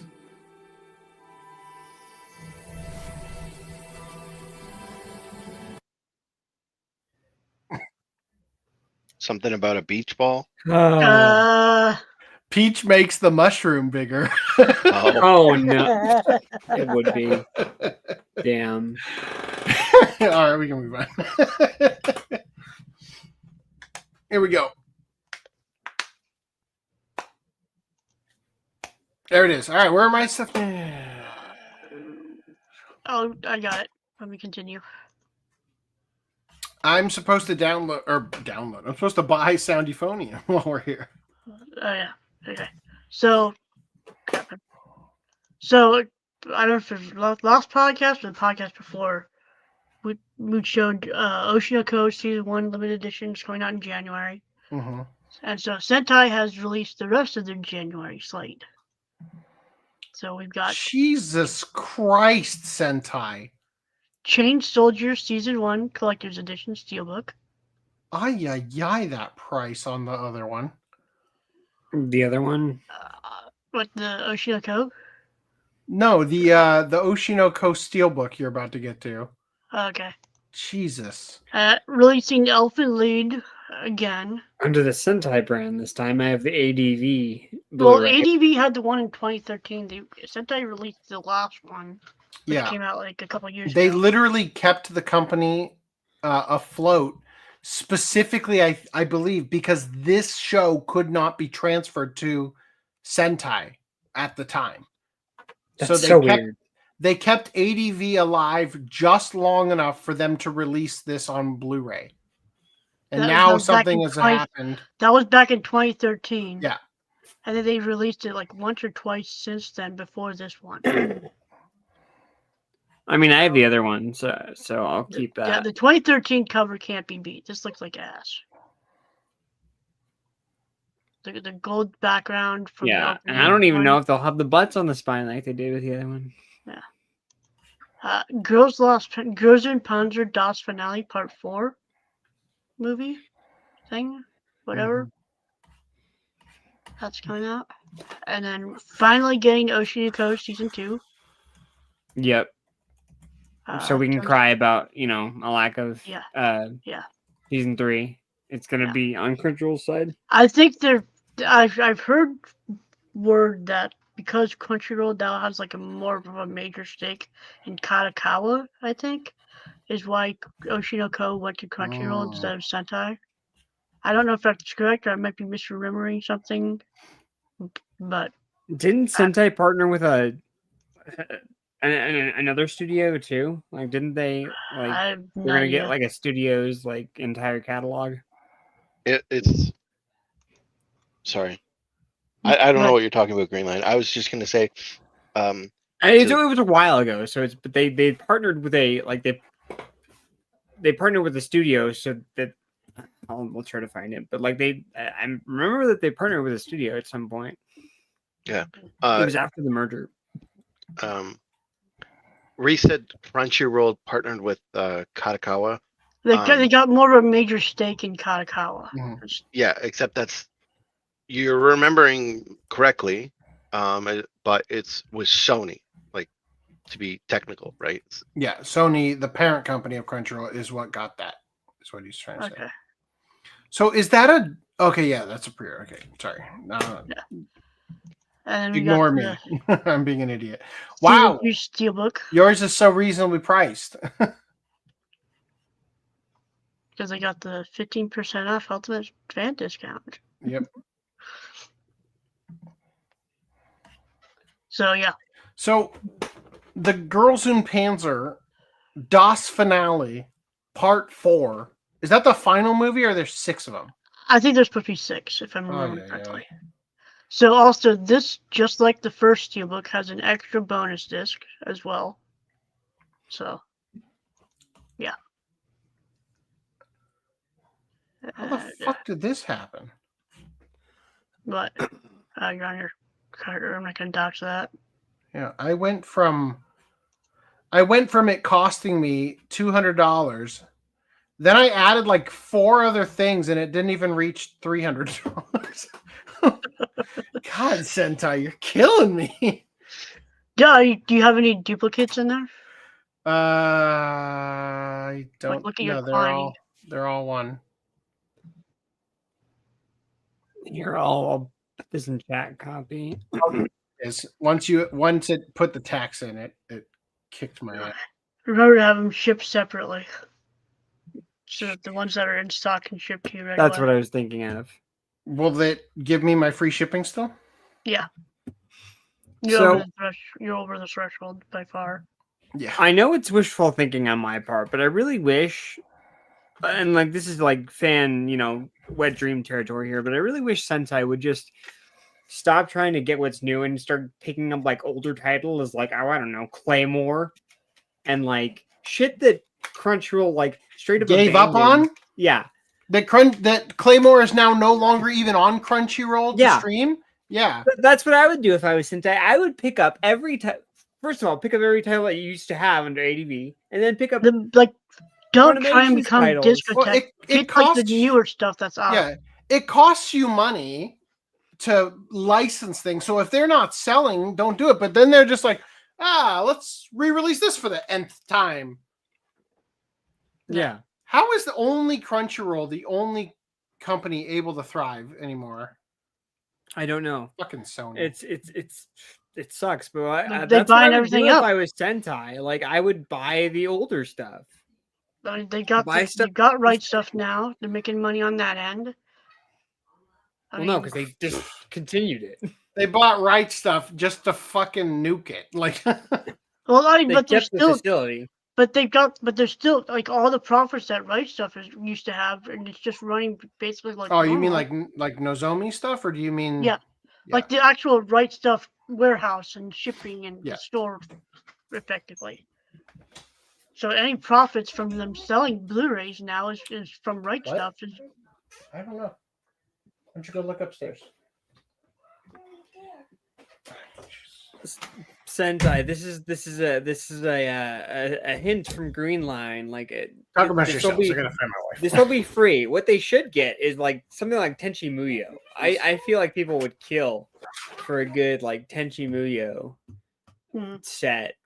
And then on they just Blu-ray, released Steelbook. a giant ass premium release. Yeah. Dub the fucking rest of it. And while we're at it, get Cardcaptor Sakura. Fucking who just lost the rights to that? Who was it? I forget the name of I the thought company, NIS but- had it. NIS. Yeah, well they ditched it. It went out of print. They're like, because I think they just discontinued their anime Discotech section. got the movies. Sentai needs to get fucking the rights to the original and redub the thing because it's fucking sucks. I haven't tried the Nirvana dub, the Americanized dub, but I know that the Chinese the Asian American actors that tried to dub it. I forget the name of the dub. Man, that dub is terrible. I don't even care at this point if you get Monica Rial as Sakura. Like, for the consistency's sake, I wouldn't care. Like, get Cardcaptor Sakura, dub the fucking rest of.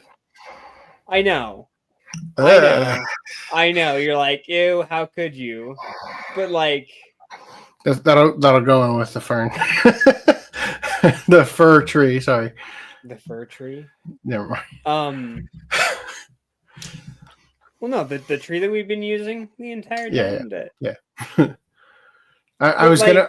Never mind. Just keep going. Because I feel like if they picked up like some of their older titles and made them HD, like Air Gear, fucking, you know, they won't, because that I don't think is gonna have it's gonna have to be an upscale. Yeah, but like, I feel like if they slowly but surely built back their catalog, dude, their market share is gone, and the reason it's gone, 100%, is because you released $600 Legend Galactic Hero set that nobody fucking wanted. You dumb idiots. It had nothing to do with AMC buying them. No. Why didn't they just have different tiers of collector's editions for that damn thing? It's because they let Japan tell them how to market and release it. That's why. They didn't stand up and say, that ain't going to work for us. Sorry. Give it to Funimation. That might work for your market, but it won't work for ours. It's not that it won't work.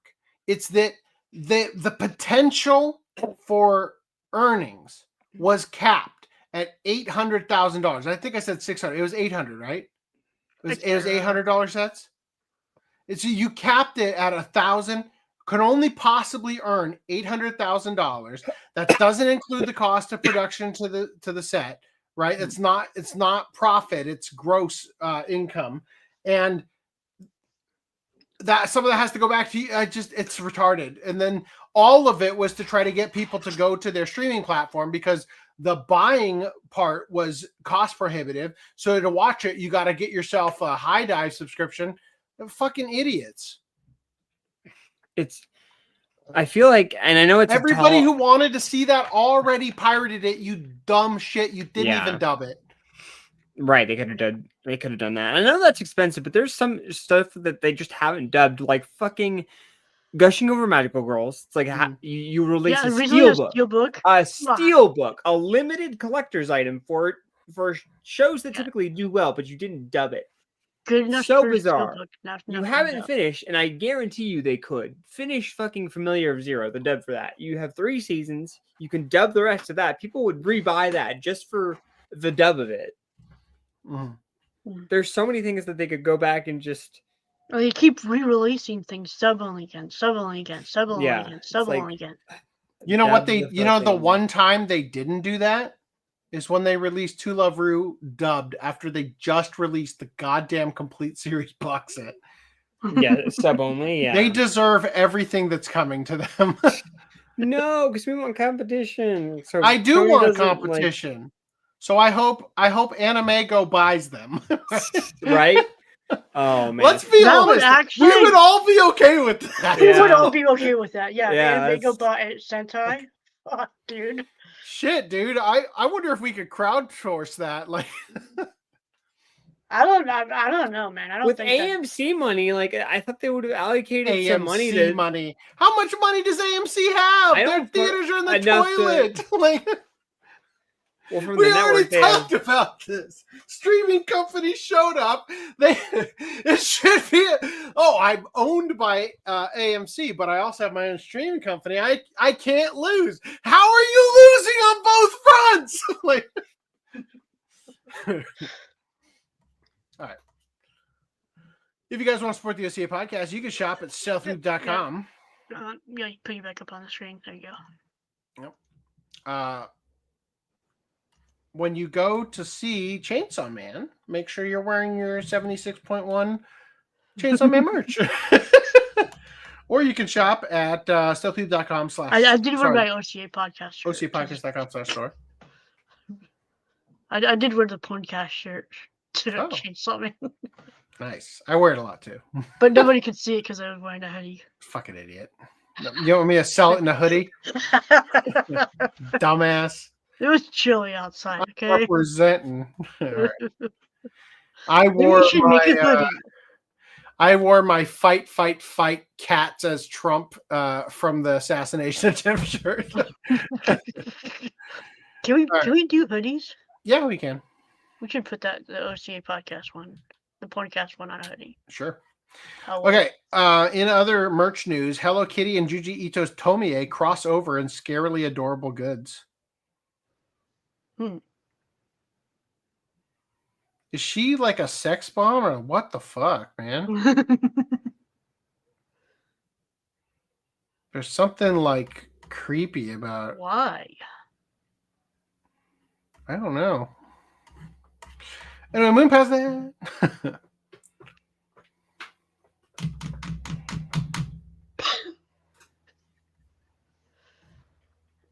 Meanwhile, Sanrio brings some smiles to Evangelion with new collaboration merch line. I don't know if it's an honor or an insult that Cinema Roll is Shinji Ikari. I think it's hilarious that the fapping fish is Mari or whatever her name is. Which one is Hello Kitty? Because like we've got My Melody, Kuromi, whatever the dog's name, Pudding, Cinema Roll, and whatever that guy's. It's Hello Kitty's the angel right between in the. Oh shit! Right there.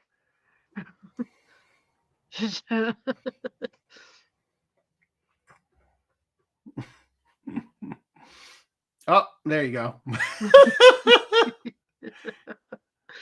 Yikes. We need an AI Cinnamoroll Shinji doing the Shinji hand. Not right now. Grok, Shinji come hand.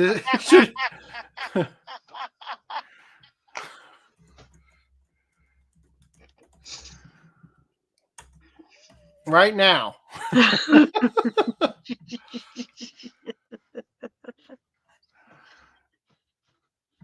Open. Oh shit! 4K.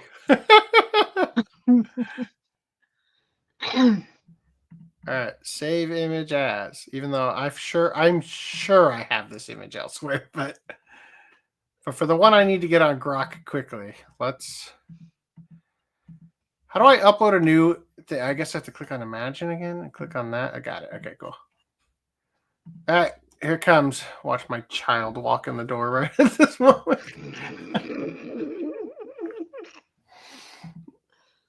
All right.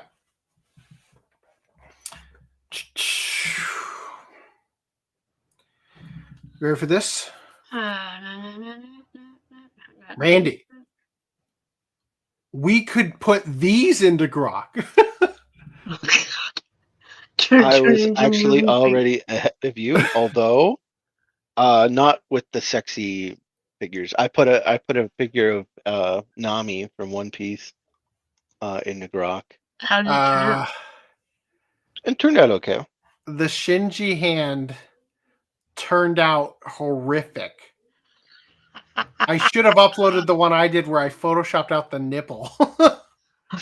We'll have to look at this later. Join us for Cabin in the Woods if you want to see this monstrosity. Oh no. Okay, anyway.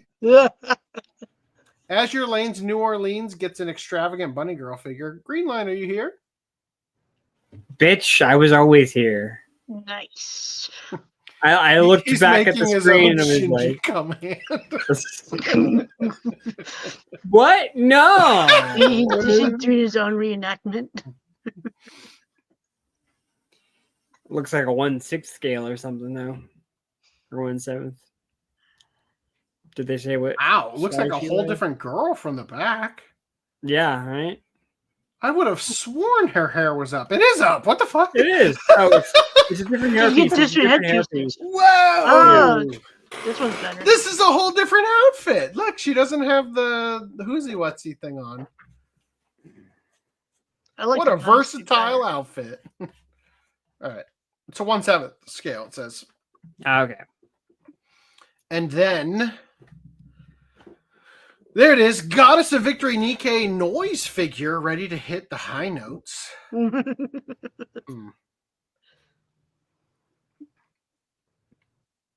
That is a big ass jacket. Yeah. Well, it's gotta, complement those big ass something or others. All right, don't worry. There's another Goddess of Victory. Goddess of Victory Nikkei's Maiden opens up for a new figurine. Best one yet. Damn. What an outfit. Yeah, it's a nice outfit.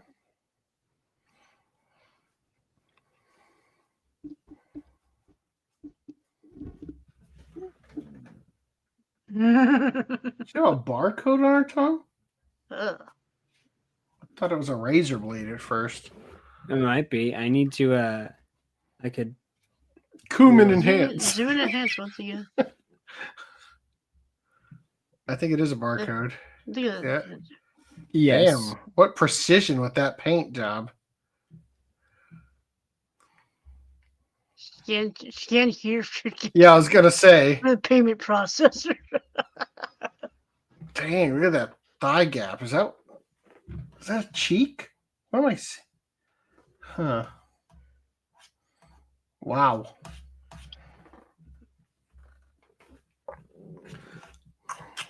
If I ever see it at Book Off, I honestly might pick it up. It's a really nice figure. If it's $300, You'll fuck see that. that book off. Dude, I see a lot of shit at Book Off. I just don't buy it. All right.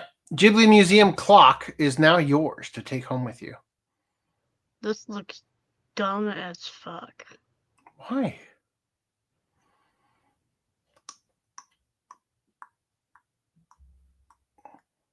But don't you love that it has fossils in built into it? But why? Just cause. You need a clock, don't you? No. Bring the magic home. All right. Beautiful vintage Japanese manhole covers being offered for sale by Aichi City. They weigh, I shit you not.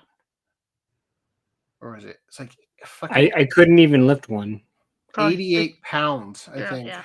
Okay, that's not as much as I thought they weighed, but still, it's still a lot. That's still 88 pounds. Damn. Yeah. Imagine the shipping costs. It's by pickup only. I don't see why they don't license these anime. You mean the Azure Lane mobile game? Oh, you're replying. I get it. You said in replying to. Let me catch up on these. Okay. I plan to watch the movie tonight. Nice. I am listening to this while waiting for the movie to start. Cool. Tell everybody in line. Nobody's in line. They're all dead. Take your GI headphones has a out and point. play for everybody else to hear. Someone should get the rights to Tenchi Muyo before Netflix decides to dump a truckload of money to map out a remake. Then you own the OG owned release when Gen Z is buying. I do own the OG. I own it on DVD. Yeah, I do too. I think that's the oldest set that I have is the original Tenchi Muyo OVA collection. Neon or Pioneer, even. Pioneer. Yeah. I am such a diehard Slayers fan. I pray that it will be rebooted and all of it will be uploaded to Crunchyroll.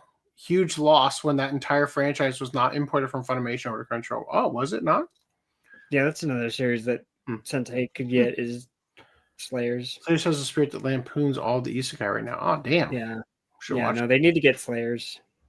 I have some of it. I don't have all of it. That's one of my prized possessions is Slayers Next, which is season 2. Mhm. The reason it's one of my prized is because It survived the fire? no, Oh. no, because it's a repurchase. Because I had the Funimation collection originally, but the Slayers Next is from Central Park Media that still has Mhm. the shrink wrap. It somehow got survived, and I was able to only snip off the outer part where the DVDs were held, so I can Mhm. still take them out. But it has a sticker on the shrink Oh, I wrap. see what you're saying. Yeah. It has a sticker on the shrink wrap that says playable on PlayStation 2. And I Mhm. just I don't know, I'm such a loser. I don't know why. I'm like, oh man, that's so good. So I have Slayers DVD collection, Slayers 2 Next collection, Slayers 3 Try collection, Slayers Great, Slayers OVA collection, and Slayers Premium. And Slayers the first 3 seasons on Funimation box set. And Slayers the motion picture. I guess I do have all. Is that all of it? Is there Do any you have more? Revolution? Maybe it's and that. Maybe it's Revolution. I don't have. there's Revolution and something else. There's 2 more seasons that are I think filler, but like they were made later on. Surprised they actually got the cast back for that bit. All right, ready to get attacked. Japan's kidult market hits 5.35 million people. A recent survey by entertainment firm HappyNet finds that Japan now boasts roughly 5.35 million kidults, adults age 18 to 60 who buy toys and children's content for themselves. Collectibles, plushies, and figures aren't just kids' stuff anymore. They're adult escapism, powered by nostalgia and spending freedom. HappyNet's nationwide survey of 15,875 Japanese adults. You're just going to scale up from there? All right. Revealed that 15.8% said that they had purchased toys or merchandise meant for children in the past year, and 8.3% admitted to purchasing items specifically targeting kidults. From these figures, the company estimates the kidult demographic at around 5.35 million people and the market value at roughly 78 billion yen, over 500 million US dollars. Nearly half of these buyers reported they purchased on impulse because the items make them feel nostalgic, and about 27.6% said it was because I couldn't buy them when I was a kid. The most popular categories included plush toys, 48.5% of participants, followed by collectible toy cars and character figures, with about 30% returning to the hobby after achieving better financial freedom. Satisfaction is also high. 93.9% of respondents said that they were somewhat to very satisfied with their purchases, and 91.6% expressed interest in buying more. The average annual spend among such individuals was approximately $96 US. That's the average annual spend? Jesus. rookie number. That's the average weekly spend over here, right? Right. I'm like, my personal expenses that I end up paying back my dad is usually like $500 a month. Jesus. What this tells us, the adult toy market in Japan isn't a fringe segment. It's a full-fledged economy. It thrives not on children's desires, but on adult memories, unmet childhood purchases, and the disposable income that comes with age. Jesus, what a depressing world. But that's not all just like anime stuff. That's like snacks and stuff I buy off Amazon and other stuff. Oh.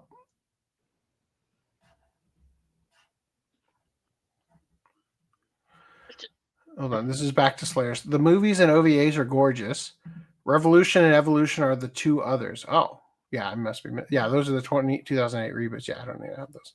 I emailed Funimation regarding that. Please bring back the OG cast, and they did. Wow. From now on, I'm going to believe it was you who did that, and I praise you for it. Nice. All right. Let's keep going. How many more articles we got? Move. Only like 4, 5. 5. Artificial teeth discovered in China quality food products. Somebody's dentures? Multiple reports across China claim that artificial human teeth have been discovered in everyday food items, leading to widespread panic and renewed concern over the country's already fragile food safety reputation. According to the South China Morning Post, the first incident occurred in Jilin province, where a woman allegedly found 3 artificial teeth embedded in a sausage marketed for children. Are they human teeth? Artificial human teeth? Because you don't make artificial teeth for anything else, right? No. Are they feeding kids people in China? It's people. They're Soylent Green is people.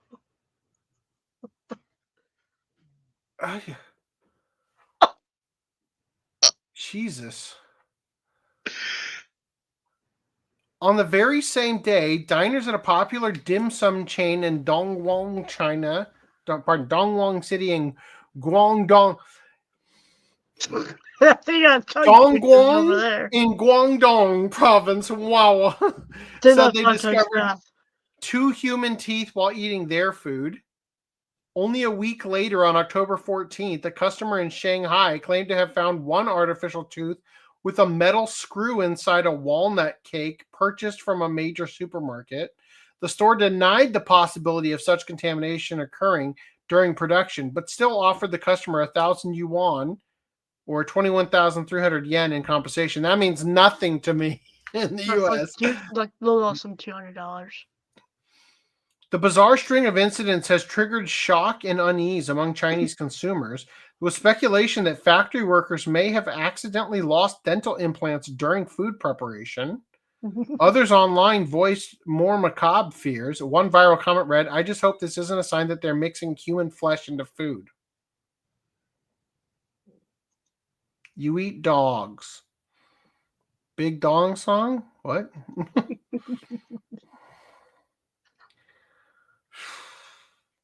Under China's food safety law, producers and sellers of unsafe food must compensate consumers at 10 times the product's price or triple the damages.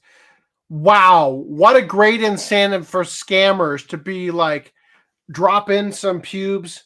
Hey, what's up with that? You know, like, give me my money. With a minimum payout of 1,000 yuan. Despite such strict penalties, these recurring scandals continue to erode public confidence in China's food manufacturing industry. Jesus. Ugh. Former Tsuda college staffer arrested for defiling student shorts with bodily fluid. You think it was saliva?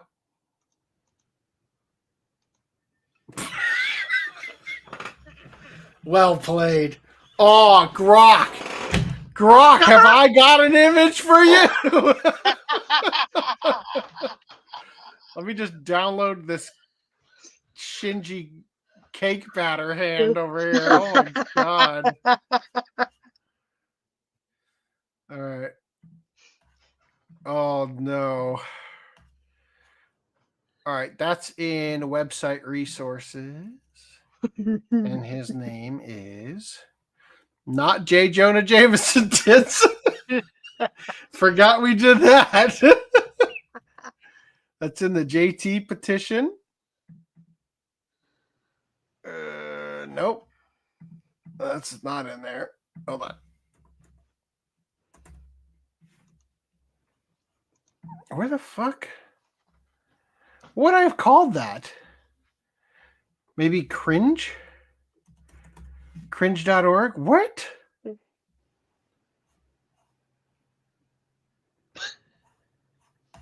Okay. Date modified. How about we do it that way? It would have been... I'm going to step away from it before I pull a JT. Oh, no. Wait, why are you pulling a JT? What am I missing? He's got to take a dump, and he doesn't want to do it in his pants. We're, of course, referring to not the JT Vega. No, of course not. The other JT. Sorry, did you guys bring up the Dim Sum Paradise song? No. No, but I will gladly bring it up if you want. That is a fun song. I searched JT like 15 times, and it didn't come up. And then when I sort it by modified and start from the earliest, I find it. It's called JT Petition Header. Why do you not show up? Oh, network error occurred. Anyways, I'm going to probably step away for the remainder of podcast to go and wash my balls. So I shall see you later. Okay. All right. Enjoy. Don't get too much Scrub-a-dub. on yourself. What are you doing? Me? Yeah. I am trying to put the petition header. Oh, you know what? I probably put the PSD. That's probably why. There it is. All right. I'm testing the JT Grok, what it's gonna do. All right. A 43-year-old ex-employee of Suda College has been arrested after allegedly taking a female student's shorts from a locker and defiling them with bodily fluid. The suspect admitted he had a fetish for women's clothing and couldn't control his desires. Wow. Unprompted grok. That's offensive. Oh, no. The real reason they all left. To not have to see this monstrosity. Switch it to date modified. Where the fuck I am? Scrolling all the way back to the top. There it is. Oh, dear God.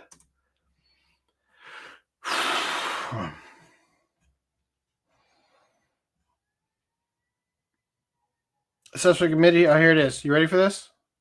You're not.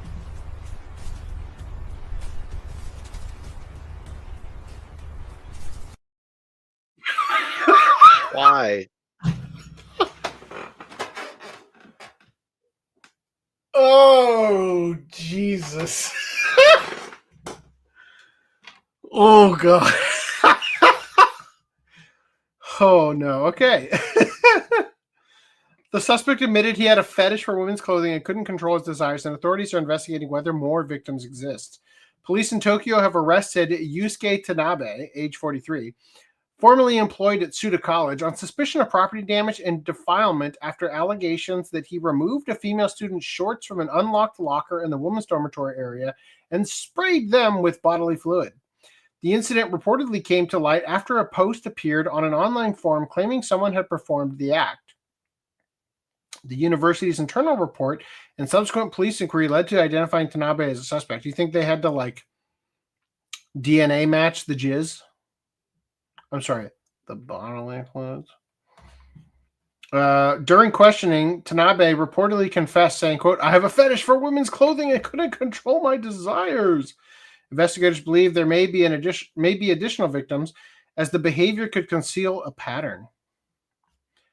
Meanwhile, Suda College released a statement condemning the act, affirming it takes the matter seriously, will cooperate with authorities, and intends to reinforce campus safety protocols and compliance training to prevent recurrence. Damn. All right.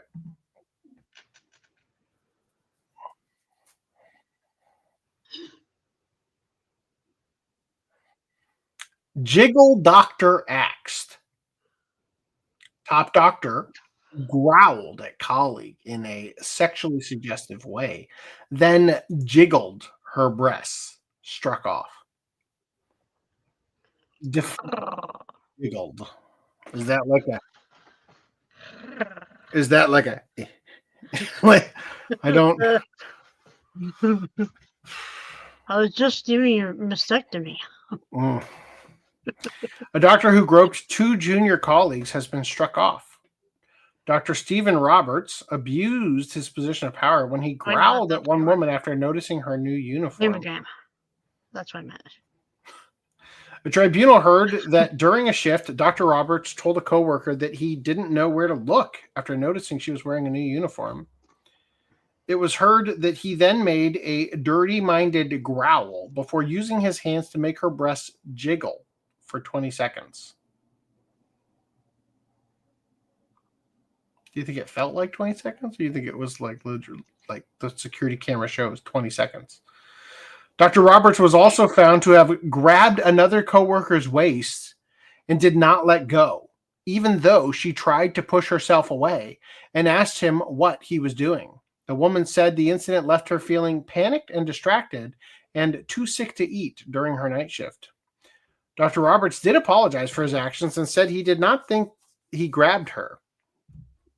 What did you think you did, man? The medical practitioner. The medical practitioner's tribunal service found that Dr. Roberts' actions constituted sexual misconduct. They have now erased his name from the medical register. Dr. Roberts qualified as a doctor in 1992 from the University of Leeds and practiced as a consultant anesthesiast in the Hull Royal Infirmary. Man, I don't want to be anesthetized by a guy who's jiggling breasts, man. He's gotten away with it so often, he forgets that people are actually awake when he works with them. Seriously, yeah. Hey, Reese, I have something for you. No. It's just...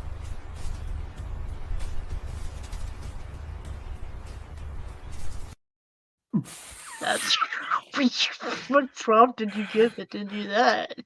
None. I gave it no prompt. Grok decided on its own that is the only thing I could want. I didn't want to see JT's O face, but I guess here we are. Or more precisely, his oh shit face. Oh shit. Robbery suspect stabbed with samurai sword during Norristown home invasion. Mirage, I hope you're here. Nice. At least on the VOD.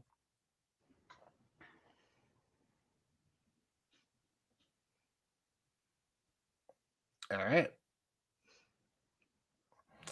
Fine, we don't want to watch your video anyway.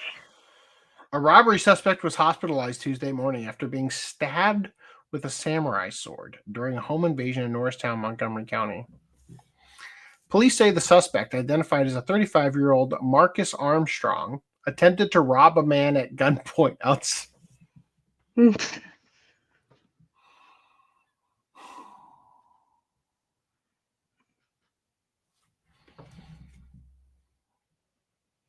To rob a man at gunpoint outside a home in Blackberry Alley around 8:45 a.m.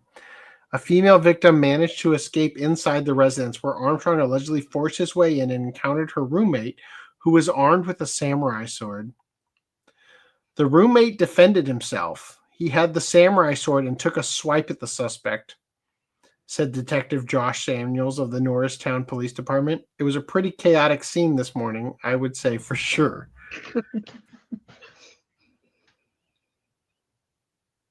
Honestly, if this happened to me, I think I'd look a lot worse in the face in my mugshot.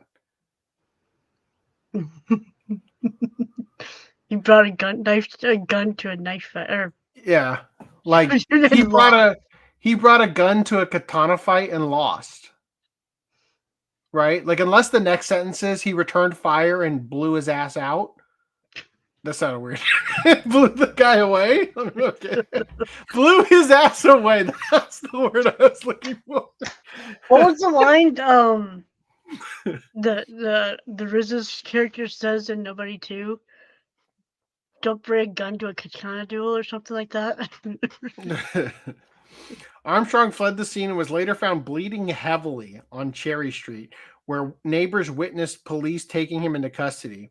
When I came out here, he was just laying on the ground. The cops were dragging him. Oh my God. Just like a fucking blood trail in the snow. Police said the trail of blood helped them piece together the events of the morning. Investigators determined the incident was a random crime of opportunity, noting that Armstrong targeted the victim after seeing them exchange money outside. It's just a good idea to be aware of your surroundings, and if you feel something's off, it probably is. We got lots of instances where sometimes there's victims, sometimes they fight back.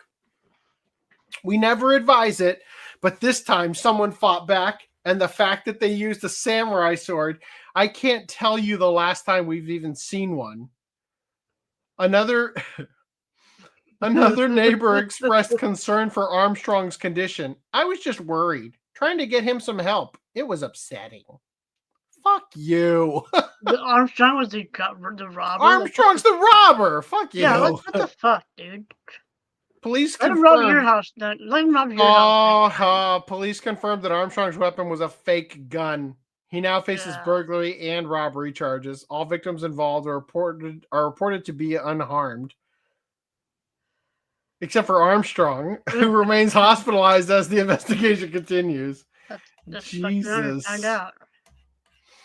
All right, you ready for the SpongeBob? Yeah. It's a doozy. Let's go.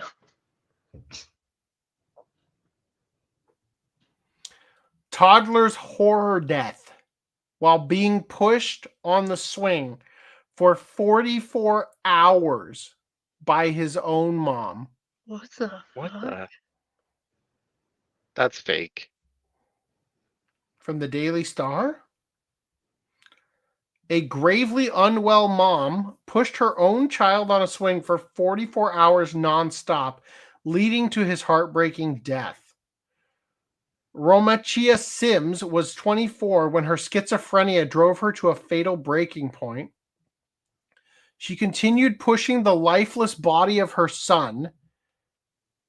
Oh, okay. Who still held on to the swings? What the fuck? Probably in one of those ones where you like put the feet. Oh God.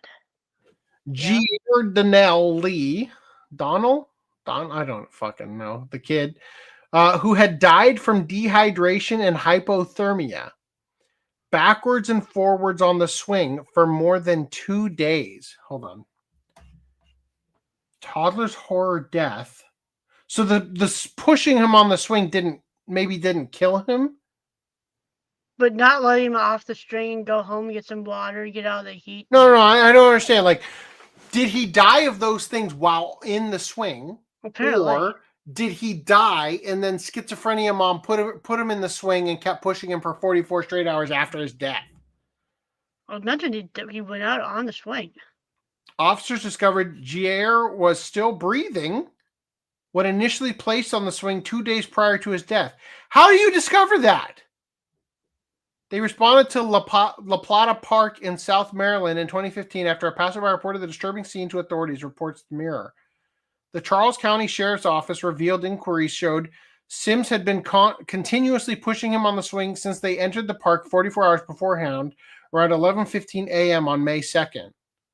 Nighttime temperatures had plummeted to 10 degrees Celsius. That's helpful. What is that in Fahrenheit? Like 40? 10 degrees 50. Celsius? 50.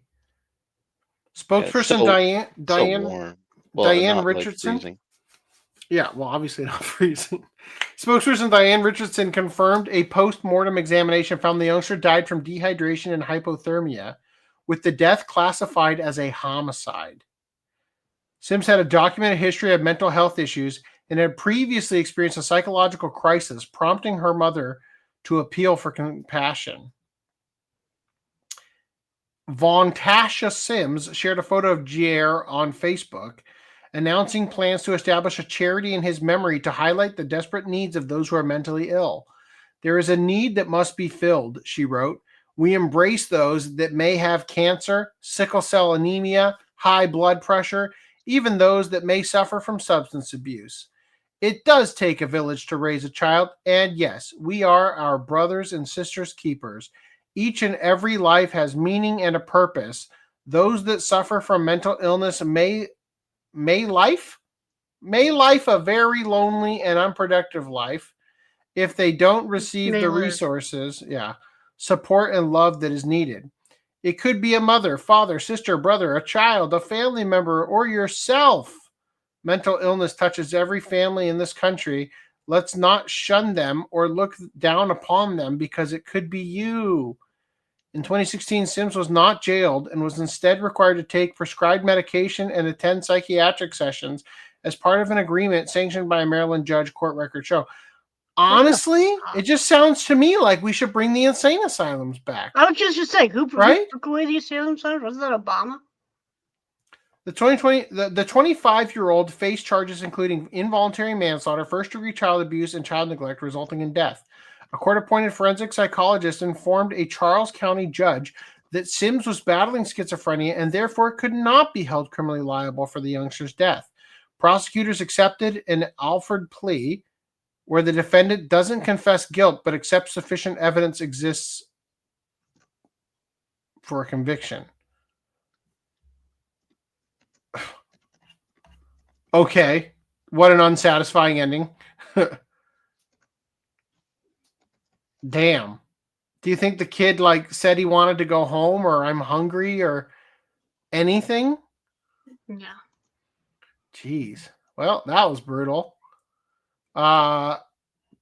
Let's watch Cabin in the Woods. Which is actually fun more than scary. Great. I can't wait because that did not get my horror boner active. When did Greenland leave? All right. You guys ready for our exit? Because I'm ready. Good night, everyone.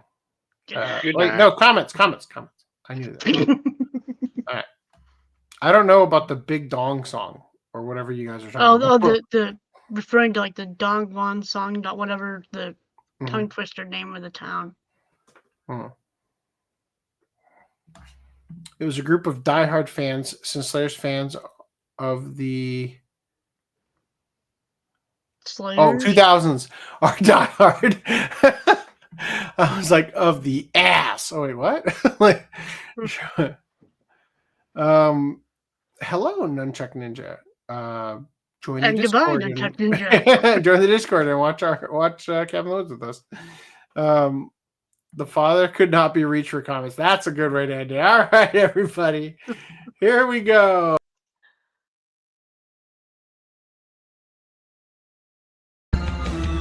Ooh, the night is creeping, bats are flapping round. We're swapping distant figures while the moon is coming down. In the mic, turn up the glow, that's CRT. Kick back with the monsters who collect anime like me.